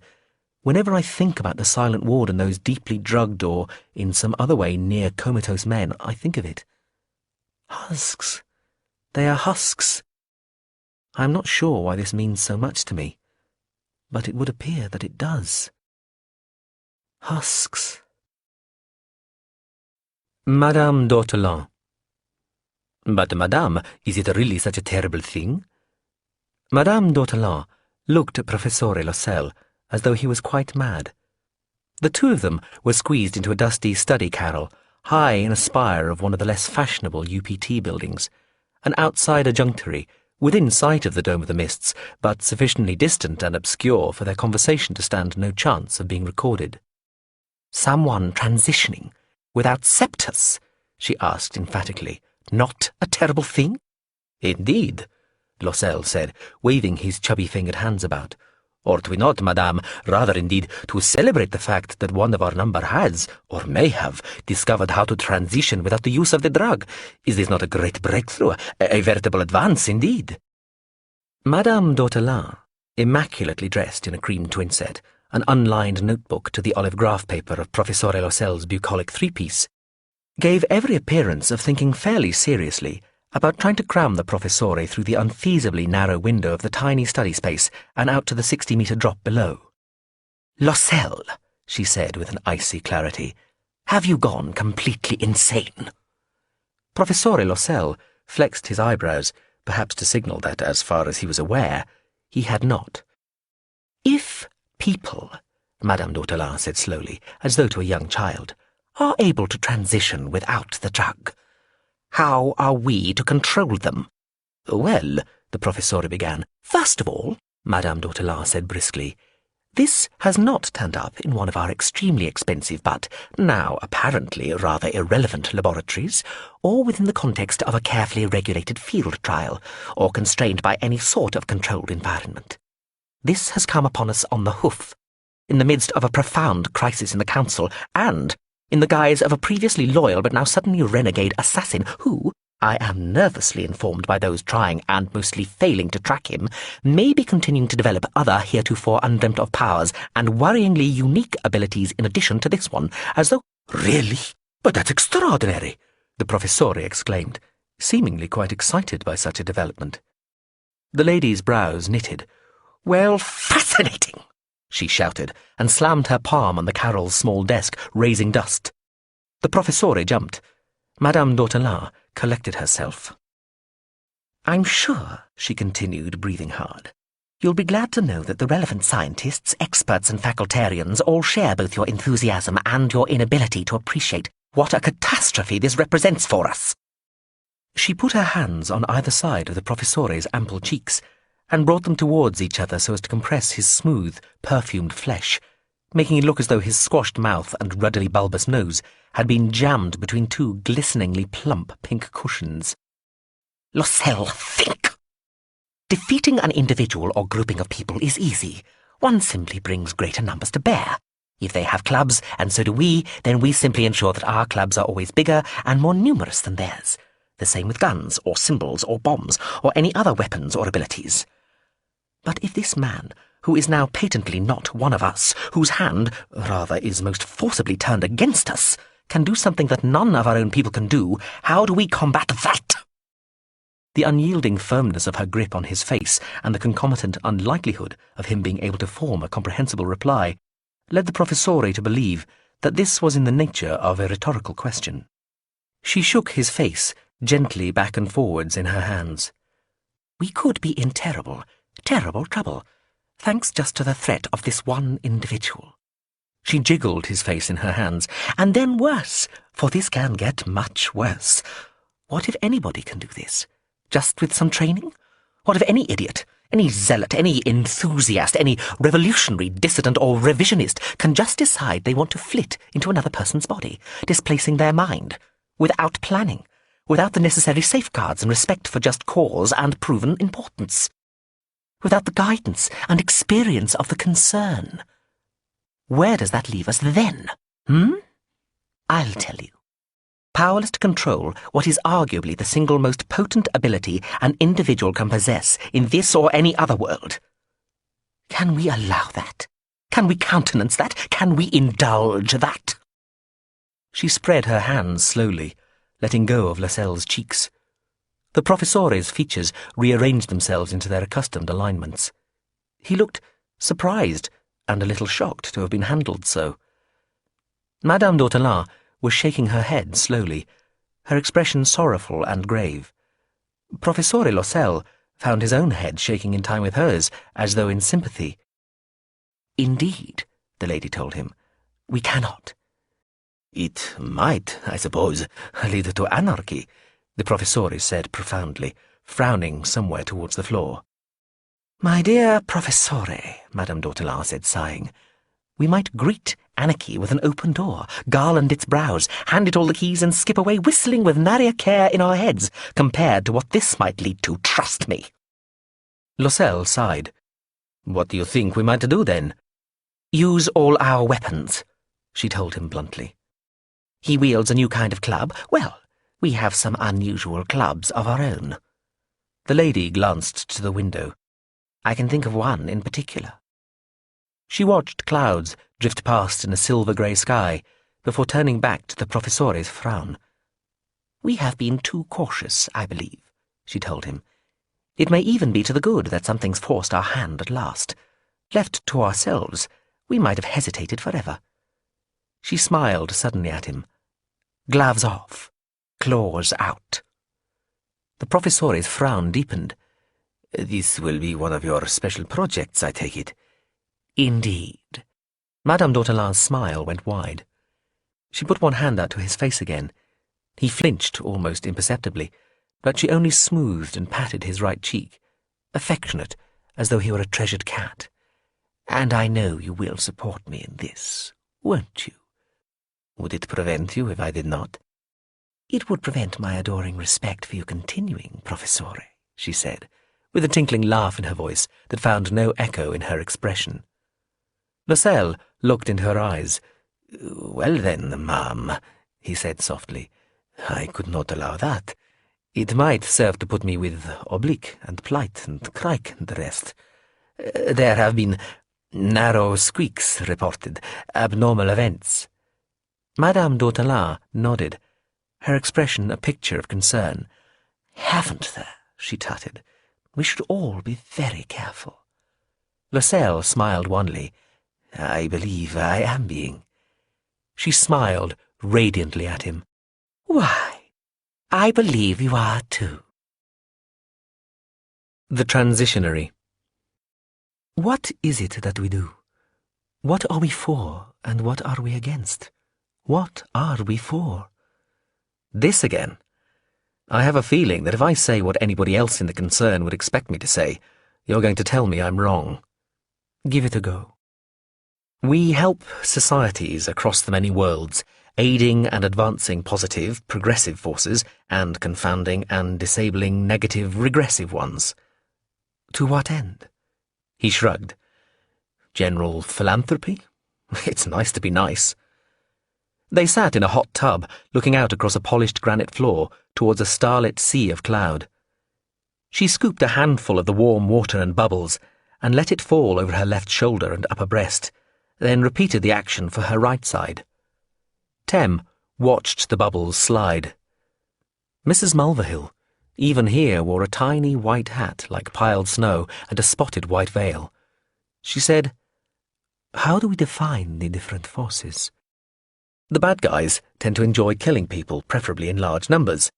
The good guys, and girls, don't. They get a buzz when infant mortality rates go down and life expectancy goes up. The bad guys like to tell people what to do. The good guys are happy to encourage people to make up their own minds. The bad guys like to keep the riches and the power to themselves and their cronies. The good guys want the money and power spread evenly, subject to the making up your own minds thing. In this world, there had once been an emperor of the world. He had caused this palace to be built, levelling the top of the mountain that was variously called Sagamata, Chomolungma, Peak 15, or Mount Everest, or Victoria, or Alexander, or Gandhi, or Mao, or many, many other names. The palace was vast, enclosed by great glass domes which were pressurized and warmed to mimic the conditions of a tropical island. Now, though, after a catastrophe caused by a gamma-ray burster happening relatively nearby by cosmic standards, the world was devoid of humans, or almost any other living thing, and was in the slow, eons-long process of changing profoundly as all the processes associated with life, including carbon capture and even most of its plate tectonics, started to shut down. The Concern had first discovered the world a few years after the catastrophe and had repaired and restored the palace. It had become a place where privileged officers of the Concern could holiday. Mrs. Mulverhill, who now seemed to be able to go anywhere and do anything as long as she stayed away from the Concern proper, had found a version, indeed a whole unshuffled deck of versions, where this had been done, but nobody had yet come to visit. For now, at least, it was her private world. She had brought him here. This time, she had only needed to hold his hand. "What is the point," she asked him, "of trying to do any good in the many worlds when there will always be an infinite number of realities where the horrors unfold unstopped?" "Because one ought to do what one can. Good is good. Specific people and societies benefit. That not all people and societies benefit is beside the point. That a finite number of lives and worlds are better as a result of the actions of the Concern is all the justification that is required, and refusing to do a finite amount of good because you cannot do an infinite amount of good is a morally perverse position. If you feel sorry for a beggar, you still give them money, even though doing so does nothing for the plight of all other beggars." He let himself slide under the steaming water and the islands of bubbles, resurfacing and wiping water from his face. "How am I doing? I'm paraphrasing here, but it's sounding pretty good to me. I should probably write a paper or something." "Extremely well. You're a credit to your teachers." "I thought so." He pushed his fingers through his hair like a rough comb. "So, tell me where I'm wrong and what the Concern is really up to." She nodded once. There were times when he thought she lacked any sense of humour, irony, or sarcasm. "I think now that the Concern," she said, "exists for a much more specific purpose than simply acting as a multiversal niceness enforcement agency. It does do some good, but it is incidental, a cover for its true purpose." "Which is what?" "That is what I hope you will agree to help me find out." "So you still don't know?" "Correct." "But you suspect they're up to something?" "I know they are." "How do you know?" "I feel it." "You feel it?" "Indeed. In fact, I feel certain of it." "You know, if you're going to convince anybody else about this, including me, you're going to have to do better than just telling them you're certain. It's a little vague." "I know. But consider this." Of course, she had a slyly refined sense of humour and appreciated ironies that entirely passed him by. Sarcasm was generally beneath her, but even so. "I am," he told her, sitting comfortably. She put one hand up to the side of her head, so that one rosy nipple surfaced briefly from the white bubbles. She took the little white hat and the veil off, laid them on the black granite at the side of the tub. Slit-like pupils in amber irises narrowed fractionally as they regarded him. "We have access to an infinite number of worlds," she said, "and have visited some very strange ones. We suspect there are some so strange that we are unable to access them just because of that strangeness. They are unenvisageable, and because we cannot imagine going to them, we cannot go to them. But think how relatively limited is the type of world we do visit. For one thing, it is always and only Earth as we understand it, never the next planet further in towards or further out from the Sun, Venus or Mars or their equivalents. This Earth is usually about 4.5 billion years old in a universe just under 14 billion years old. Usually, even if it supports no intelligent life, it supports some life. Almost without variance, it exists as part of a solar system in a galaxy composed of hundreds of millions of other solar systems, in a universe composed of hundreds of millions of other galaxies." As she spoke, she flexed one leg and reached out with it to find his groin with her foot. Her toes brushed against his balls, his cock, stroking them, wafting like the water. "Wait," he said, opening his legs a little to allow her more room. This isn't the where is everybody question, is it? Yes. That's easy. There is no everybody, there is only us. There are no aliens. Not a single one of the many worlds shows any sign of alien contact, past or present. Their lack throughout the multiverse proves the point. We are alone in the universe. Her toes were gently brushing first one side of his penis, then the other, bringing him erect. In all the universes? She asked, smiling. In every single one. Then infinity seems to be failing somehow. Wouldn't you agree? Failing? It hasn't produced any aliens. It has produced only us. A single intelligent species in all the wide universe does not smack of infinity. She supported herself by stretching her arms out to either side of the tub and reached out now with both feet, finding his erection with 2 sets of toes and stroking it gently up and down. He cleared his throat. What does it smack of, then? Well, it could simply be due to what the transitioneering theorists call the problem of unenvisionability, as mentioned. We cannot imagine a world that includes aliens, or perhaps, deep down, we don't want to. Mrs. Mulverhill raised one hand and blew some bubbles from it to inspect her fingernails before looking at him and saying, Or it might smack of deliberate quarantine, systematic enclosure, some vast cover-up. Why, Mrs. Mulverhill, you're a conspiracy theorist. Yes, she agreed, smiling, but not by nature. I've been forced into it by the conspiracy I'm investigating. She hesitated, uncharacteristically. I've found some examples. Ones you'll know about. Want to hear? Fire away. He nodded down to where her glistening feet, bobbing rhythmically through the surface of the swirling, bubbling water, were caressing his cock, parenthetical. Feel free not to stop doing that, though. She smiled. The examples are from the more extreme end of the exoticism spectrum, she told him. But still, I've always liked extremities. I'm sure. Max Fitching, the singer? I remember. The Green Terrorist explanation was a lie. He was going to give his money to SETI research. Uh-huh. Marit Shaun? I still wince.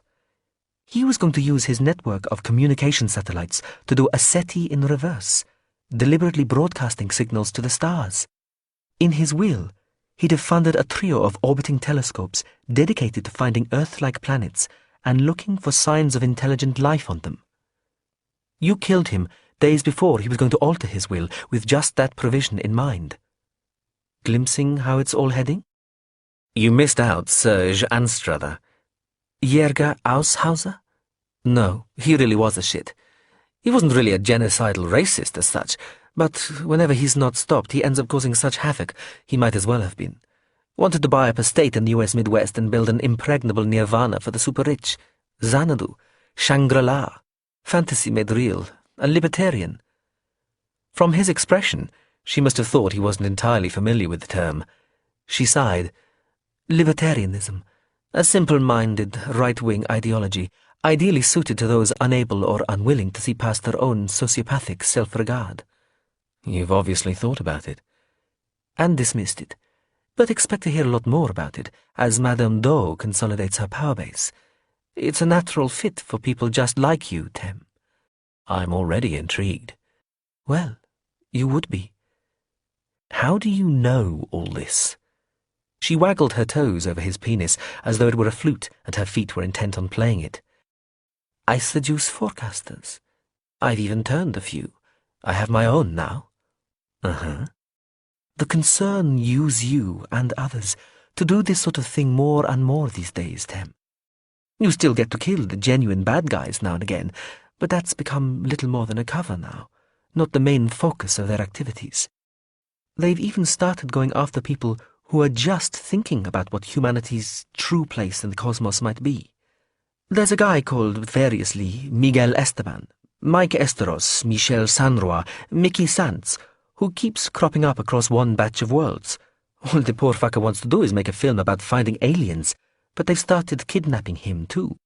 That's one of the few examples we know about. I'm betting there are hundreds of others. This is all back to Madame Doe, isn't it? He said, gripping the rim of the tub and flexing his shoulders to ease his hips forward, closer to her, so that her legs spread a little more, glistening knees appearing out of the surface of the gently bubbling water on either side, while her soles and toes still grasped his cock. Madame d'Ortolan continues to believe in her imbecilic theories and pursue her sadistic research, Mrs. Mulvihill agreed graciously. It just always seems more personal, he said, this thing between her and you. I've no particular desire to personalize any of this, Tem. It's just that when you follow the relevant trails, she's always what's waiting at the end. No doubt. He reached forward, took her ankles in his hands. And now I think you should come over here. She nodded. I think I should too. The dawn began to break across the teeth of the eastward mountains, a yellow-pink stain slowly spreading.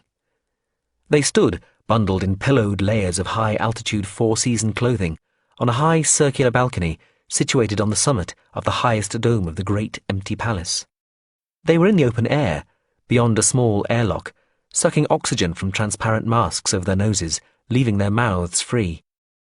Small oxygen tanks in their outer jackets kept them supplied with the life-giving gas, and a backup system of valves dotted round the balcony stood ready to replace those if something went wrong.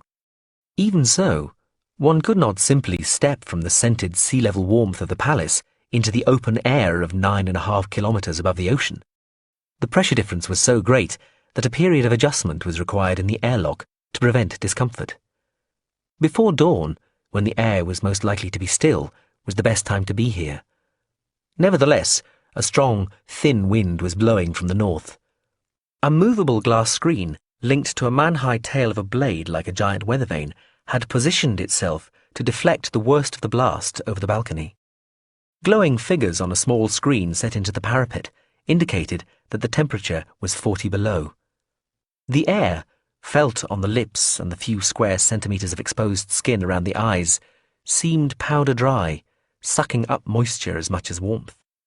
She said, People will generally make whatever compromises with the world they think necessary still to convince themselves that they are the most important thing in it. The trouble with what we're able to do, specifically the trouble with unfettered access to Septus and through it to the many worlds, is that it abets and encourages this delusion to the point of naked solipsism. Her voice, carried over the steady roar of wind, sounded calm and strong, unaffected by the thin air. All the same, he said, it's still an illusion. The world exists without us, whether we like it or not. She smiled. A hard-line solipsist would dismiss your words as mere wind, she said. The point is that to a true solipsist there is no distinction between objective and subjective truth. Subjectivity is all that matters because it is effectively all that exists. And to be a member of the Central Council of the Transitionary Office is to exist in a state that positively encourages such a state of mind. It is not healthy, not for the office, l'expérience, or for anything or anybody. I'd have thought it was very healthy indeed for those on the council itself, only in the trivial sense that now they need never die. I bet it doesn't seem trivial to them. Well, quite. Mrs. Mulvihill sat back against the balustrade, its curved top fitting into the small of her back within the puffy layers of insulation. Her outerwear was white. The slowly increasing light to the east washed it with a chilly pinkness. But one has to ask what this has done to their outlook. I cannot wait for you to tell me, he told her. She smiled. Unless we have been lied to even more comprehensively than even I suspect, the concern has existed for 1,000 years.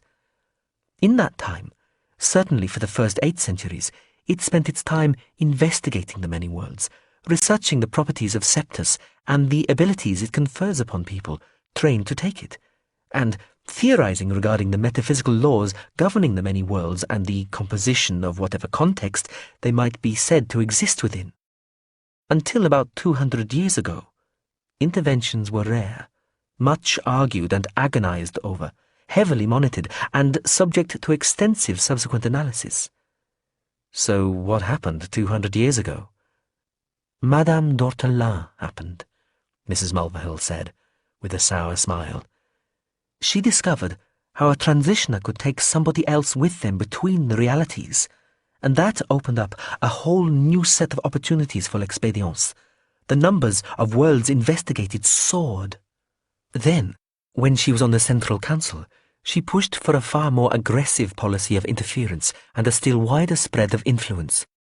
She also proposed that the practice of allowing Central Council members to shift down to a younger body when their own body approached advanced old age become the default for all, rather than the extraordinary privilege for the most honoured few, and that the limit of this being allowed to happen only once be lifted. I thought that was still just a proposal. It was a rumour throughout the concern, indeed across Calbafrac, that this might be the case, but there had been no official pronouncement. In theory, it is, Mrs. Mulverhill conceded.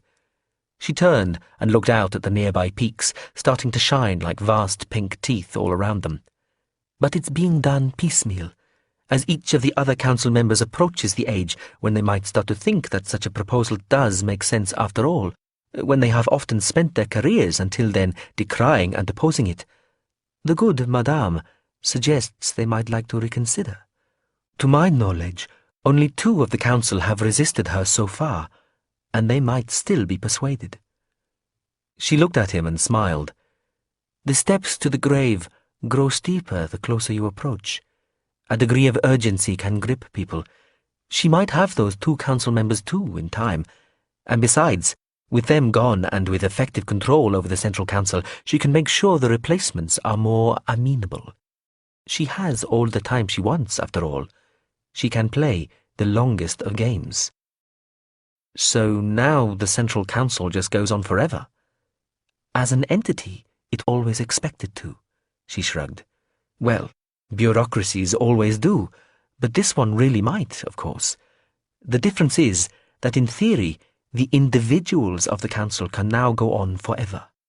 The point is not that the Central Council will never cease to be. The point is that the Central Council will never cease to be exactly the same. It will never change. They'll still get older. Their minds will, yes. And it will be an interesting rolling experiment in how much information a healthy and relatively young mind can contain, without having to overwrite some of it when it's inhabited by a relatively ancient one. And of course, the council members are quite convinced that they will only get wiser and wiser the older they get in lived years, and that this can only be a good thing. But I think any rational outsider would and should be appalled at the prospect. The old and powerful never want to let go.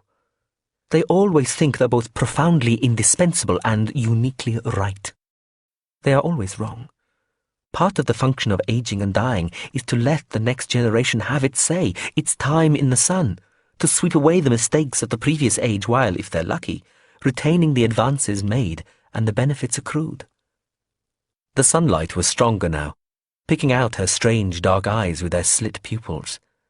They narrowed, glittering as though frosted. It is an insane conceit.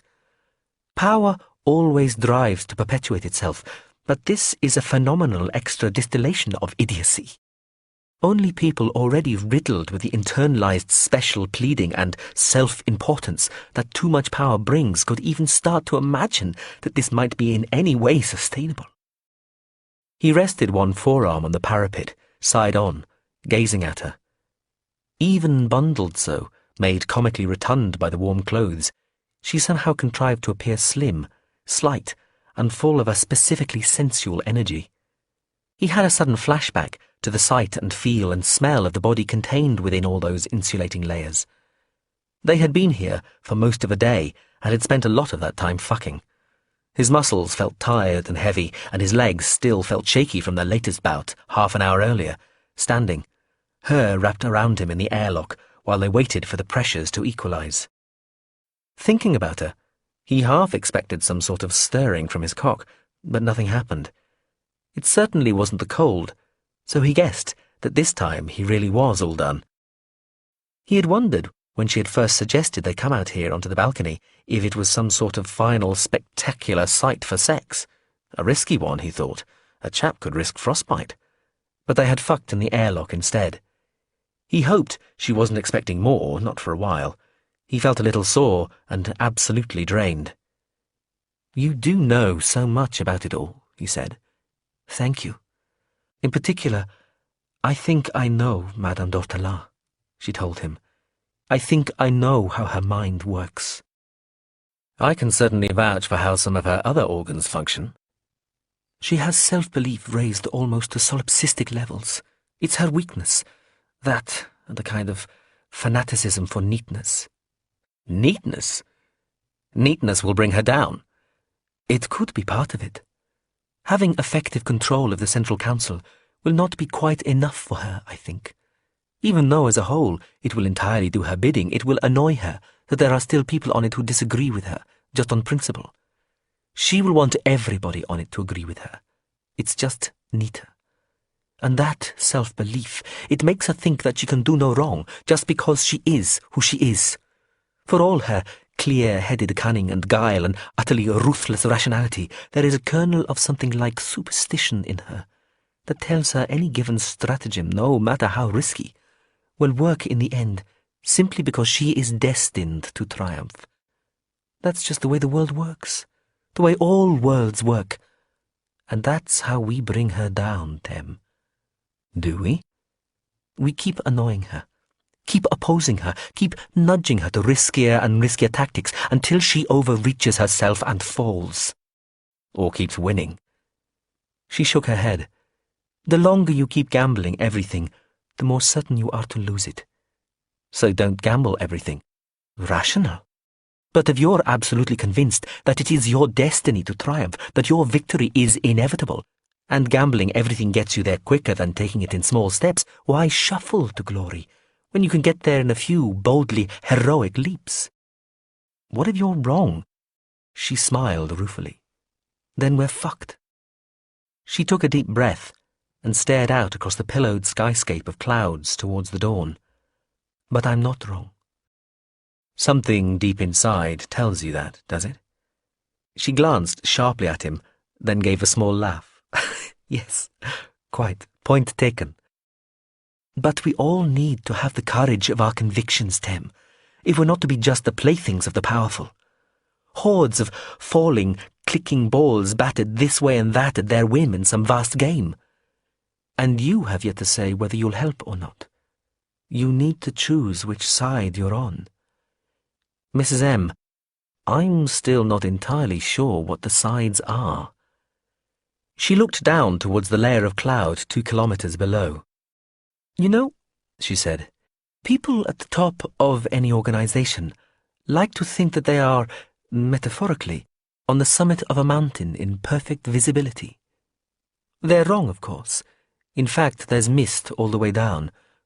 Organizationally, you're lucky if you can see clearly into even just the next level down. After that, it's pure murk, as a rule." She left a pause, so he said, "Really?" "Of course. With the concern, it gets even more difficult to see what's going on." She turned to look at him. "There are levels most of us don't even know exist. I was on the level just beneath the Central Council. If I'd kept my nose clean, I'd probably be there now. Certainly in a decade or so, assuming that one of the holdouts sticks to their guns and dies, rather than keeps going on forever. You're a level down from that, Tem. Fast-tracked for success, but, I'd guess..." Her eyes narrowed again, and her head tipped, not knowing it. "Would that be right? I thought you had to do a lot of committee work and politicking back on Calbafrak. I enjoy working in the field too much. Also, it has been noticed amongst the lower orders that the turnover in the Central Council has slowed down a lot over the last 50 years or so." "All the same, you're one of the potential chosen ones." "I'm flattered. Is that why you're trying to recruit me?" "Not directly. They must see something in you. I do too, though perhaps not exactly the same things. I see a potential in you that I don't think they know is there, and I think you might choose the right side." "So do they, I suppose. But this brings us back to the issue of sides. You were about to explain just what they were, I think. I did ask you to." She moved closer to him, placed one snow-soft white mitten on his. The Central Council has become obsessed with power before and beyond anything else. The means has become the end. If they are not opposed, they will turn L'Expédience into something that exists only for its own aggrandizement, and the pursuance of whatever secret purposes the individuals on it choose to dream up. I think that is unarguable. Plus, I believe that, at the behest of Madame d'Autelin, there is something else. Some already hidden agenda they're working to. The uniqueness of human intelligent life and the singular nature of Kalbafrak itself may well point to the nature of that secret. But I never got close enough to the center of power to find out. What? And I am supposed to? No. It'll take too long for you to be elevated to the council, if you ever are. It'll be too late by then. Too late? Too late, because soon Madame d'Autelin will have the council exactly as she wants it, full of people who think just as she does, and who will do everything she wants them to do, and who will never die, because they will keep repotting themselves into younger bodies as their older ones approach senescence. So what do you propose, Mrs. Mulverhill? Her smile looked defensive. Ultimately, that the Central Council either ceases to exist or is severely reined in and radically reconstituted. Certainly, that it is subject to some sort of democratic oversight. They can even keep their serial immortality as long as they resign in perpetuity from the Council itself. Long life for long service, an incentive to serve, but not to entrench. All the same, you're asking a lot of them. I know. I don't see them giving up what they have at present without a fight. And is the other side just you and your bandit gang? Oh, there are plenty of people who feel the same way, including a few people on the Central Council itself. Like who? That smile again, a little wary this time.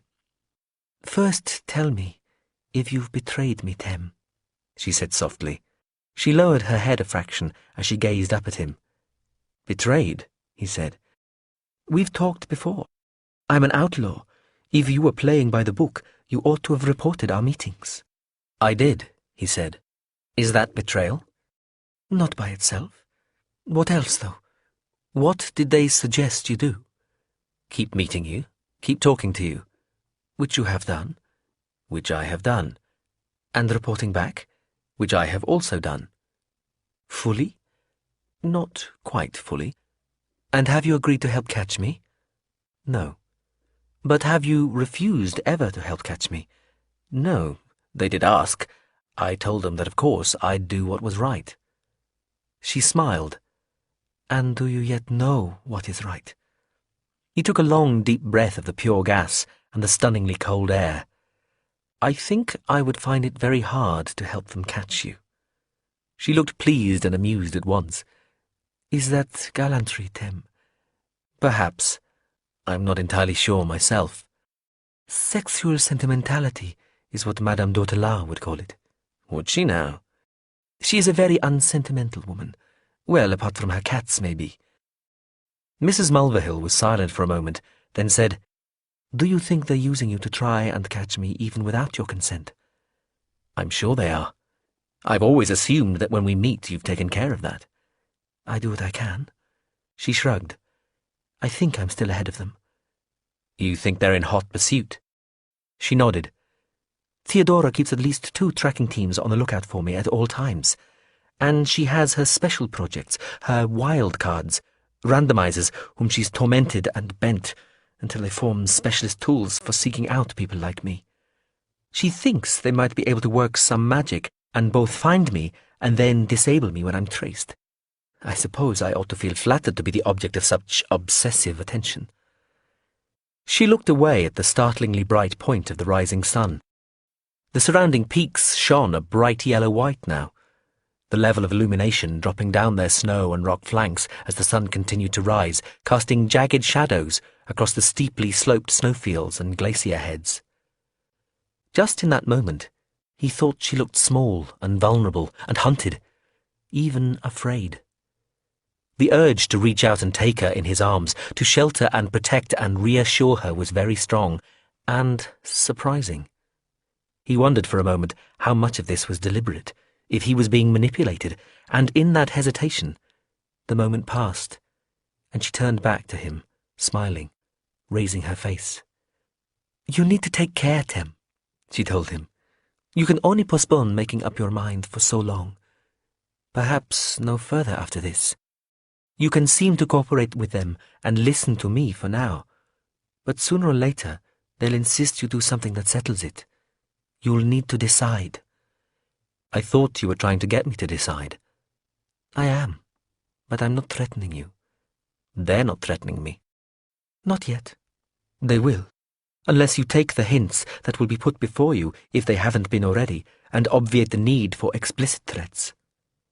She looked down towards the ruffled blanket of cloud far below, still in shadow. "The Central Council prefers implied threats. The threat of threats. It's more effective, leaving so much to the individual imagination. You're not going to tell me who the people on the Central Council are you? The ones who might think the way you do?" "Of course not. You could probably make a fairly accurate guess anyway, and it's not as though I have signed contracts from them, swearing to rebel when the time comes. I haven't even talked to all of them. I'm just making assumptions. But feel free to tell the questionary office that you asked the question." "I shall." She was silent again for a while.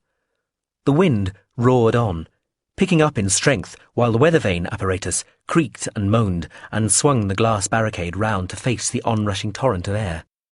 "You should take all this more seriously, Tem," she said, her tone gently chiding, close to hurt. "These people are slowly making monsters of themselves. Madame Doe is already full-fledged. Under her, if they haven't already, they'll come to countenance anything to avoid what she sees as contamination. Anything.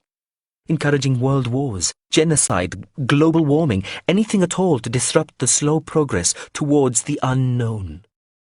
"Don't let my defensive flippancy deceive you," he told her, pulling her to him, enfolding her. He hesitated. "Deep down, you still don't take it seriously either," she suggested, looking up at him with a small, wan smile. "There's that flippancy again." He squeezed her. "I take it as seriously as I've ever taken anything, including my own survival." She looked unimpressed. "I was hoping for better." "Leave it with me. I'll see what I can do." She turned in his arms, staring out over the nearly lifeless waste of rock, ice and snow towards the faltering dawn. "We may not be able to meet like this again," she said quietly. "I'm sorry." "Then I'm glad," he said, "that we were able to put so much effort into this meeting." She looked back at him, with an expression on her face that he was unable to read, and he felt a real, gut-stirring emotion, something between a kind of recidivist lust and an entirely unexpected regret at the potential loss of somebody who only now, belatedly, he realized was, and had always been, a soulmate.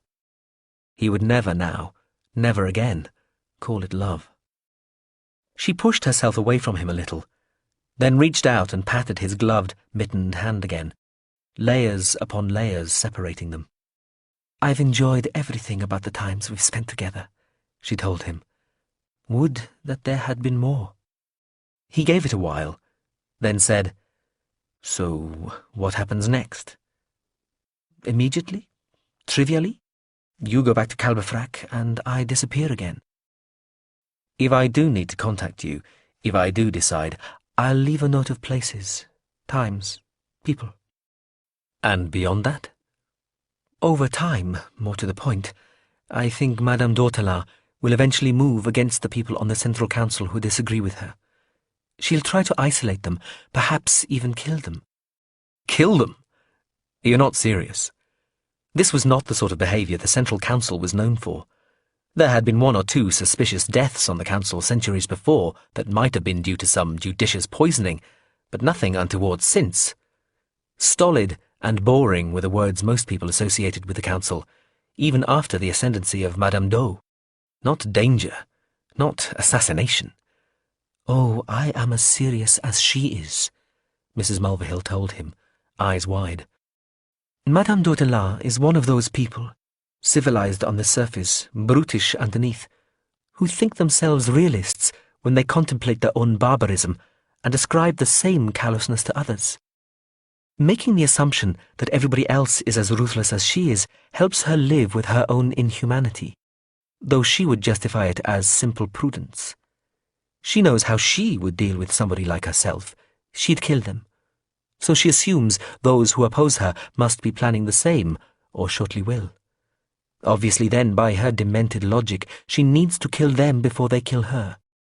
She will think through this psychotic escalation without any evidence that her opponents actually do intend her harm, and she'll pride herself on her disinterested practicality, probably even persuading herself that she bears those she has marked for death no personal ill will. It's just politics. Mrs. Mulverhill smiled briefly. She will move against them, Tem. Decisively as she would see it, murderously as anyone else would. She put one mittened hand on his arm. And she may think to use you to do so. As you are still her promising boy, discover and test your loyalty and commitment by ordering you to make the cull. Though she will undoubtedly have alternative means set up if you decide not to cooperate. Her gaze fastened on him. If you do decide against her, you will be making yourself an outlaw too, or at best symbolically leaping behind a barricade with others like myself. And unless we succeed, the full force of the Central Council and the concern itself will be turned against you, against us in time. We have to persuade the waverers, who are probably the majority, that we are right, and we need to survive long enough to do that. If we can resist the Council successfully, they will look weak and be seen to lose authority. Then negotiation, compromise might be possible. You don't sound very hopeful. She shrugged. Oh, I am full of hope, she said, though her voice sounded small and faint.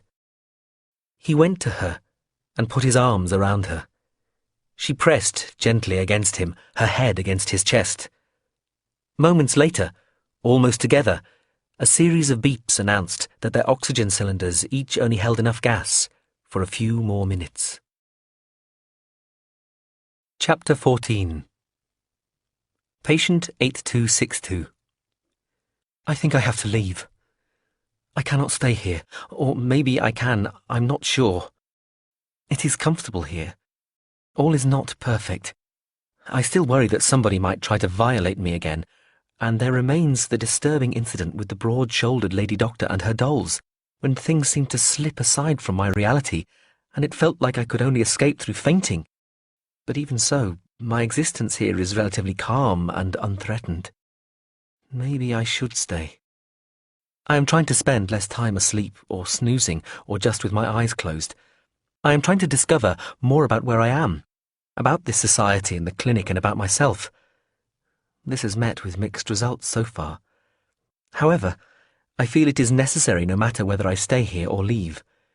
If I stay, I need to know where it is that I am staying, so that I am prepared for what may happen. Suppose I am only here for as long as some sickness fund or medical insurance settlement lasts, and then get thrown out regardless, for example. If I am to leave, then I need to know into what sort of world I would be venturing. So I have, albeit reluctantly, especially at first, been spending more time in the day room, watching television with the slackjaws, droolers, mumblers, random shouters and nappy wearers who inhabit the place. There are one or two of its denizens who are not irredeemable, but they are very much in the minority. It is amazing, though, how little one can glean from the sort of broadcasts these people choose to watch. I have tried finding news or current affairs channels, but this always causes protests, even from the true slackjaws, who you'd have sworn might as well have been sitting watching a turnip rather than a functioning television. They like cartoons, mostly. They will watch programs with lots of shouting and movement and colour, but anything that might actually engage the brain's higher functions, beyond the sort of stimulus on a par with a chain of plastic toys stretched across an infant's cot or pram, that they cannot cope with. I have learned a little more of the local language. That's about all. I persist only because the very distracting nature of the programs sometimes lets my higher functions disengage more easily from the here and now, freeing me to think. I asked for, and was given a radio to use in my room. That was better. I am still struggling to understand more than about a quarter of what is said. less when people talk too fast.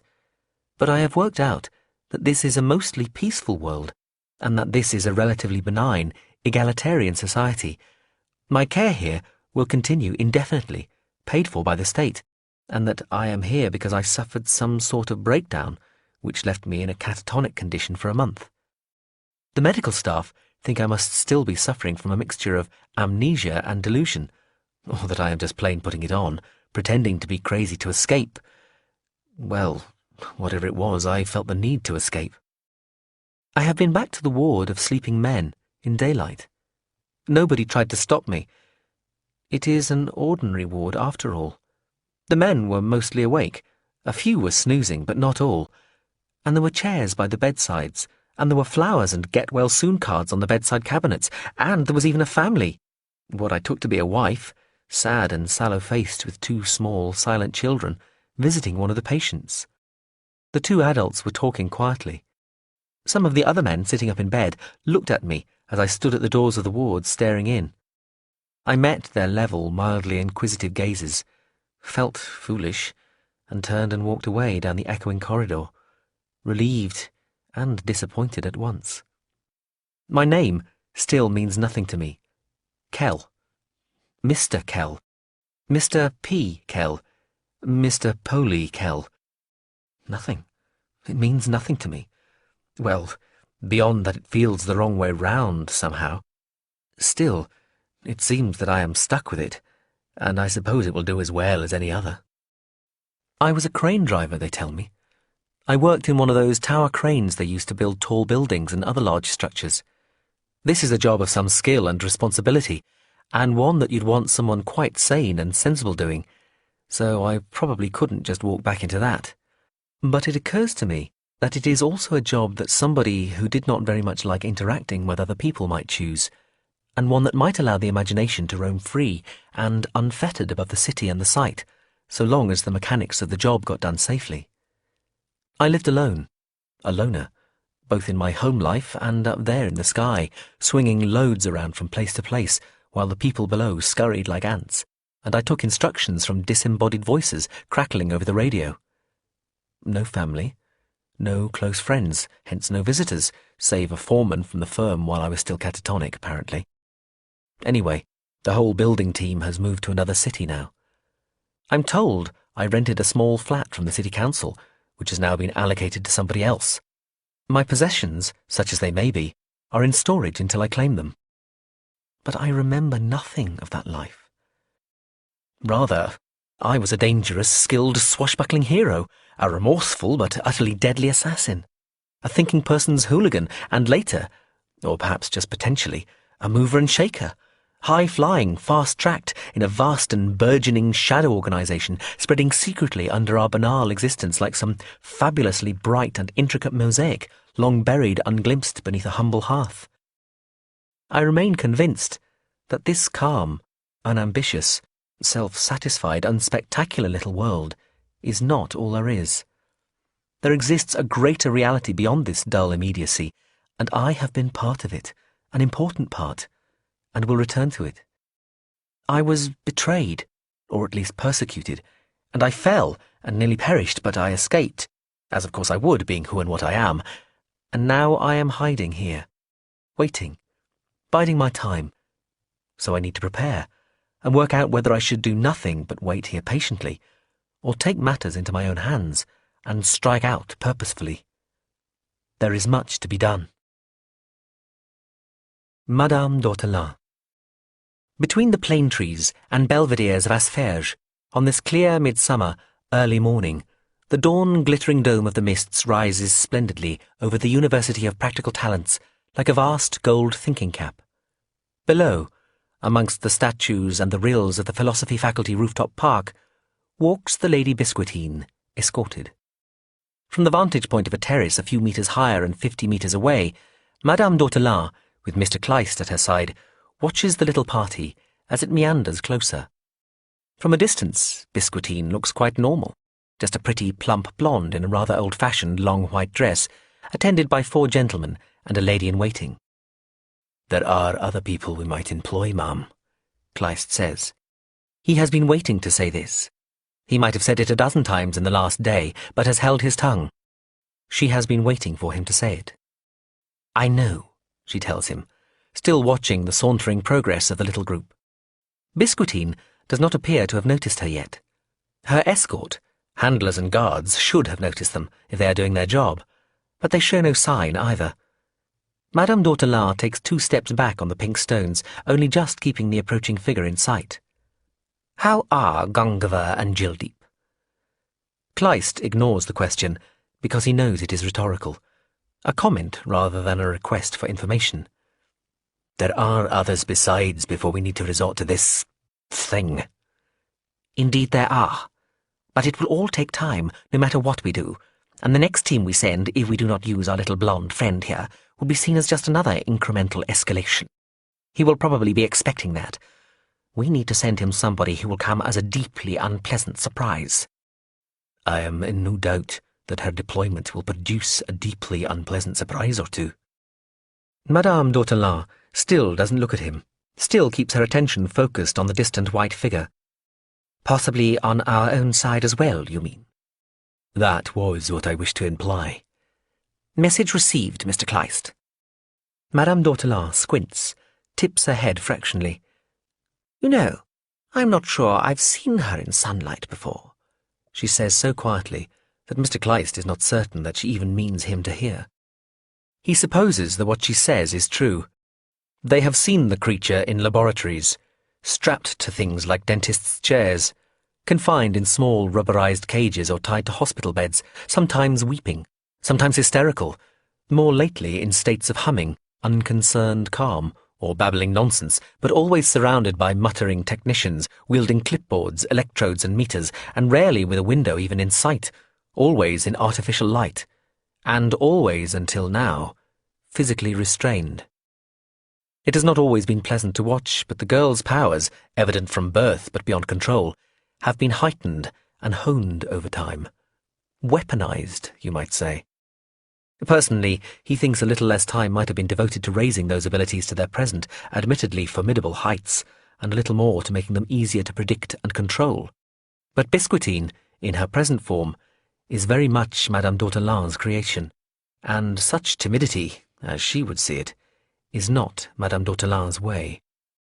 Madame d'Ortolan says. She looks as though she has a touch of the mongrel about her in this light. She looks at Mr. Kleist. Don't you think? Mr. Kleist makes the motion of looking. I couldn't see, ma'am. Madame d'Ortolan turns to look at the distant group again. She nods shallowly. An octoroon or thereabouts, I'd say.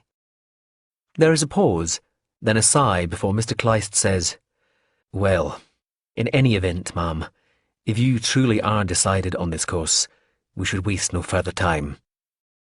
Madame d'Ortolan flashes him a look, then relents, shoulders falling. You're right. I'm procrastinating. She nods at the steps leading down from the terrace. We must seize the day, she observes, patting her blouse frills flat against her jacket lapels. A flower, gelded by Mr. Kleist, lies limp upon her jacket breast, and the nettle. As Kleist and Madame d'Ortolan approach, it becomes clear that the Lady Biscuitine has been collecting insects, snails and little lumps of soil from the flower beds, and eating some of them. The rest she deposits in a drawstring posy purse hanging from her waist. Her pretty little face, surrounded by a nimbus of bouncily blonde curls and kept clean and minimally made up by her forever fussing lady-in-waiting, sports brown streaks at the corners of her mouth, until the lady-in-waiting, a thin, black-dressed figure who moves like a stalking bird, wets a handkerchief with her mouth and, tutting, cleans the lips of her charge. Biscuitine stands still, staring at Madame d'Ortolan, open-mouthed. Her face looks provisionally blank, as though she is a young child confronted with something new and surprising, and is trying to decide whether to put back her head and laugh or burst out crying. 2 of her attendants, robust young men in a special uniform of dark grey and maroon, armed with automatic pistols and electric shotguns, touch their caps to acknowledge the approach of the older and more senior woman. The other 2 are more slight in comparison, informally dressed and look bored. Both nod all the same. The lady-in-waiting curtsies. Biscuitine, my dear, Madame Dautelin says, stopping a couple of meters away and smiling at her. She never knows quite what to do with her hands when she meets Biscuitine. To touch her, of course, could be dangerous. How are you? You look well. The Lady Biscuitine continues to stare at Madame Dautelin. Then she looks absolutely delighted. Her already pretty face splits in a guileless smile, and in a clear, bell-like, childish voice she sings, Ugby Dugby bought a new ball, Ugby Dugby played not at all, Ugby Dugby went for a spin, Ugby Dugby couldn't get in. She nods proudly once for emphasis, and then sits down where she stands, the skirts of her white brocade gown pooling around her like spilled milk. With her tongue out of the side of her mouth, she takes a beetle out of her posy bag and starts to pull its wing casings open, letting them click back while the protesting insect buzzes and jerks in her chubby, grubby fingers. One of the bored, skinny attendants looks at Madame Dautelin and sighs. Sorry, ma'am. Bit worse than usual recently. He shrugs, gazes down at Biscuitine, who has pulled one of the wing casings off entirely and is studying the wing inside, cross-eyed with concentration. The young man smiles uncertainly at Madame Dautelin. He appears to be vicariously embarrassed. But still, Madame Dautelin says, potent, yes? Proficient? Capable? The other skinny young man blows out his cheeks and shakes his head. Oh, be under no illusions, ma'am, he says. The lady's skills remain undiminished, oh yes. He is squinting in the sunlight, rather as Mr. Kleist is doing. The first young man rolls his eyes. We've had to stop her flitting a half a dozen times since breakfast, ma'am. He shakes his head. Biscuitine pulls the beetle's other wing casing off and puts it between her teeth, tasting it. She makes a sour face and spits the wing casing out onto the path, then leans over to let some spit dribble from her hanging open lips. She wipes her mouth with her sleeve, grunting. Madame Dautelin looks measuredly at the lady-in-waiting. Mrs. Shan Kung, isn't it? Ma'am? She curtsies again. We have need of the Lady Biscuitine's services and unique talents. Mrs. Shang Kung swallows. Now, ma'am? Now. This is more training evaluation, yes? No, it is profoundly not. I see, ma'am. The lady-in-waiting, Kleist thinks, looks surprised.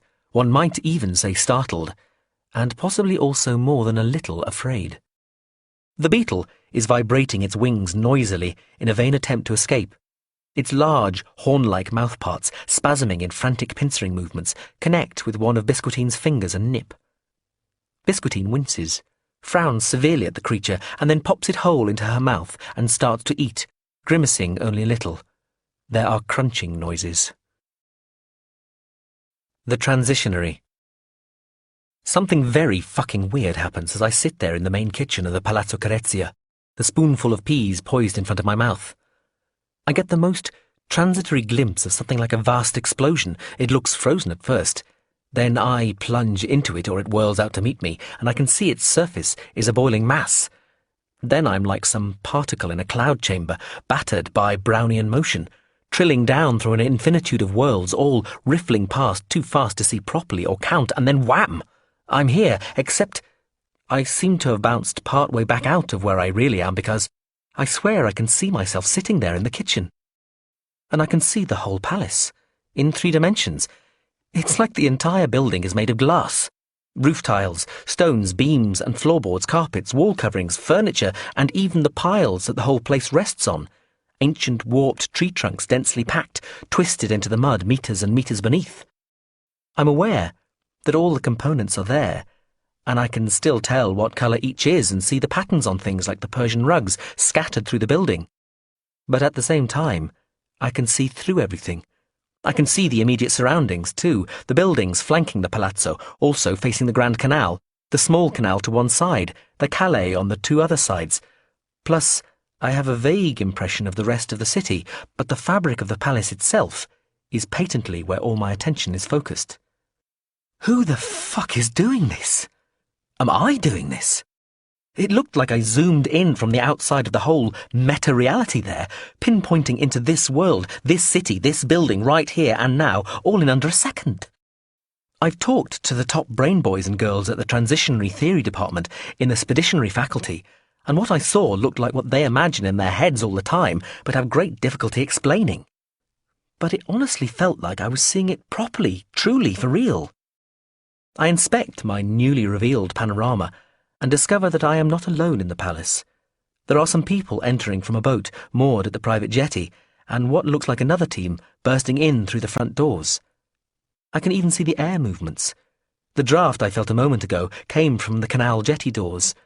Then that detail disappears. 2 teams, 6 people each.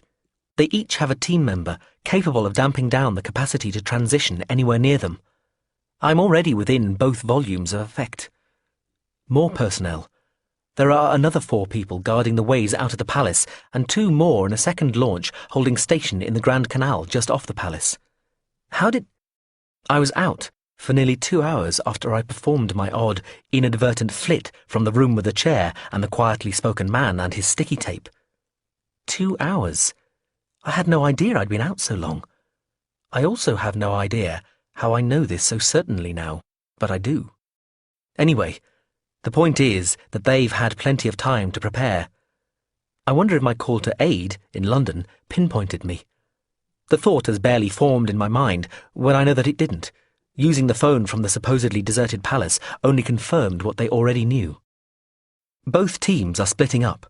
4 members of each jogging and running through the palace in a clearly predetermined pattern, heading for every part of it. 2 people in each team stay together, near where they entered. They're communicating by some form of digital radio, encrypted. The transition damping fields, in both cases coming from one of the 2 people in each team who stayed near their point of entry, I can see now, stop them using any techniques exclusive to us. The comms equipment will be local, just below the latest military spec in this world, to reduce the awkward questions factor if they encounter any local officialdom. One of the men near the front doors, the one not responsible for the damping effect, is called Jildeep. He is operations commanding officer as well as team leader. The woman standing near the jetty doors with the other blocker is called Gongava. She is Jildeep's deputy and second in command. Oh, and lover. Interesting, but probably not relevant. Somebody from Gongava's team will burst into the kitchen where I am in about 8 seconds. She is called Tobbing. Like the rest, she has some tracking ability. She will know that I am the one they're all looking for, possibly even before she sees me. She only needs to get to within about 4 meters of a transitioner to sense them. My, how high-powered this all is. I should feel flattered. Would you apply such a serious concentration of resources just to grab one off-message transitioner? I suppose you would, if the you involved meant you were Madame d'Ortolan. You were trying to dispose of everybody on the Central Council who disagreed with you, probably with the intention of mounting an utterly illegal and completely unprecedented coup, and the first assassin sent to accomplish this dubious mission, I assumed I was the first anyway, promptly made a start at bumping off the people on the council whom you regarded as your allies. You could see how that might make her cross. But now, I have this weird new power to add to the bizarre, over-real flashbacks I'd been experiencing recently, not to mention the still lingering suspicion that I'd flitted without the benefit of Septus, the wonder drug. All somewhat confusing, but highly interesting too. I wonder, can I use my strange new sense to my advantage? I mean, you'd imagine. How can this turn out? What can happen next?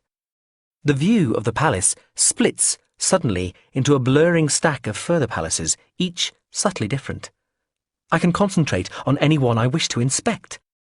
Ah, they're alternative paths, different futures, the most likely quite clear, the less and less likely more and more blurred, until they're just snow, pointless. I look at them each in turn.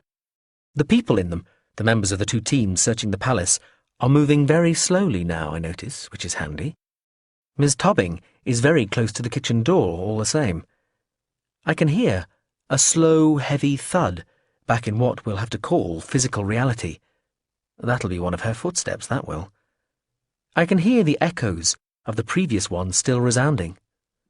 Looking carefully, comparing and searching, I think I can see what to do. It's a little problematic, but I can't spot a humane alternative. Turning the seat to face the open doorway, I sit back and put my hands up. Ms. Tobbing spins across the doorway, legs spread and slightly bent, gun levelled. Dark blue trouser suit, hair bunned. That's all I have time to confirm before she tases me, and I end up on the floor, jerking and spasming. It's more painful and distressing than I imagined. I almost wish I'd chosen a different route through those futures, but the others were even bloodier. Not that I'll expect any thanks, of course. The rest arrive mob-handed seconds after Ms. Tobbing stops zapping me and Dr. Jildeep himself administers a syringe full of tranquilizer. I dare say they thought of including something supposed to stop me transitioning too, but those drugs can be permanently damaging, and they'll want me intact. Wait. This path leads to me killing most of them. Another set of futures bursts into my mind, one of the areas or volumes I couldn't see into clearly a minute earlier, but which, now that I'm closer to them, have become more distinct. Can I do what this implies I can do? Seriously? I'm slipping away here. I need to decide fast. If I just think in through here... Ms. Tobbing spins across the doorway, legs spread and slightly bent, gun levelled, dark blue trouser suit, hair bunned, combined earpiece and microphone, nice blue blouse. That's all I have time to confirm before she fires the taser at me. I've used the 5 seconds and the high-def clarity of my X-ray specs vision of the palace to pull open a drawer, grab a long boxed roll of aluminium foil, and, knowing exactly the trajectory that the taser's 2 little barbs are going to take, feel them whack into it, letting the gun's charge go zapping down the wires to discharge harmlessly into the foil. My other hand is wrapped in a kitchen towel taken from the same drawer. I use it to grab the wires connecting the barbs to the gun and yank them hard, pulling the still in the course of being surprised Ms. Tobbing towards me before she can think to let go of the taser. Well, now we find out if the future path vision thing is going to work or not. According to what I've just visualized, this looks almost easy. My hand closes round Ms. Tobbing's right wrist. I sneeze suddenly, explosively. My old self stares at me blankly. One of my more handsome incarnations, though now with snot hanging from his nose, but not even a Gesundheit, really. I let go of the taser's trigger, and the gun stops firing uselessly into the packet of foil, now fallen to the floor where he, was standing a moment ago. I prise his fingers off my wrist. He smiles vaguely, then shakes his head. His expression changes profoundly, and he starts talking loudly in what I think is Slovenian. I have English, German, French, Italian, Mandarin. I use the gun to smack him under the jaw, shutting the kitchen door on him as he's still staggering backwards. Tobbing, I tell the radio as I turn back down the corridor, letting the expended taser cartridge fall to the floor and digging a new one out of a pocket to snap onto the gun. Just dropped an unidentified civilian in the kitchen. Civilian? You sure? Jildeep's voice says. There isn't supposed to be anybody else here. Well, I'm sure. You still with him? No, I'm heading. Stay with him. Stay. Get back there. Oh, forget it, I mutter. Sneeze. No. Still no Gesundheit. Same as before, except this time I don't use the radio. I just start jogging down the corridor. There's some chatter about somebody hearing a taser go off, but when I'm asked, I say I heard nothing. Being a woman is interesting. Moving feels different. Broader hips, I suppose, and altered weight distribution. Breasts move very slightly with each pace, but constrained. Sports bra. 2 corners, 2 corridors and 1 door later, I'm at the entrance to the jetty, cracking the door. I can see Gongava and the blocker, a weedy-looking guy smoking a cigarette with a look of intense concentration. I taser him, and he falls into the waters by the side of the moored launch. Gongava starts, turns, her hand goes for a gun inside her jacket, then she relaxes again and stands there, the gun held loosely in her hand, pointing straight down at the jetty's timbers. When Jildeep gets here to see what's been going on, she's going to shoot him in the groin for cheating on her with Tobbing. This is even true, so not entirely all my own work. Appalled at what she has done, she will then sit down and sob until this is all over, which will be in about 2.5 minutes. The weedy blocker guy will drag himself out of the canal, coughing dirty water in about a minute, but he won't be blocking anything for a while, and in the meantime, the side of the palace he was covering is open. What I'm doing here is conventionally impossible. You can't transition into the mind of somebody who can themselves flit, or indeed has ever flitted, even with help. The target individual has to be unaware. As long as they are in that sense innocent and virginal, they're completely vulnerable. As soon as they've completed a single transition, even an assisted one, even one where they've simply been taken along for the ride, they're immune. There would appear to be no exceptions to this rule, and it has become so accepted that the concern has never thought to prepare its agents against the possibility of somebody exercising this ability against them. So I can flit from mind to mind here and cause any internal mayhem I want with seeming impunity. I still don't feel I can transition to a different reality altogether and so escape completely, at least not without an incentive so immediate and powerful that I'd rather not subject myself to the experience in the first place. But if this new ability is the trade-off, I'll happily accept it. In other words, I still need Septus, unless I'm feeling very brave or especially desperate. But that shouldn't be a problem here. These guys ought to be loaded with it. I'd rather have the stuff in the box which Adrian is bringing from London, because it's Mrs. Mulverhill's finest, untainted with the contaminants that make it easy to trace the flitter. But I'll take these guys' supply just in case. Two of the people searching the upper floors realise they've always loved each other and have wasted far too much time already. They fall to fucking on a hallway floor. Another stares fascinated at his own reflection in a bathroom mirror, like he's never seen himself before. Another loses herself in the depths of a, to be fair, fabulously patterned Persian rug, a kashan, I'd guess, while another decides to take off all his clothes and dive into the Grand Canal from the roof. The guy at the controls of the launch on the canal sees this, decides he's in love with the world, and vows never to use an internal combustion engine ever again. He takes the keys out of the ignition and drops them into the milky green waves with a wistful smile. The other guy in the launch just falls into a deep and peaceful sleep.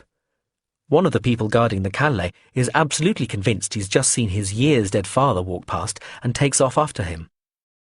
The rest are still covered by the second blocker, but by the time Jildeep's even half worked out what's going on, I've arrived at the entrance hall and tasered him as well. Dr. Jildeep escapes, skittering down a narrow service corridor. It was him or the blocker with the taser, but that's okay. I'm in Jildeep's mind now, and discovering something galling. Apart from the fact he wanted to shoot me in the legs just there, even though his orders forbade this. None of these people have any Septus on them. They're in here clean, just in case I do overpower one of them and take their supply from them and disappear. They were thinking about a conventional physical whack over the back of the head rather than my rather more subtle consciousness manipulation, but the same precautionary principle defeats either, which is irritating. They'll be approached by somebody unknown to them after the operation's over and get their supplies that way. Ha! These poor fuckers are here on faith and are going to have to stand around waiting for the man. That's too bad for them, and as it turns out, for me. So I still need to rendezvous with my Londoner mate, Aid, after all. This cuts back my options significantly, but even a fairly deep rummage through Dr. Jildeep's mind finds nothing that can help the situation.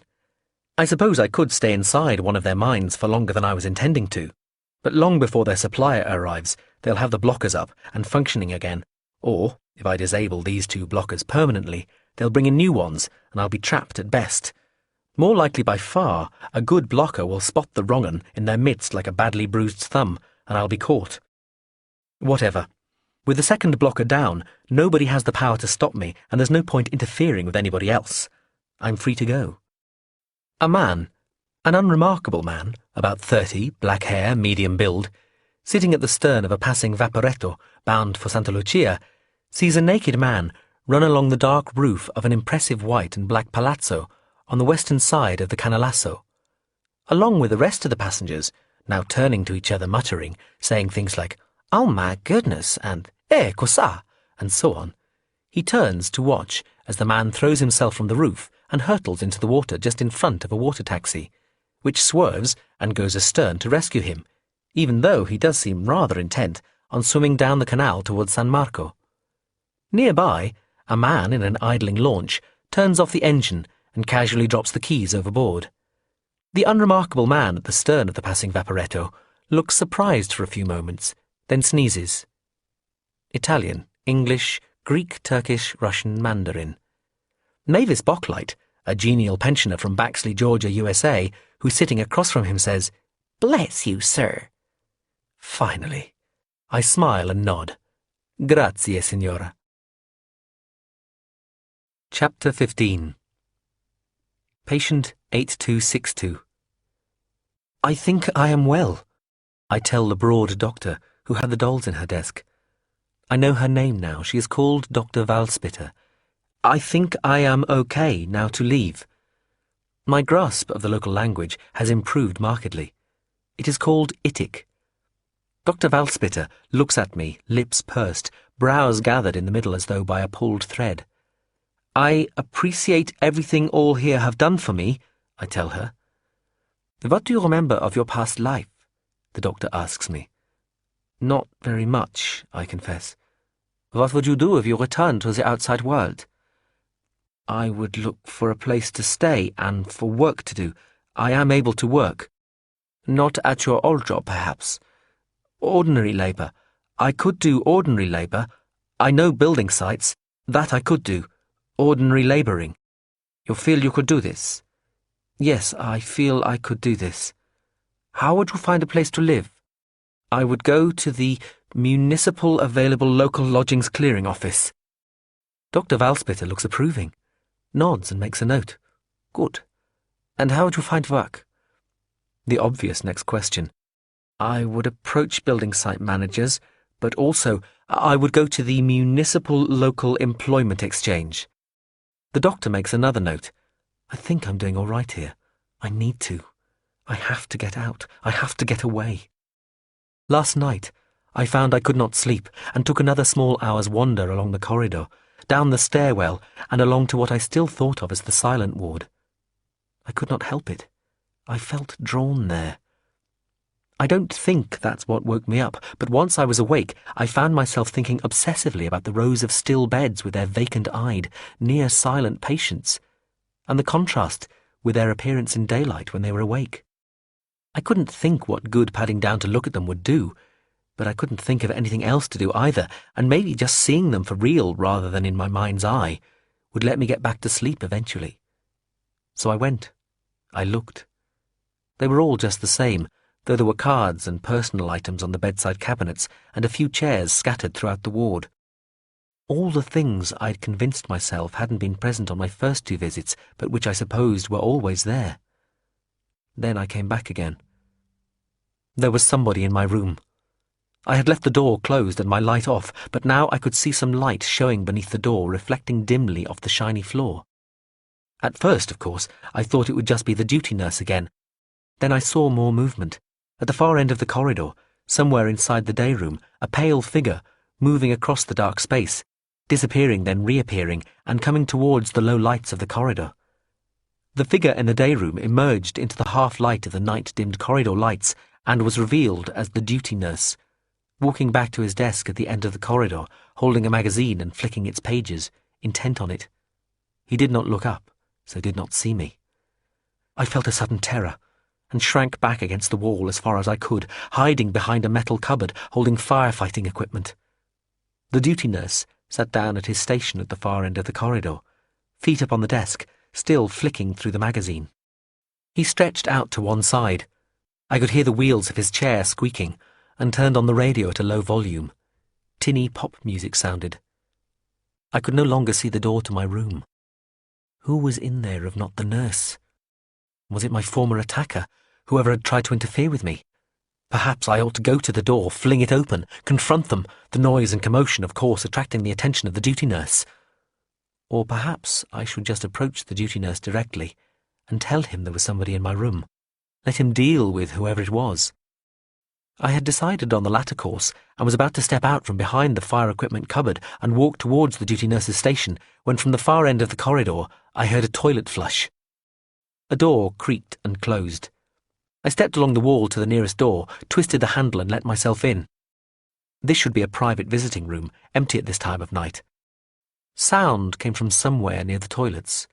Slipper-slapping footsteps came, and I recognized one of the old boys, a not quite slack-jaw, capable of holding a conversation and talking about something other than television or the weather. He went, head hunched, past where I watched via the cracked door. Somebody said something, and he looked up, waving down the corridor, no doubt at the duty nurse. I opened the door a little further to watch him go. When he was opposite the door to my room, a couple of doors short of his own room, the door to my room was flung open and light spilled out. "Mr. Kell?"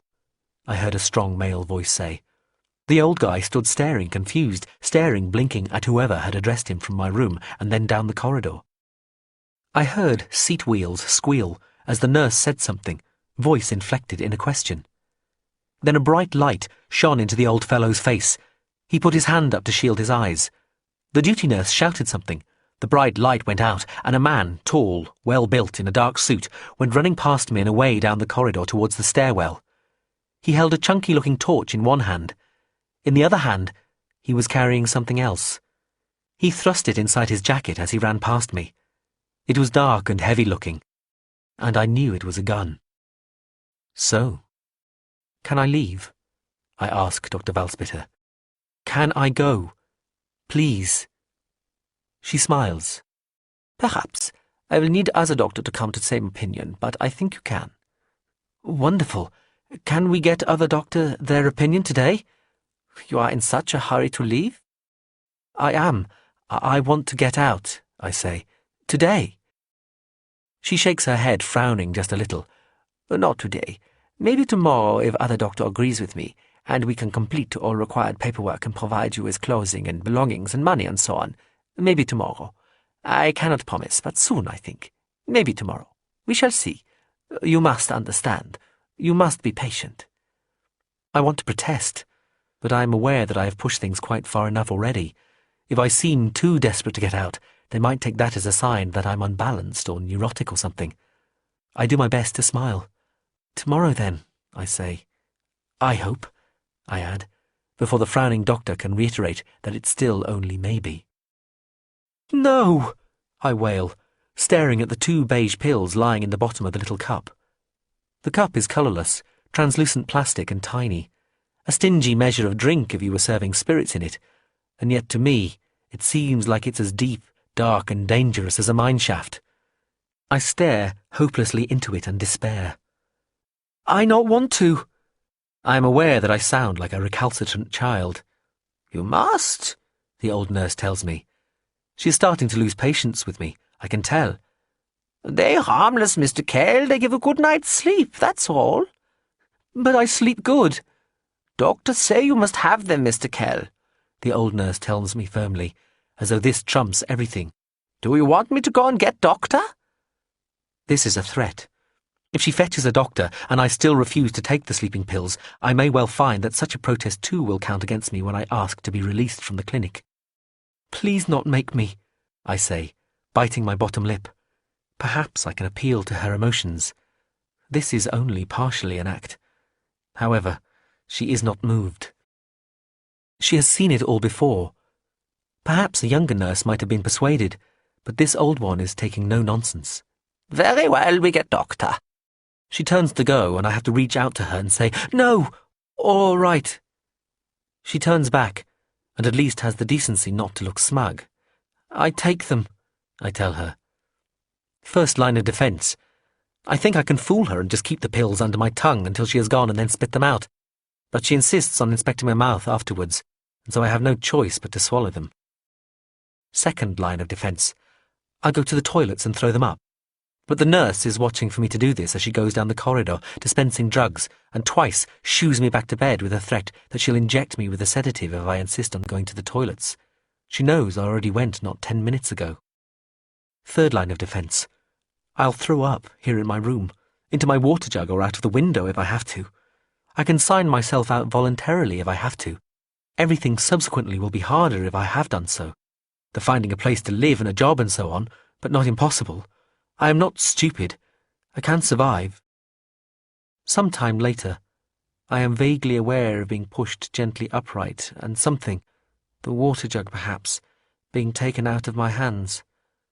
I am tucked into bed and the light is turned out. I feel very sleepy and in a way happy to be so. Cosy in my wrapping of sheets and the feeling of dozing quietly off, while another part of me is shrieking with fury and terror, screaming at me to wake up and get away, do something, anything. He comes for me again during that night. The drug still holds me, and it is as though everything happens through layers and layers of swaddling, through multiple bundlings of something insulating and muddling, making everything vague and fuzzy around the edges.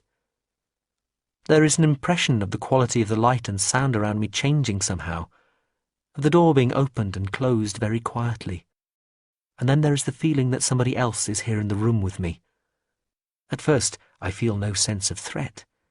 I have a vague, groundless, and completely stupid feeling that this person is here to protect and look after me, to tend to me. Then I feel something happening to my bed. I still persist with the vague sensation that all is well and I am being cared for. They must be tucking me in. How nice. How like being a child, safe and warm and loved and quietly looked after.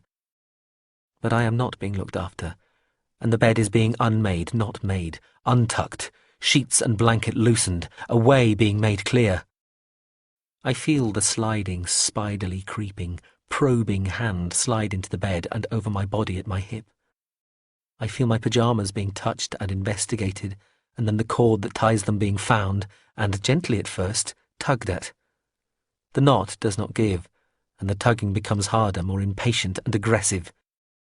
In all of this, it is as though I am watching everything on a screen, feeling it not as something that is happening to me, but as something that is happening somewhere else to somebody else, and the sensations accompanying the experience, the sensations that are the experience, are being transmitted to me through some technology or ability I have not heard of.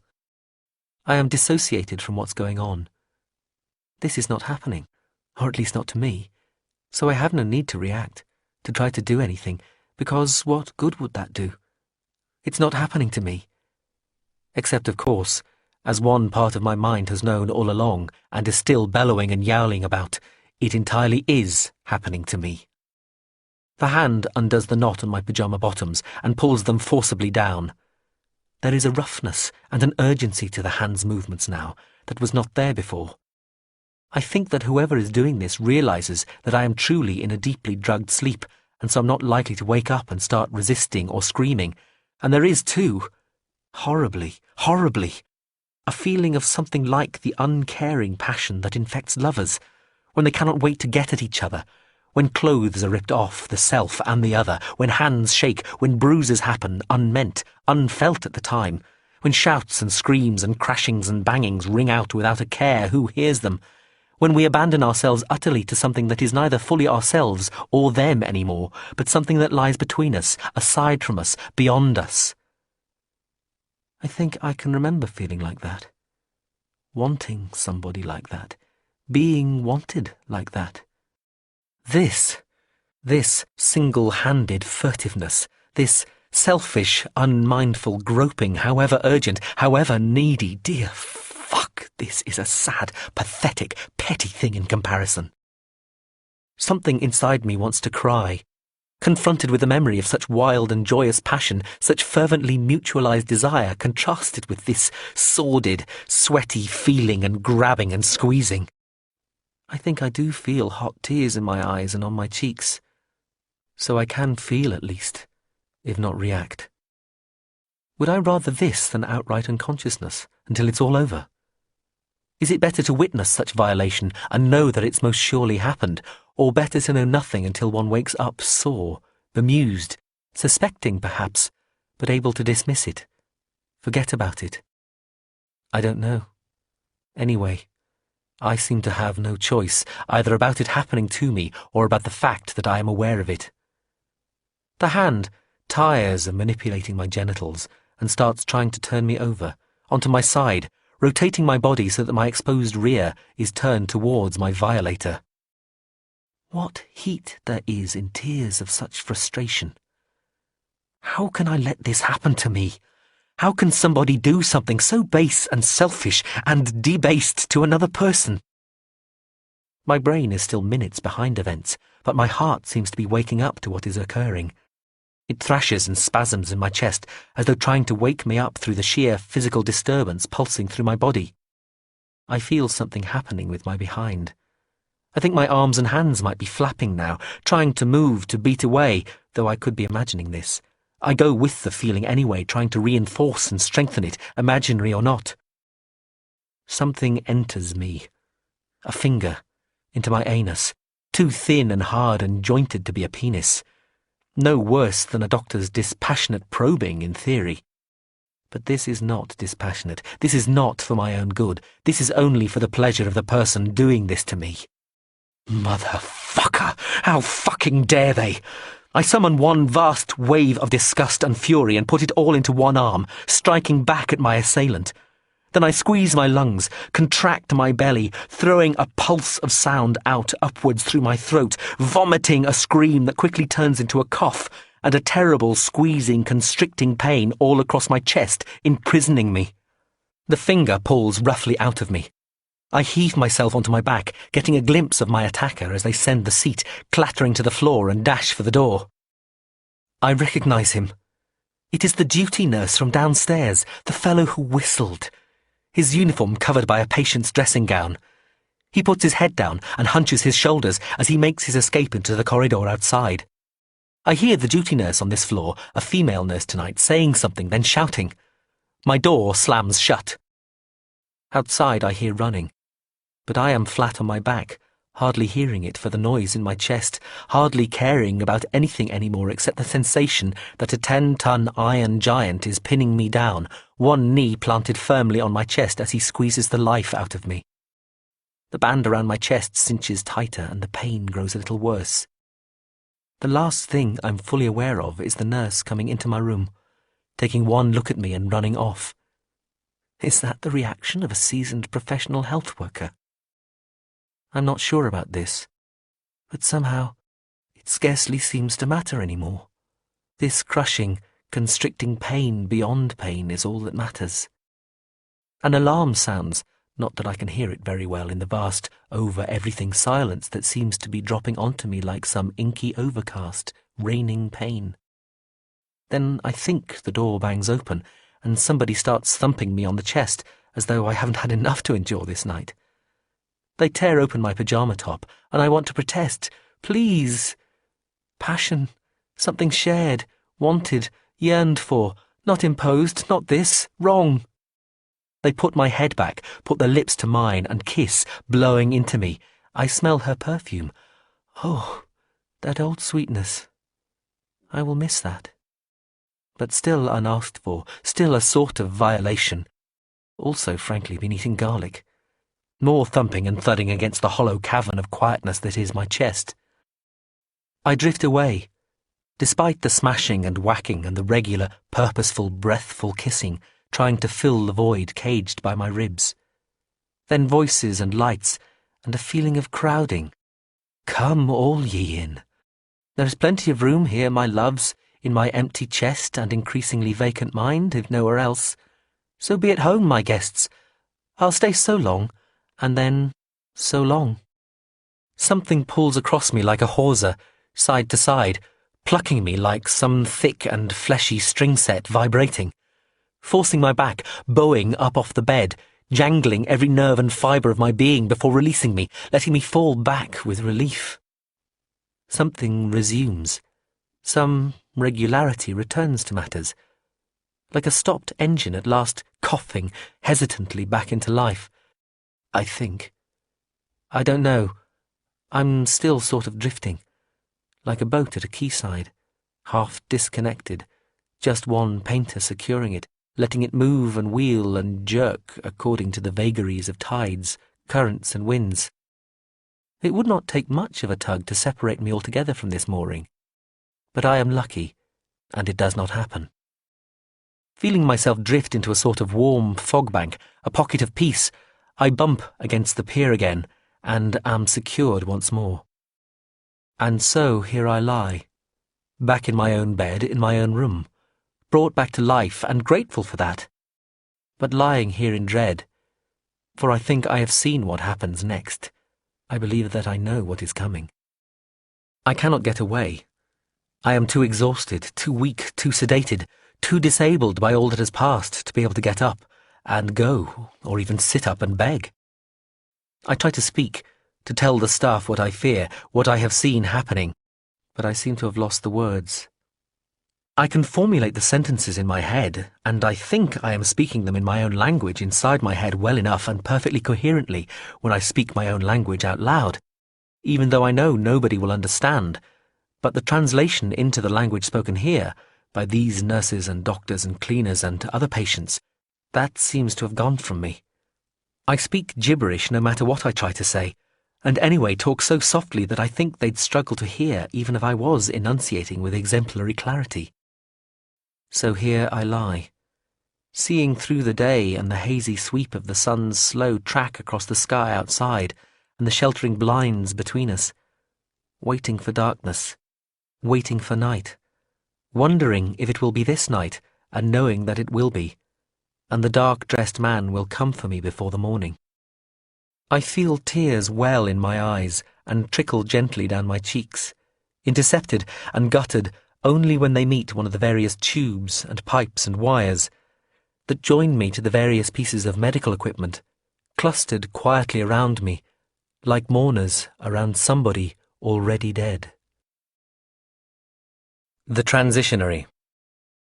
No wonder I've been losing track of myself. I'm sitting at a little cafe a short way from the railway station, back to the wall, nursing an Americano and watching the boats stream up and down the Grand Canal. Just along the broad quayside, a line of tourists stand with their luggage waiting to pick up water taxis. At the next table, two Australian guys are arguing about whether it's espresso or expresso. Look, for Christ's sake, it's there in black and white. That could be a misprint, man, like Chinese instructions, you don't know. I'm still toying with my newfound senses. Sensibilities, even. I have done no more leaping into other people's brains, whether concern or civilian. I seem to have a sort of vague spotter sense, which is quite useful.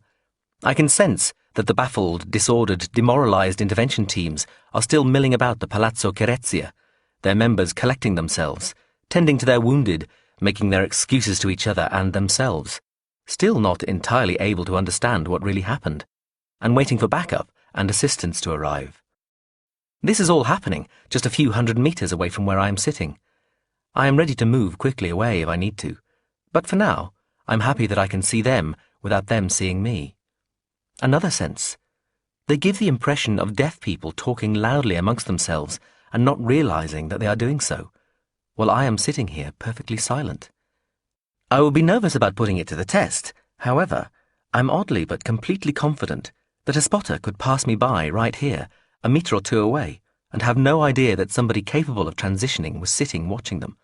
And of course, they have no idea what I look like now. I have been able to take more control of this glass walls future paths sense. At the moment, it is telling me that nothing especially threatening is imminent. Looking backwards is possible too, though.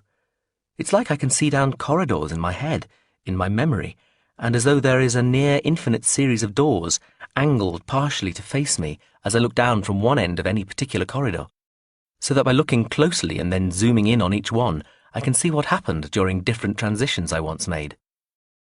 There is an uncanny impression that this is at once one corridor and many, that it leads off in an explosion of different directions, scattered vertically and horizontally, and in dimensions that I would struggle to put a name to. But despite this, my mind seems able to cope with the experience. Here's the time just past when I bamboozled the whole of not just one conventionally configured but high skill and experience level concern intervention team, but two, and more like three, if you count the people watching the perimeter, all at the Palazzo Chiarezia barely an hour ago. Here is the time I sat in a room with somebody I thought I loved and watched transfixed as her hand moved through a candle flame like silk. This is me chasing two fucked up kids through a Parisian sink estate and watching them die. And again, except differently. Here is the time I blew that musician's brains out while he sat in his preposterously blinged half-track. Look, observe how I save a young man from certain death. Here, see how I stare at Madame d'Ortolan's tits zitted with diamonds. And this is me with my pals walking down a street and stopping by a fat old geezer sunbathing in his postage stamp-sized front garden one sunny day long ago. I sit, indulging myself in my own internal slideshow, amused as all hell. I've let my Americano grow cold. The Grand Canal still froths with boats passing to and fro. The arguing Aussies are gone. Confusion, tempered by affronted professional pride, still reigns at the Palazzo Chiarezia. And there is a little fear there, too, because their backup has started to arrive at last, and they've heard that Madame d'Ortolan is also on her way, with questions. A warm wind, scented with tobacco smoke and diesel exhaust, stirs me from my reverie back to the present and the insistent reality of the here and now. Indeed, all this historical stuff is highly intriguing, but there is the small matter of my being hunted with pretty much every resource the concern is able to bring to bear. That needs attending to. Beyond that, the coup that Madame d'Ortolan would appear to be trying to mount is either proceeding or not. I have already done what I can in that regard. I can only hope that my attempts to alert Mrs. M to the targets I've been sent after worked, and they have been warned and put themselves safe. My present embodiment came complete with a mobile phone. I try calling my new friend Aid, on his way here with a cunningly worked container full of septus, but his mobile phone is switched off, and his office tells me that he is away, expected back tomorrow sometime. I look at the timepiece wrapped round my wrist. The smaller but more important hand points to the 2 parallel lines just off the vertical to the left. 11. Adrian said he should be here by 4 in the afternoon. We are to meet at the Quadri on the Piazza San Marco, safely surrounded by the tourist throng. It seems I have to wait. I pay, then go for a walk, crossing the Grand Canal by the Scazzi Bridge and coming back the same way half an hour later. An elegantly curved new one further up is only a week or 2 from being opened. I wander into the station, sit down in the cafe, and order another Americano, the better to sip slowly. I have a faint desire to count how many platforms there are in the station, but it is residual, easily ignored. The phone rings a few times, and its screen shows me the faces of the people calling. Anata, Claudio, Eno. I don't answer. I take several more walks around the western end of Cannaregio and the nearer parts of Santa Croce, and sit in several more cafes, none too far from the Palazzo Carezia, keeping the vague hubbub in internal view at all times. I sit quietly, seemingly watching people, actually probing further into my own pasts. I am sitting in a little tourist cafe on the Fondamenta Venia near the Ponte Giulia when I am recognized. I prepare for the worst, but it is just somebody who knows this body, this face, inquiring why I am not at work this afternoon. I look furtive and embarrassed and stick to vague generalities, mostly keeping my head down. The man nods, winks and taps me on the shoulder before he walks off. He thinks I am waiting for my lover. I drain my lemon tea and leave. I've had enough coffee. I walk to another cafe on the Rio Terra della Maddalena, a spritz this time and some pasta. Staring at the spaghetti in my bowl, I drift into a strange trance-like state.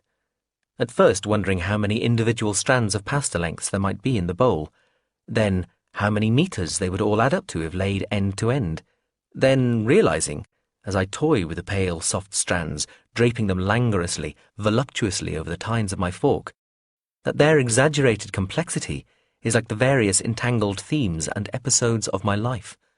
A swirling, hideously complicated, topologically tortuous, possibly knotted exposition of my very own reality lying dumped and glistening here in the moist coils lying on the plate before me.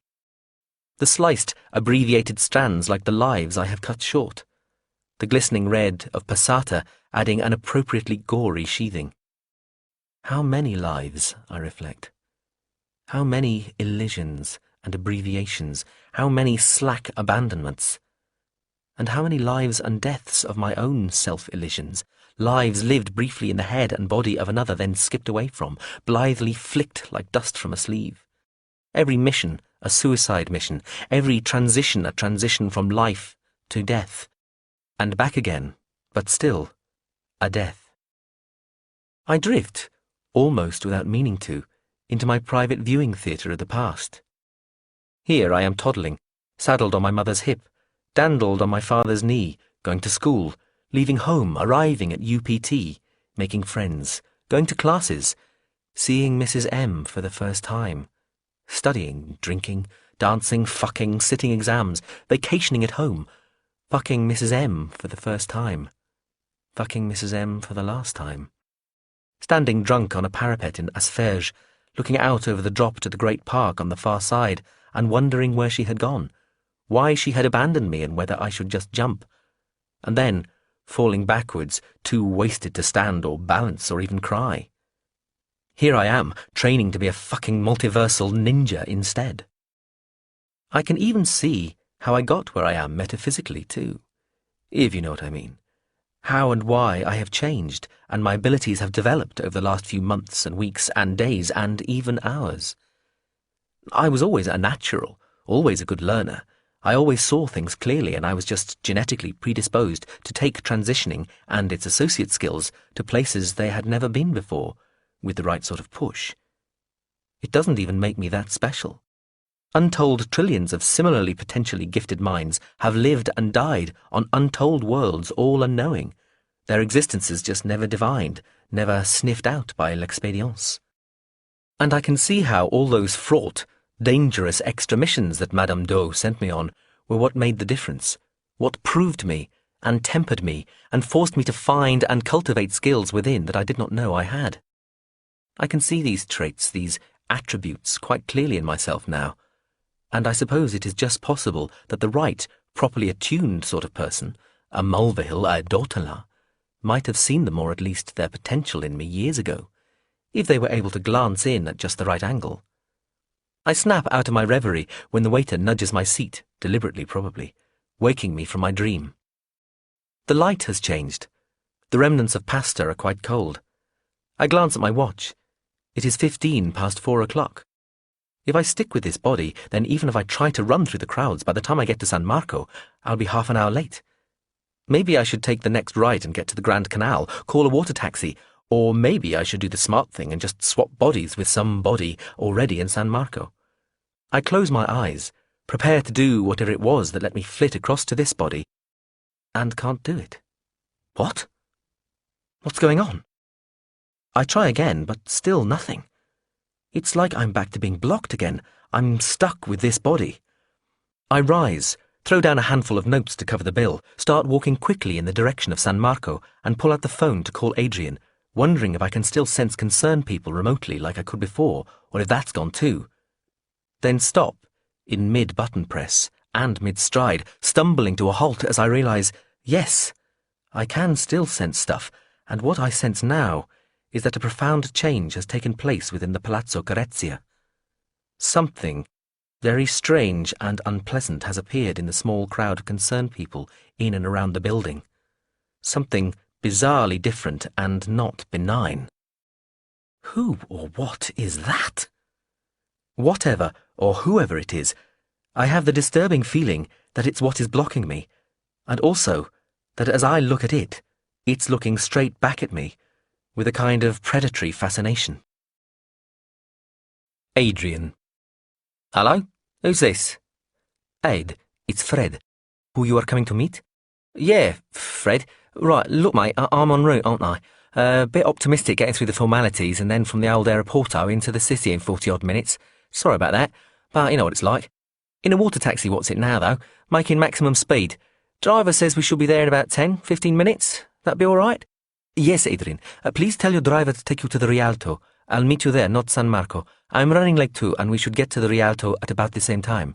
Rialto, not San Marco. Gotcha. That's the bridge, innit? That's right. Okie doke. See you there, mate. Don't display the box, though. Eh? Oh, okay. Stand as close as you can to the very middle of the bridge, right at the top of the walking surface. Got that? Middle top. What outer clothes are you wearing? Blue jeans, white shirt, sort of orangey, beigey leather jacket? I'll find you. Okay then. See you there. Madame Dautelin. The voice was sing-song. Here, hiya, hiya. In the main study of the Palazzo Carezia, Biscottine sat sprawled, unladylike, on a rather grand couch whose white covering had only recently been removed. She picked her nose, then inspected the finger involved, cross-eyed. Mrs. Shang Kung sat to one side of her, one of her handlers to the other. Madame Dautelin sat on an ornate chair a couple of metres away across a Persian rug and a still sheet-covered occasional table. The other handlers stood behind the couch. Now, my dear, Madame Dautelin said quietly, be very sure about this. He's still here, still in the city, still in Venice. Are you certain? Biscottine sucked her lips, looked meaningfully up at the painted ceiling of the study and said, These are my lawyers, called Come Sip and Slurridge. They'll send you the bill and then talk of demurrage. She smiled broadly, displaying white teeth with little bits of seaweed stuck between them. The body she'd found herself within when they had transitioned had been that of a smartly dressed young woman carrying a briefcase. She'd been standing on a pontoon waiting for a vaporetto when her own consciousness had been displaced by that of Biscuitine, who had immediately decided the weed growing on the side of the floating jetty looked edible, in fact, delicious. Madame d'Ortolan looked at Mrs. Shan Kung, who watched Biscuitine with anxious concentration. Biscuitine appeared dishevelled already, hair awry, her businesswoman's jacket removed as an annoyance, her blouse hanging half out, buttons undone at the bottom, tights laddered, shoes discarded. She brought her head back and stuck her jaw out, lowering her voice to something close to a man's as she said, "Blenkinsop, why, you silly man, what do you call this? A fine to-do. Begone, you tea-urchin." She will need one of the other blockers, to be sure, Mrs. Shan Kung announced. Madame d'Ortolan and Mr. Kleist exchanged glances. They were out of character, in a sense. He was too young, wiry and blonde, she too fat and awkward, with badly dyed grey-black hair and a loud orange velour trouser suit. Mrs. Shan Kung was similarly wrong, manifesting as a massive, robustly built woman in a voluminous yellow dress who needed a three-pointed aluminium stick to walk. They'd had no time to find body types closer to their own, especially as they'd all had to transition together with Biscuitine and her handlers, who had been similarly randomized in physiques. Madame d'Ortolan frowned. "A blocker? You're sure?" "I think you mean a spotter," Mr. Kleist suggested. "No, a blocker," Mrs. Shan Kung said, reaching out to flick an unruly lock off her charge's forehead. "And it has to be one of those who was here earlier with the first intervention team." Madame d'Ortolan glanced at Mr. Kleist and nodded. He left the room. Biscuitine made as though to slap Mrs. Shan Kung's hand away, then started pulling at her long brown, still mostly gathered up hair, tugging a thick length of it free and putting the end of it in her mouth and starting to chew contentedly on it. She looked at a distant painting with an expression of great concentration. "What will happen to the blocker?" Madame d'Ortolan asked. Mrs. Shan Kung looked at her. "You know what will happen." Mr. Kleist returned with one of the two blockers a few minutes later. The young man had been dried off after his dunking in the canal beside the palace's landing stage. His dark hair was slicked down, he was dressed in a toweling robe, and he was smoking a cigarette. "Put that out," Mrs. Shan Kung told him. "I work better with it," he said, glancing to Madame d'Ortolan, who remained expressionless. He sighed, took a final deep draw, found an ashtray on the broad desk, and stubbed the cigarette out. He took a frowning look at Biscuitine as he did so. She was, in turn, obviously fascinated by him, staring wide-eyed and still holding the hank of hair to her mouth while she chewed noisily at it. A slight, bald man hurried through the study doors, came up to Madame d'Ortolan and kissed her hand. "Madame, I am at your disposal." "Professore Loisel," she replied, patting his hand. "A pleasure as ever. I am so sorry your lovely home has been made such a mess of." Not at all, not at all," he murmured. "Please stay, will you?" "Certainly." The professore stood at the rear of Madame d'Ortolan's chair. The sheet-covered table was moved back, and the young man who was employed as a blocker was sat on a chair immediately in front of Biscuitine, almost knee to knee. He looked a little nervous. He pulled the robe tighter, cleared his throat. "She will take your wrists," Mrs. Shan Kung told him. He nodded, cleared his throat again. Biscuitine looked expectantly at Mrs. Shan Kung, who nodded. The girl made a noise like "grrr" and sat forward quickly, grabbing at the young man's wrists and encircling them as best she could with her own smaller hands, while she thudded her head against his chest. The reaction was immediate. The young man bowed his back, jackknifed forward, and as though doing so deliberately, vomited copiously over Biscuitine's head, hair and back, before quivering as though suffering a fit, and starting to slump backwards in the seat, and then slide forwards out of it, legs splaying as he lost control of his bladder and bowels at the same time. "Dear fuck," Madame d'Ortolan said, standing so suddenly that she knocked her chair over. Professore Loisel put a handkerchief to his mouth and nose and turned away, bowing his head. Mr. Kleist did not react at all, save to glance briefly as though concerned at Madame d'Ortolan. Then he walked over and carefully set her chair upright again. Mrs. Shan Kung moved her feet away from the mess. Biscuitine didn't seem to have noticed, still cuddling into the young man and pulling him to her as he spasmed and jerked and voided noisily from various orifices. "Who's a bad boy, then?" they heard Biscuitine say over the noises of evacuation coming from the young man, her voice muffled as she hugged his shaking body, and they collapsed together onto the floor. A thick, earthy stink filled the air. "Who's a bad boy? Where's this? Where's this, then? You tell me." Ferrovia, al San Marco, Fondamenta Venie. Giacobbe, is that you? No, it's not me. Ponte Giulia, allora, Rio Terra della Maddalena, Strada Nova, al San Marco, allora, il quadre. 2 espressi, per favore, signore. Bosman, who said you could come along? Get back, get away, get thee to your own shop, if you have one. Yucky! Biscuitine seemed to notice the mess she was lying in.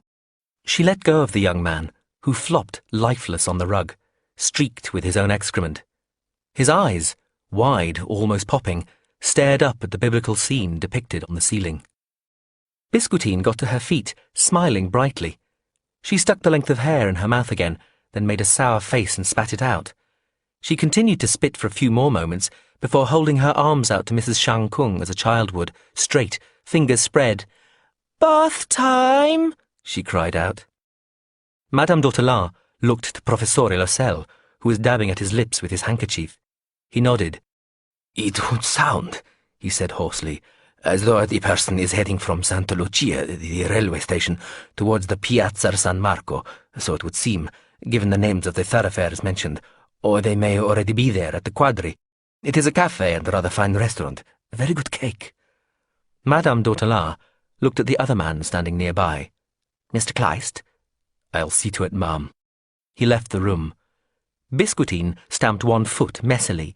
"Bath time!" she said loudly. Mrs. Shang Kung looked to Madame d'Hautelin, who said, "Shower." She glanced distastefully at Biscuitine. "And don't tarry. We may need her again soon." The Transitionary.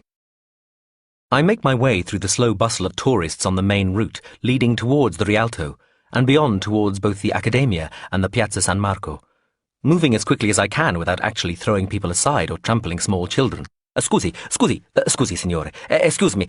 Sorry, scusi. Coming through. Scusi. At the same time, I'm still trying to monitor what's going on just across the Grand Canal. What a stew of conflicting talents and abilities are massed around the Palazzo Carezia. There are blockers and trackers, and inhibitors and forciers and adepts with skills I barely recognize, many of them recently arrived. I think I can identify individual presences now, too. That one there would be Madame d'Hautelin. This one here might be Professore Loisel. And at the centre of them all, that bizarre presence, that strange, guileless malignity. One of the blockers seems to have gone. I remember the first blocker I'd tasered, the young man who was smoking and fell into the small canal at the side of the palace. He isn't there anymore. And some of the others are starting to move, quitting the Carezia and streaming in this direction, heading for the Rialto. Others clustering in what must be a launch. "Jesus, hey, watch where you're going. What the? I mean, Jesus!" "Scusi, sorry, signore. I beg your pardon." I tell the backpacker I've just knocked to his knees, helping him back up to a surrounding chorus of tutting. "Well, just scusi." Then I'm off again, sliding and dancing through the crowd like the people are flags on a slalom course, leading with one shoulder then the other, sliding and swivelling on the balls of my feet. The boat, with a half-dozen or so concerned people in it, is on its way down the Grand Canal. More, maybe a dozen, are on foot, heading over the Rialto now. I'm just a couple of minutes away from there. If they turn left on its far side, they'll pass right by me, or we'll bump into each other. My phone goes. It's Aid. A symbol on the display that wasn't flashing before is flashing now. I suspect the battery is about to give out. "Fred?" "Hello, Adrian?" "Just landed at Rialto, mate. Just past the Vaporetto sort of floating bus stop, what's it? On the bridge in 1 minute. I'll see you very shortly." I stop, walking into the doorway of a glove shop, breathing hard. I still can't flit across to another person. I can feel the squad of concerned people splitting up, most heading on down the main route for San Marco, 3 coming this way. I turn to face the calle and close down as much as I can, calming myself, attempting, if it's possible, to take all that I can of my new abilities offline. A minute or two passes. The street teems with people. I recognize somebody and my heart leaps. Then I realize they're heading the other way and it's just the backpacker I bowled into earlier. I try a quick toe-in reading with my sense of where the concerned people are. All three of the nearest are still heading up the way I've just come. I walk out and on and turn a corner, find myself facing the eastern end of the Rialto. Madame d'Ortolan. Cripes! Heads up, mateys. Here's our boy. Whoop whoop. Last one in's a scallop. I say, that ain't politic. I ain't even broke my fast yet, don't you know? What? Where? Madame d'Ortolan said. She glared at Mrs. Shan Kung. Is this something new? Mrs. Shan Kung stared into Biscuitine's eyes, letting one of the other handlers take over the job of toweling her hair dry. I think so, she said.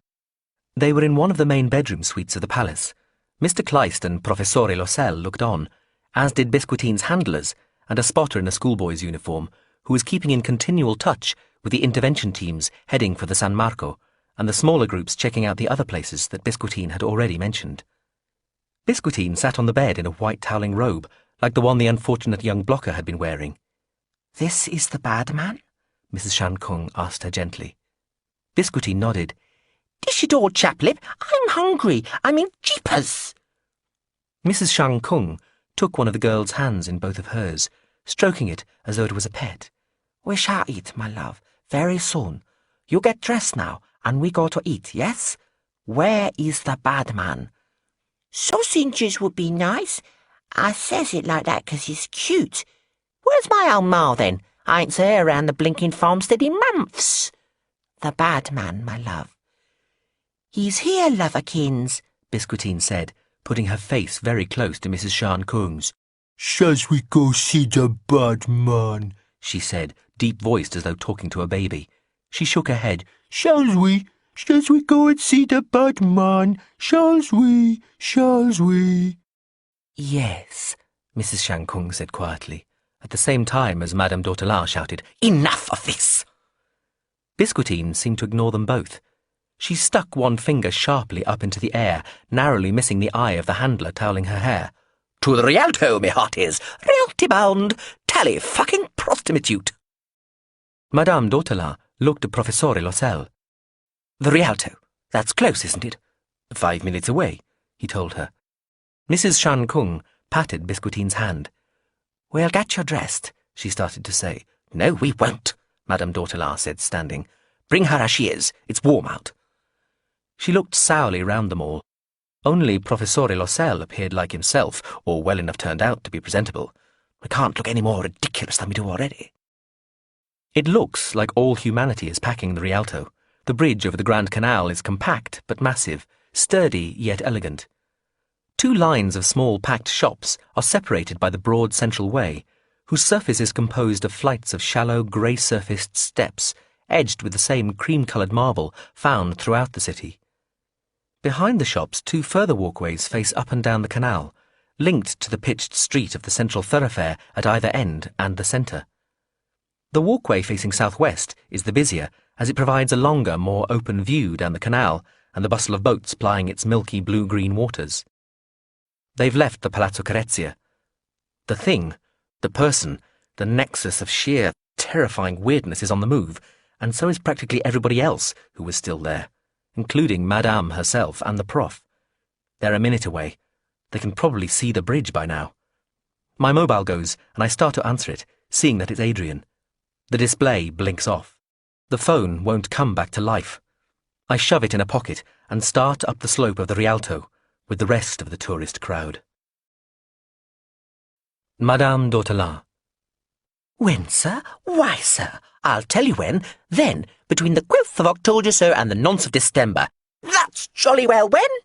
Biscuitine's shout echoed off the surrounding buildings. Hush, my dear, Mrs. Shan Kung said, conscious of the stares they were attracting. They were on the Ruga Orefici, within sight of the Rialto. Biscuitine padded happily along in the midst of their motley collection of ungainly bodies and unfortunate clothing styles. She wore the same toweling robe she'd been wrapped in after her shower and had been persuaded into a pair of panties, but had adamantly refused shoes or even slippers. She hugged the gown about her, looked round at the various shops with their excitingly bright displays, and tried unsuccessfully to whistle. The smell of a bakery distracted her as the square in front of San Giacomo de Rialto opened out to their left. "Still hungry?" she cried out. "I know, dear," Mrs. Shankung said, trying to keep an arm round the girl's waist. "We'll eat soon." "What are you looking at then, Squire?"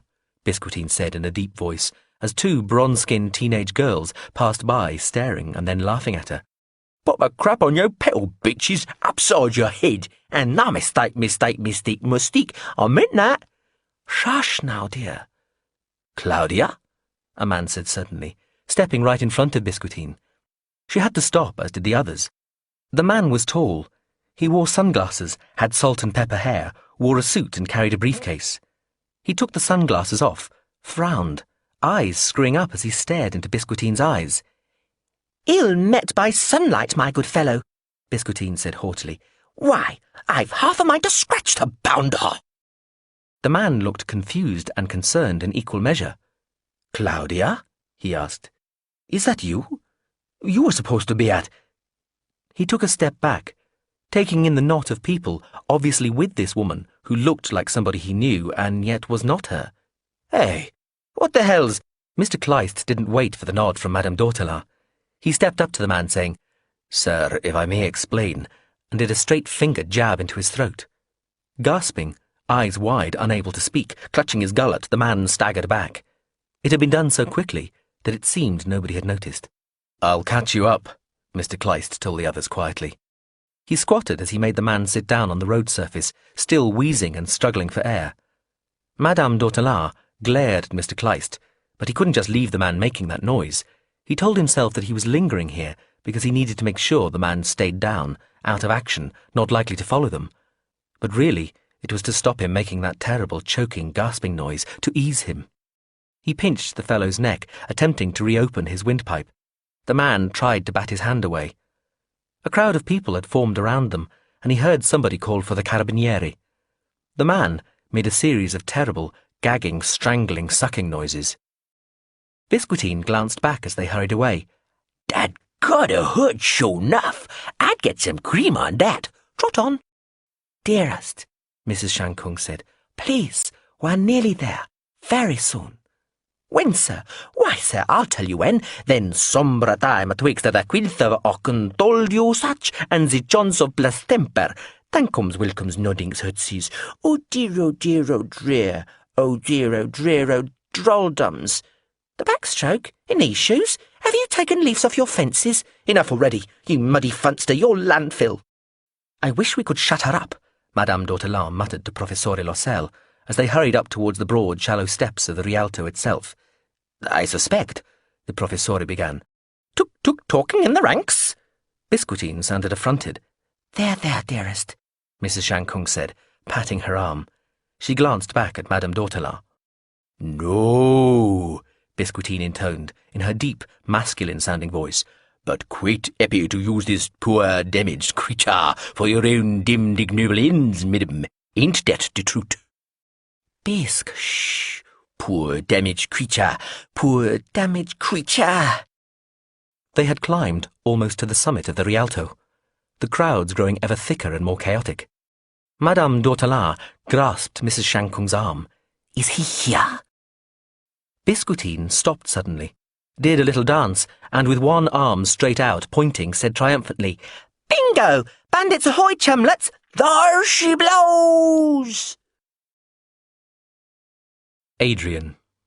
So, I'm standing here at the very top of the very middle bit of the Rialto in Venice, feeling like a bit of a muppet, and wondering what the chances are that this is just some gigantic, long-winded, long-game wind-up. Except it can't be, can it?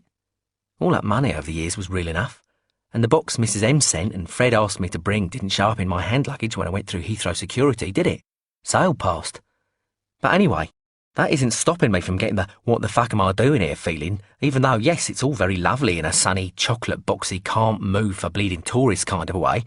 And here I go having to step away from the very top of the very centre bit yet again, because yet another group of Japanese or Chinese or whatever tourists want to take a photograph of one of them standing at exactly that point, when this little bunch of frankly not very well-dressed people come marching up the steps from the opposite direction I arrived from. There's a mousy bint in a white dressing gown in the middle of them, hair straggling everywhere, muttering to herself. Proper nutter. Then she sees me and sort of jogs on the spot and points and blabbers something, just as I feel a hand on my elbow, cupping it like a brandy glass. But I don't know which way to look, because this lot with the lady in white at the centre are all fucking looking at me now and starting up the slope towards me, while the person behind me, holding my elbow, says quietly, "Adrian, I'm Fred." The Transitionary. Adrian turns to me, and his expression and body language changes instantly. "Tem, my darling man," he says. I stare at him, then look beyond him to where the others are, the small group intermittently visible through the swirl of people coming and going and chattering and laughing on the bridge. This group includes Madame d'Ortolan, Professore Loisel, and the frightening weirdness of the presence that has been blocking my newfound abilities for the last half hour. Except she isn't blocking them anymore. Not since the instant that somebody different stepped into Adrian's shoes. The approaching group is 6 or 7 meters away, hurrying raggedly towards us. "Tem, my love," Adrian says. "I believe you're free to do something now. I think you better do it. Leave Madame Doe. I need to talk to her." I can't approach the girl's mind. The rest, the people who attend her, the prof, the muscle boys and the specialist adepts, including a guy called Kleist, who's hurrying towards the group from the street behind, them I can work with. They all become convinced they really are tourists, and just wander off to look at the lovely views. I work the same trick with the rest of the intervention teams, all of whom had been ordered to about turn and are in the process of converging on the Rialto.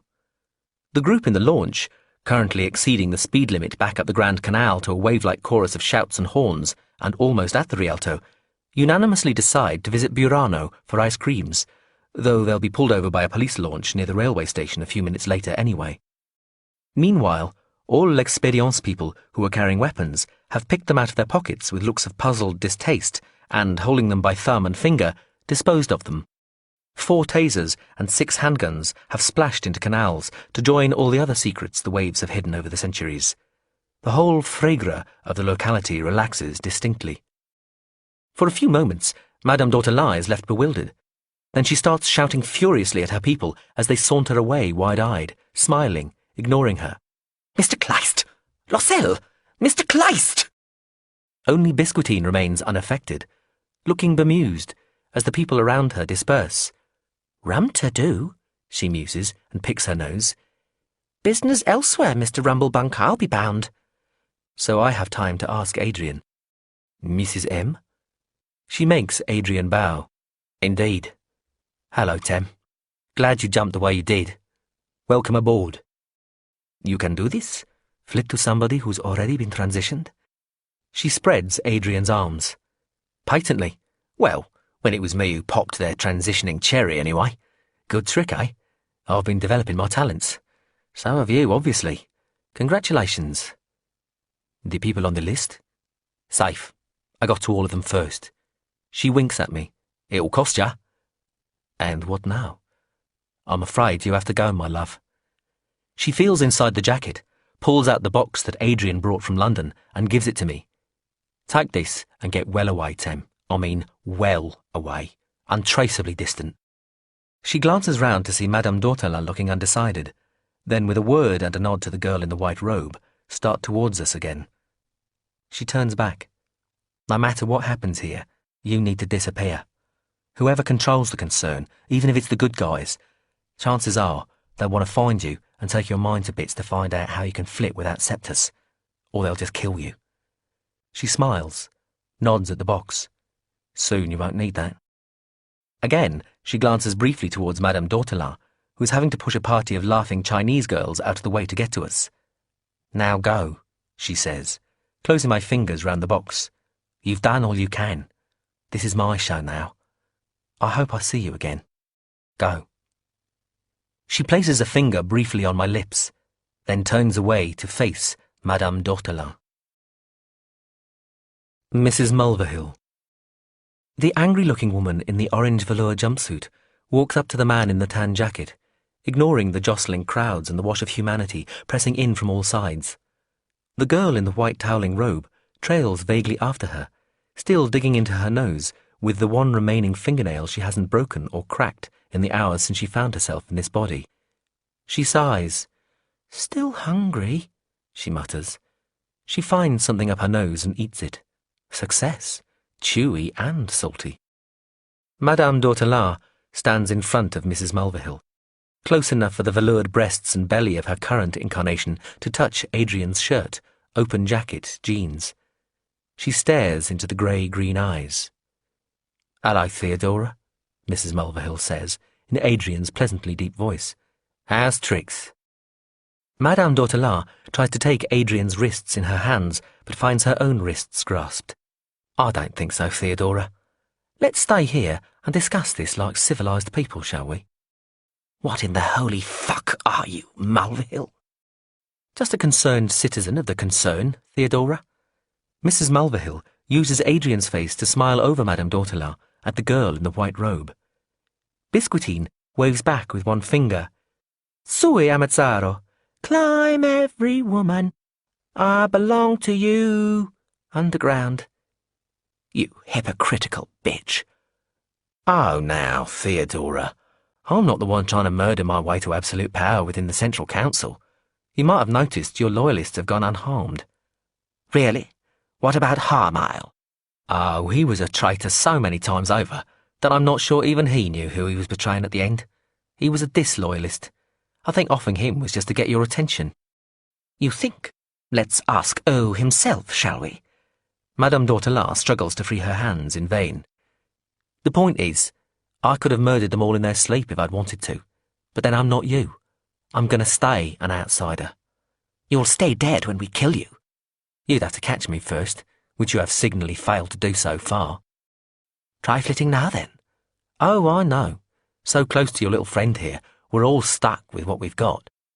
"And with their vulnerabilities," Madame d'Hautelas hisses, and tries to knee Adrian's body in the balls. Mrs. Mulverhill turns Adrian to one side, still gripping Madame d'Hautelas' wrists. The velour-padded knee thuds into the side of Adrian's thigh. "Ow! Now, Theodora, civilised, remember?" "EBI before EI for O," Biscuitine sings. "It's all idiotic nonsense. Mamma's little baby loves short bus, short bus." She is standing quite close behind Madame d'Hautelas. She sticks her tongue out the side of her mouth, extends one index finger, and pokes Madame d'Hautelas in the small of her orange-clad back. "Me belly thinks me throat's been cut. What's a girl to do then? Sing for me supper? I should cocoa. Let me tell you." Madame d'Hautelas whirls round as best she can with her wrists still held and spits, "Do not touch me!" Biscuitine takes a step back and folds her arms, looking grumpy. "Leipzig," she growls. "My war chariot at once, do you hear?"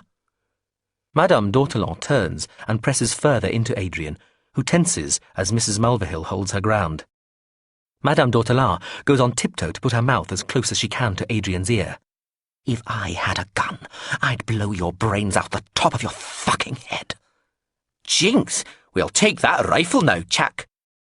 Mrs. Mulverhill makes Adrian sigh. "You're not entirely comfortable with this whole civilised concept, are you, Theodora?" "Why are you doing this, Mulverhill? You could have been on the council years ago. There'd have been peace, a pardon, no grudges. We're pragmatists, and you're gifted. You made your point. What more can you want?" "Give up this day our Mendelbrot." "All this is tired, Theodora," Adrian's voice says.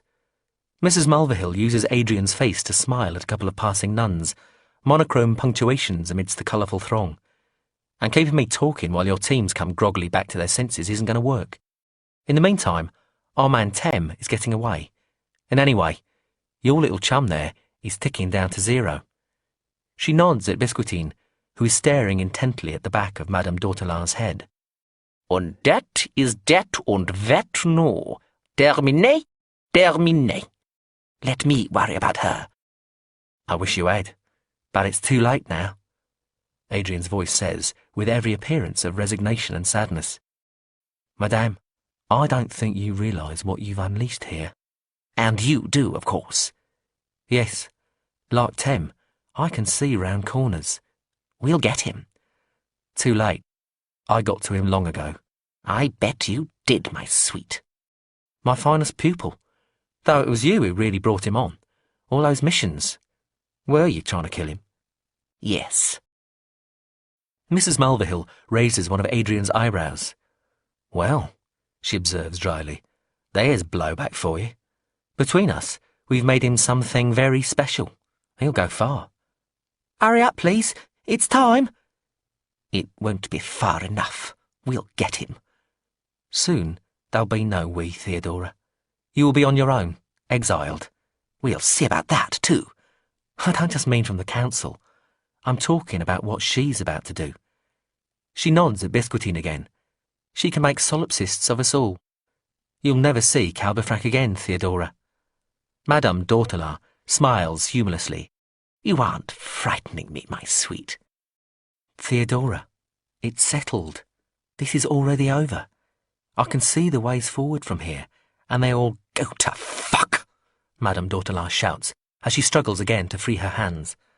Mrs. Mulverhill keeps Adrian's body turned to the side, protecting his groin. Biscuitine rolls her eyes. Excuse your being French. I'll thank you to keep a civil lung in your chest. Oi, I is positively by Africa, Mrs. Woman. Do I look fucking Ethiopian? You can't. Madame Dautelar ignores her. Inside Adrian's head, Mrs. Mulverhill can still sense Thames' presence. She has a sudden vision of him standing at the bar of a cafe just out of Biscuitine's damping range. He's draining an espresso quickly. She can feel the various concerned people starting to remember who and where they were and why.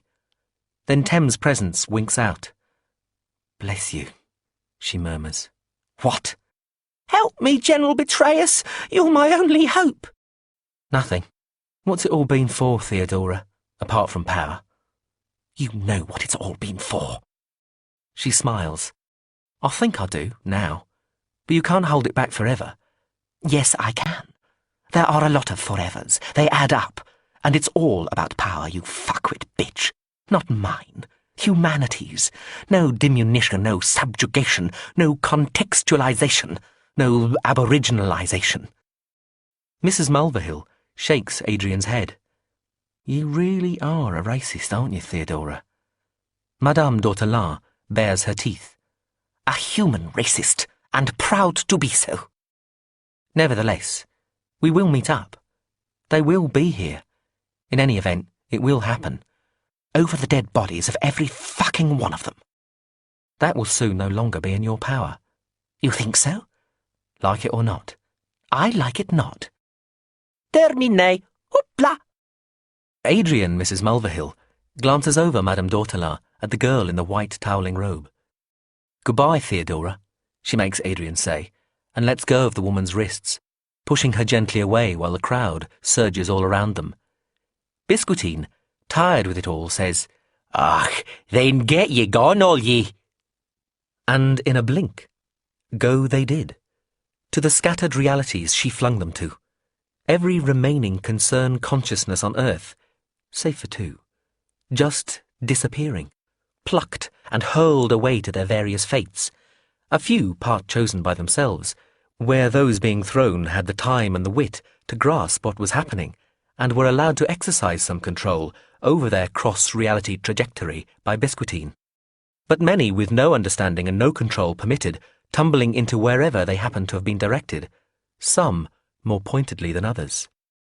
The one who thought of herself as Madame Dautelar was heaved away with particularly enthusiastic gusto, but also with a kind of ruthless disregard, with no control allowed over her own destination, but also with no exceptional care taken by Biscuitine over where Dautelar landed, or what her precise fate would be.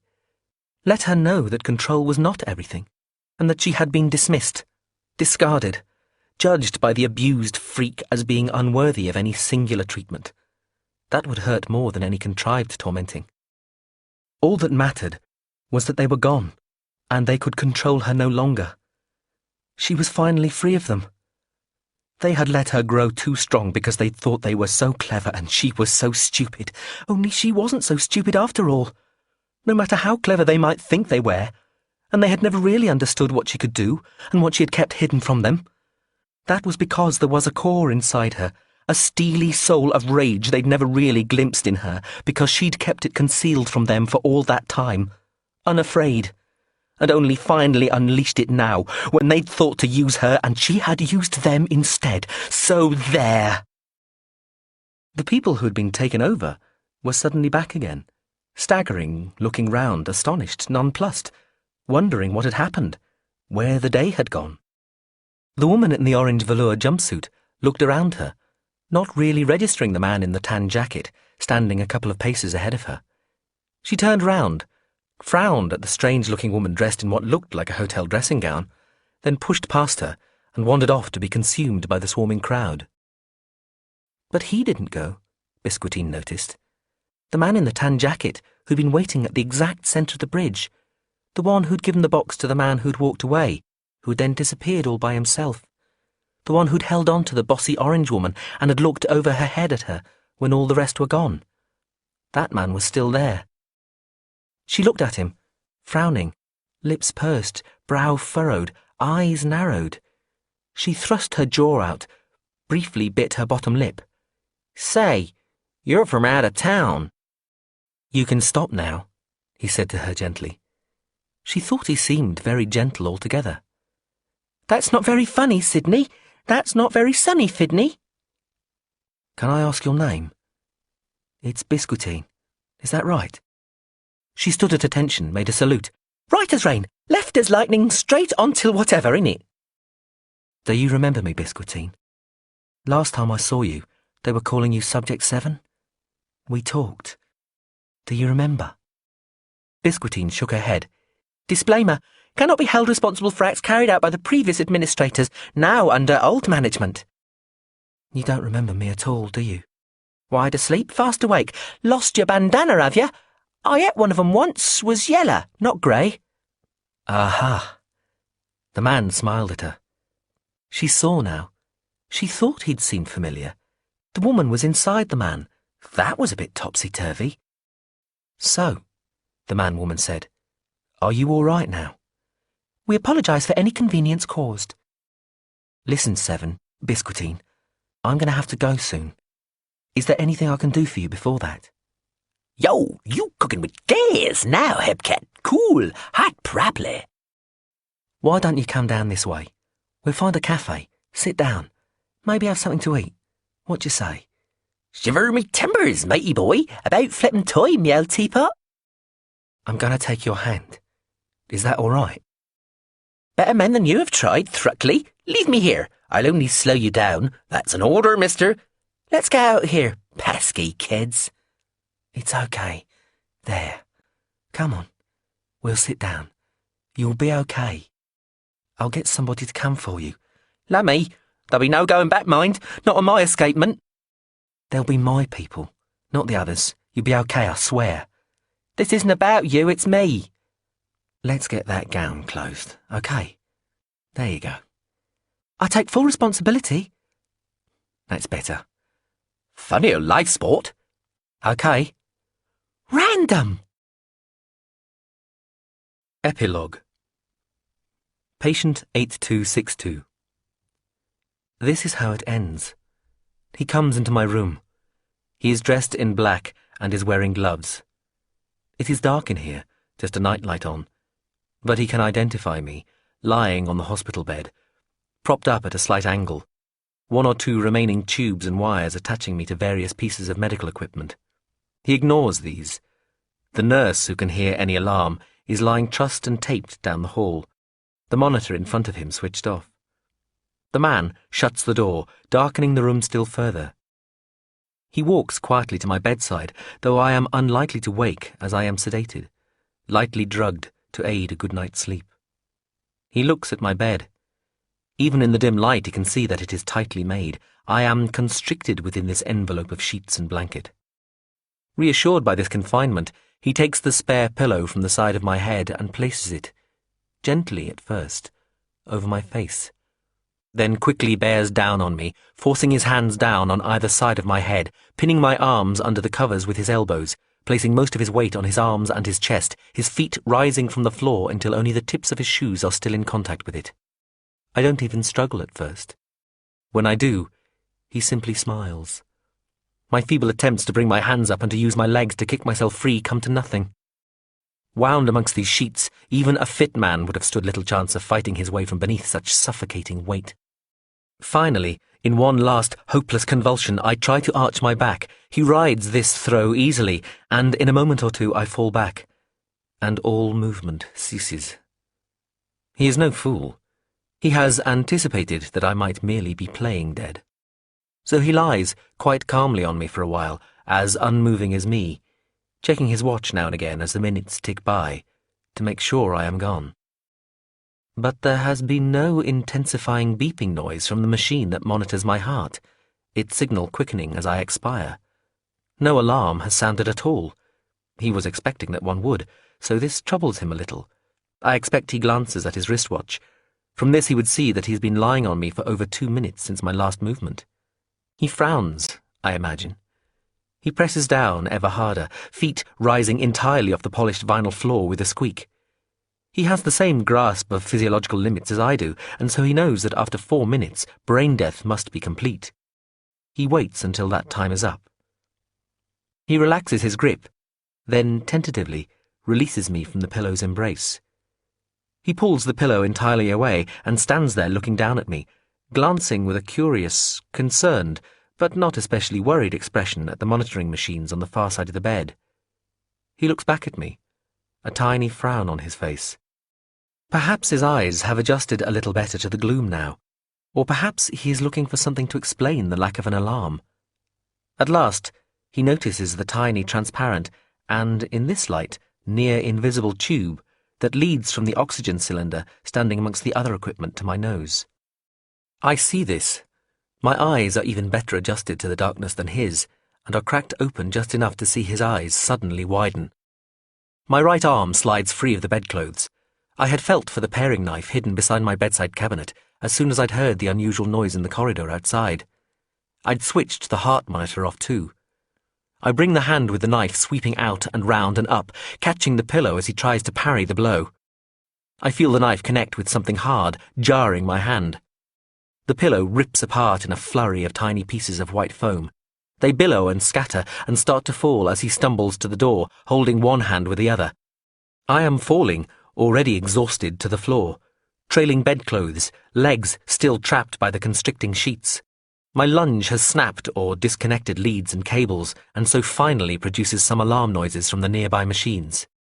If he was thinking straight, and was not injured and shocked by what has just happened, my assailant might stay and finish the job, taking advantage of my weakness.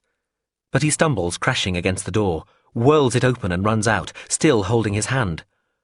Blood, dark as ink, spots on the floor as, finally, I slide out of the bed's talk of sheets, released from its confinement as though being birthed. I lie gasping on the blood-slicked floor, surrounded by tiny soft particles of foam, still falling like snow. Nobody comes, and eventually it is I who have to stagger along the corridor and cut the duty nurse free from his chair so he can call the police. I sit back, exhausted, on the floor. They find my attacker in his crashed car, dead, early the following morning. The car is wrapped around a tree on a quiet road a few kilometres away from the clinic. His hand wound was not life-threatening, but it bled copiously, and he did not stop to staunch the bleeding properly. The police think that probably some animal, deer or fox most likely, made him swerve, and his hand, blood-slicked, slipped on the wheel. It didn't help that he hadn't put his seatbelt on. I recover gradually over the next 2 months, and leave without ceremony nearly a year and a half after first arriving at the clinic. And I accept that all that happened, happened. And I accept my part in it. I accept, too, that it is over, and that still the most rational explanation is that none of it happened, that I made it all up. I was never a man called Temujin O. Of course, that still leaves open the question of why somebody entered the hospital, tied up the nurse, and tried to smother me in my bed. But no matter how I look at all this and try to explain it, there is always at least one loose end, and looking at it this way, with that particular explanation resulting in that particular loose end, produces the most comprehensive of the former and the least troubling of the latter. Whatever. I am resigned to living a quiet and normal life henceforth, and will be content with that. I shall find a place to live and some honest, constructive work to do, if I can. I shall put my dreams of the concern, Mrs. Mulverhill and Madame d'Ortolan, and of having been Mr. O, behind me. We'll see. I suppose I could be wrong about any of this, including the sensible stuff. I have much to think about, I think. The Philosopher. When Mr. Kleist wakes up, he is in some pain. His head hurts a lot, he feels drunk or hungover or both. He has a raging thirst. He can't breathe very well. This is because he is gagged with tape. Starting to panic, he looks round. He is in a cellar that he remembers from long ago. He is tied tightly to a central heating unit. A youthful figure in a woolen ski mask comes carefully down the stairs, holding a steaming kettle. Mr. Kleist starts trying to scream. Madame d'Ortolan. Madame d'Ortolan, forcibly removed, much reduced, quite marooned, on her way to watch the eclipse in Lhasa, and what she is sure will turn out to be another complete waste of time, looks out of the window to watch the crumpled grey-brown and green lands of Tibet slide by. She misses Mr. Kleist, though there was never anything sexual between them. Still, she misses him. Her current assistant and bodyguard is asleep on the seat across from her, snoring. He is extremely well built and fit, but quite without an original thought or even observation in his pretty thick-necked head. She misses Christophe, the chauffeur from the other Paris. That was entirely sexual. She breathes deeply, sucking oxygen from the little mask attached to the train's supply. She is still thinking of Christophe when the door suddenly flies open. The man is in the compartment and swinging round to face them, arms triangled out, fists closed round a long handgun, before her eyes have had time to fully widen or her mouth can fully open. The sleeping bodyguard never even wakes up. The closest he gets is that his snoring stops. The last expression on his face is a mild frown. Then his brains are blown across his burly shoulder and onto the carriage window in a grey-red fan, the impact of his head breaking the internal pane of the double-glazed window, spreading cracks like shattered ice. Madame d'Ortolan flinches back, horrified, screaming, as some of the blood and brains spatters over her. The gunman kicks the door shut, glances round the compartment. Madame d'Ortolan cuts the scream off, turns to face him. She holds up one hand. "Now just wait, Temujin. If that's you, I still have considerable resources, much to offer. He doesn't say anything. He was only waiting for her to confirm who she was, and she's done that now. In the last second before she dies, Madame d'Ortolan realizes what is about to happen and stops saying what she was starting to say, instead carefully pronouncing just the one word. "Traitor!" "Only to you, Theodora," the gunman murmurs to herself between the first and second headshots. The Pitcher. Mike Esteros is sitting at the bar of the Commodore Hotel, Venice Beach, after yet another unsuccessful pitch. Technically, he doesn't know it's unsuccessful yet, but he's developing a nose for these things, and he'd put money on another rejection. It's starting to get him down. He still believes in the idea, and he's still sure it'll get made one day. Plus he knows that attitude is everything in this business. He must remain positive. If he doesn't believe in himself, why should anybody else? But well, all the same. The bar is quiet. He wouldn't normally drink at this time of day.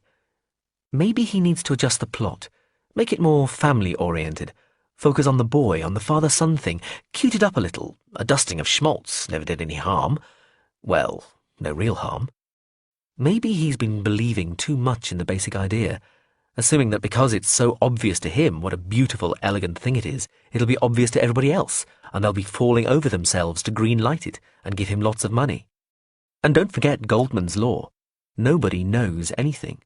Nobody knows what will work. That's why they make so many remakes and part twos.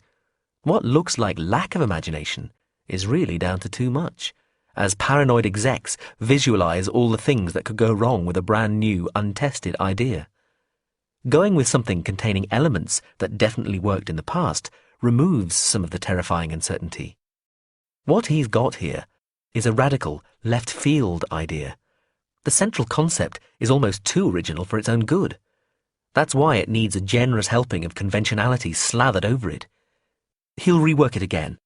It's not a prospect that fills him with joy, frankly, but he guesses it has to be done and he has to struggle on. It's worth it. He still believes in it. It's just a dream, but it's a dream that could be made real, and this is the place where that happens. Your dreams of your idea and your future self, your fortunes, get turned into reality here. He still loves this place, still believes in it too. A woman comes in and sits 2 seats away. She's rangy and dark, dressed in jeans and shirt. She sees him looking and he says, "Hi," asks if he can buy her a drink. She thinks about it, looks at him in a frankly evaluatory way and says, "Okay, a beer." He asks to join her and she says yes to that as well. She's cute and friendly and smart, nice laugh, just his type. A lawyer on a day off, just relaxing. Connie. They get to talking, have another beer each, then decide they're wasting the sunny day and go for a walk along the boardwalk beneath the tall palms, watching the rollers rolling in, the skaters skating, the bladers blading, the cyclists cycling, the walkers walking, and the surfers way in the distance surfing. They sit in a little cafe still within sight of the beach, then go for dinner in a little Vietnamese place a short walk away. He gives her the pitch because she's genuinely interested. She thinks it's a great idea. It actually seems to make her thoughtful. Later, they walk on the beach in the light of a half moon, then sit, and there's some kissing and a modest amount of fooling around, though she's already told him she doesn't go any further on a first date. Him too, he tells her, though strictly speaking that's nonsense, of course, and he guesses that she guesses this but doesn't seem to care. She takes his hand in hers and says, "Michael, what if I said I had access to a lot of money? Money that I think you could use. Money I'd like you to use." He laughs. "I'd think this was too good to be true. You come into a bar, we leave it together, then here we are kissing in the moonlight, and now you're telling me you're rich." He shakes his head. "I wouldn't write this. I wouldn't dare. Are you serious?" "The money would not be for making your script into a film, however." "Oh, well, I'm crushed. What then?" "It would be so that you could become a shadow chaser. It would be so that you can travel the world, going to particular places on the tracks of eclipses, and looking for people who seem a little overdressed, for RVs with dark windows, for rented villas where the locals haven't seen the residents, for yachts where nobody appears on deck." He stares at her for a while. "Hell, girl, are you serious about that?" "Also, you will need a new identity. There are people who would like to make you disappear. One of them was going to try to do this today. We passed her on the boardwalk earlier." He looks around. "Is this a joke? Where's the camera?" "No joke, Michael." She puts her hand round his wrists, encircling them as near as she can.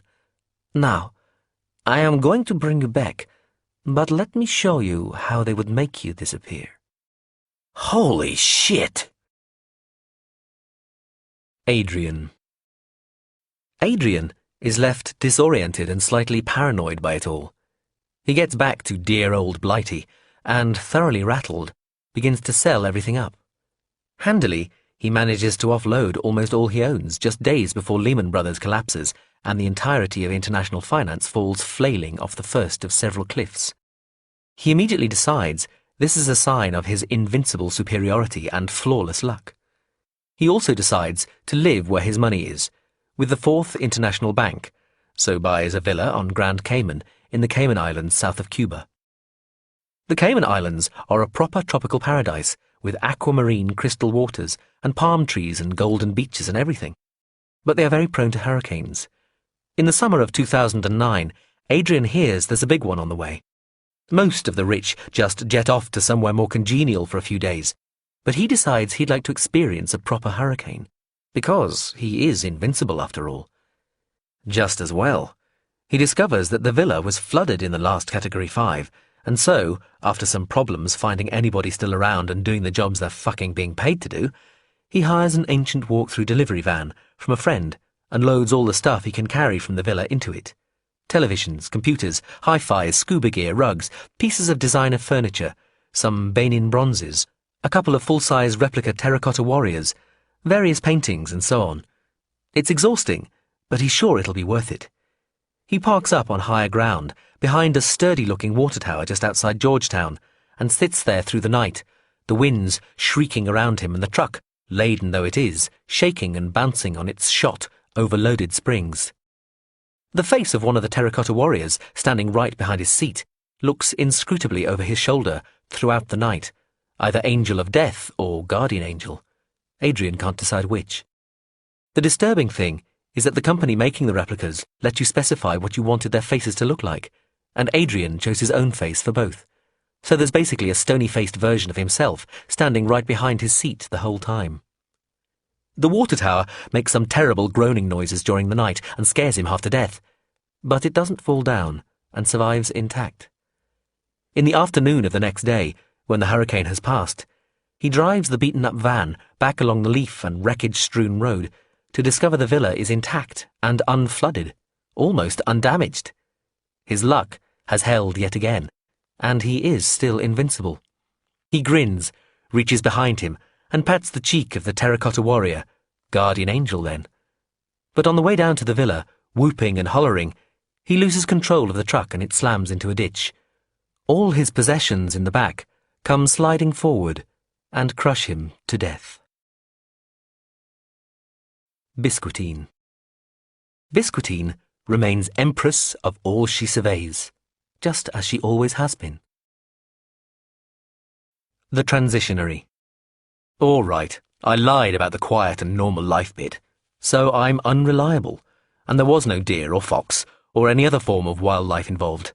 What there was me, briefly inside his head as he drove away, long enough to unfasten the bastard's seatbelt and tug hard on the steering wheel before dancing back out of his head again an instant before the crash. It was as long as I could have stayed in there anyway, and it hurt.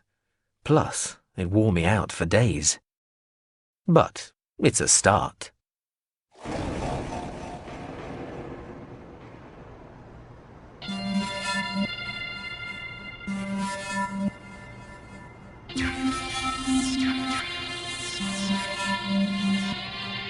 This has been an Hachette Digital production of Transition, written by Ian Banks and read by Peter Kenny. Produced and directed by Talking Issues. Music composed by Dominic Gaskell. Text copyright Ian Banks 2009. Production copyright Hachette Digital 2009.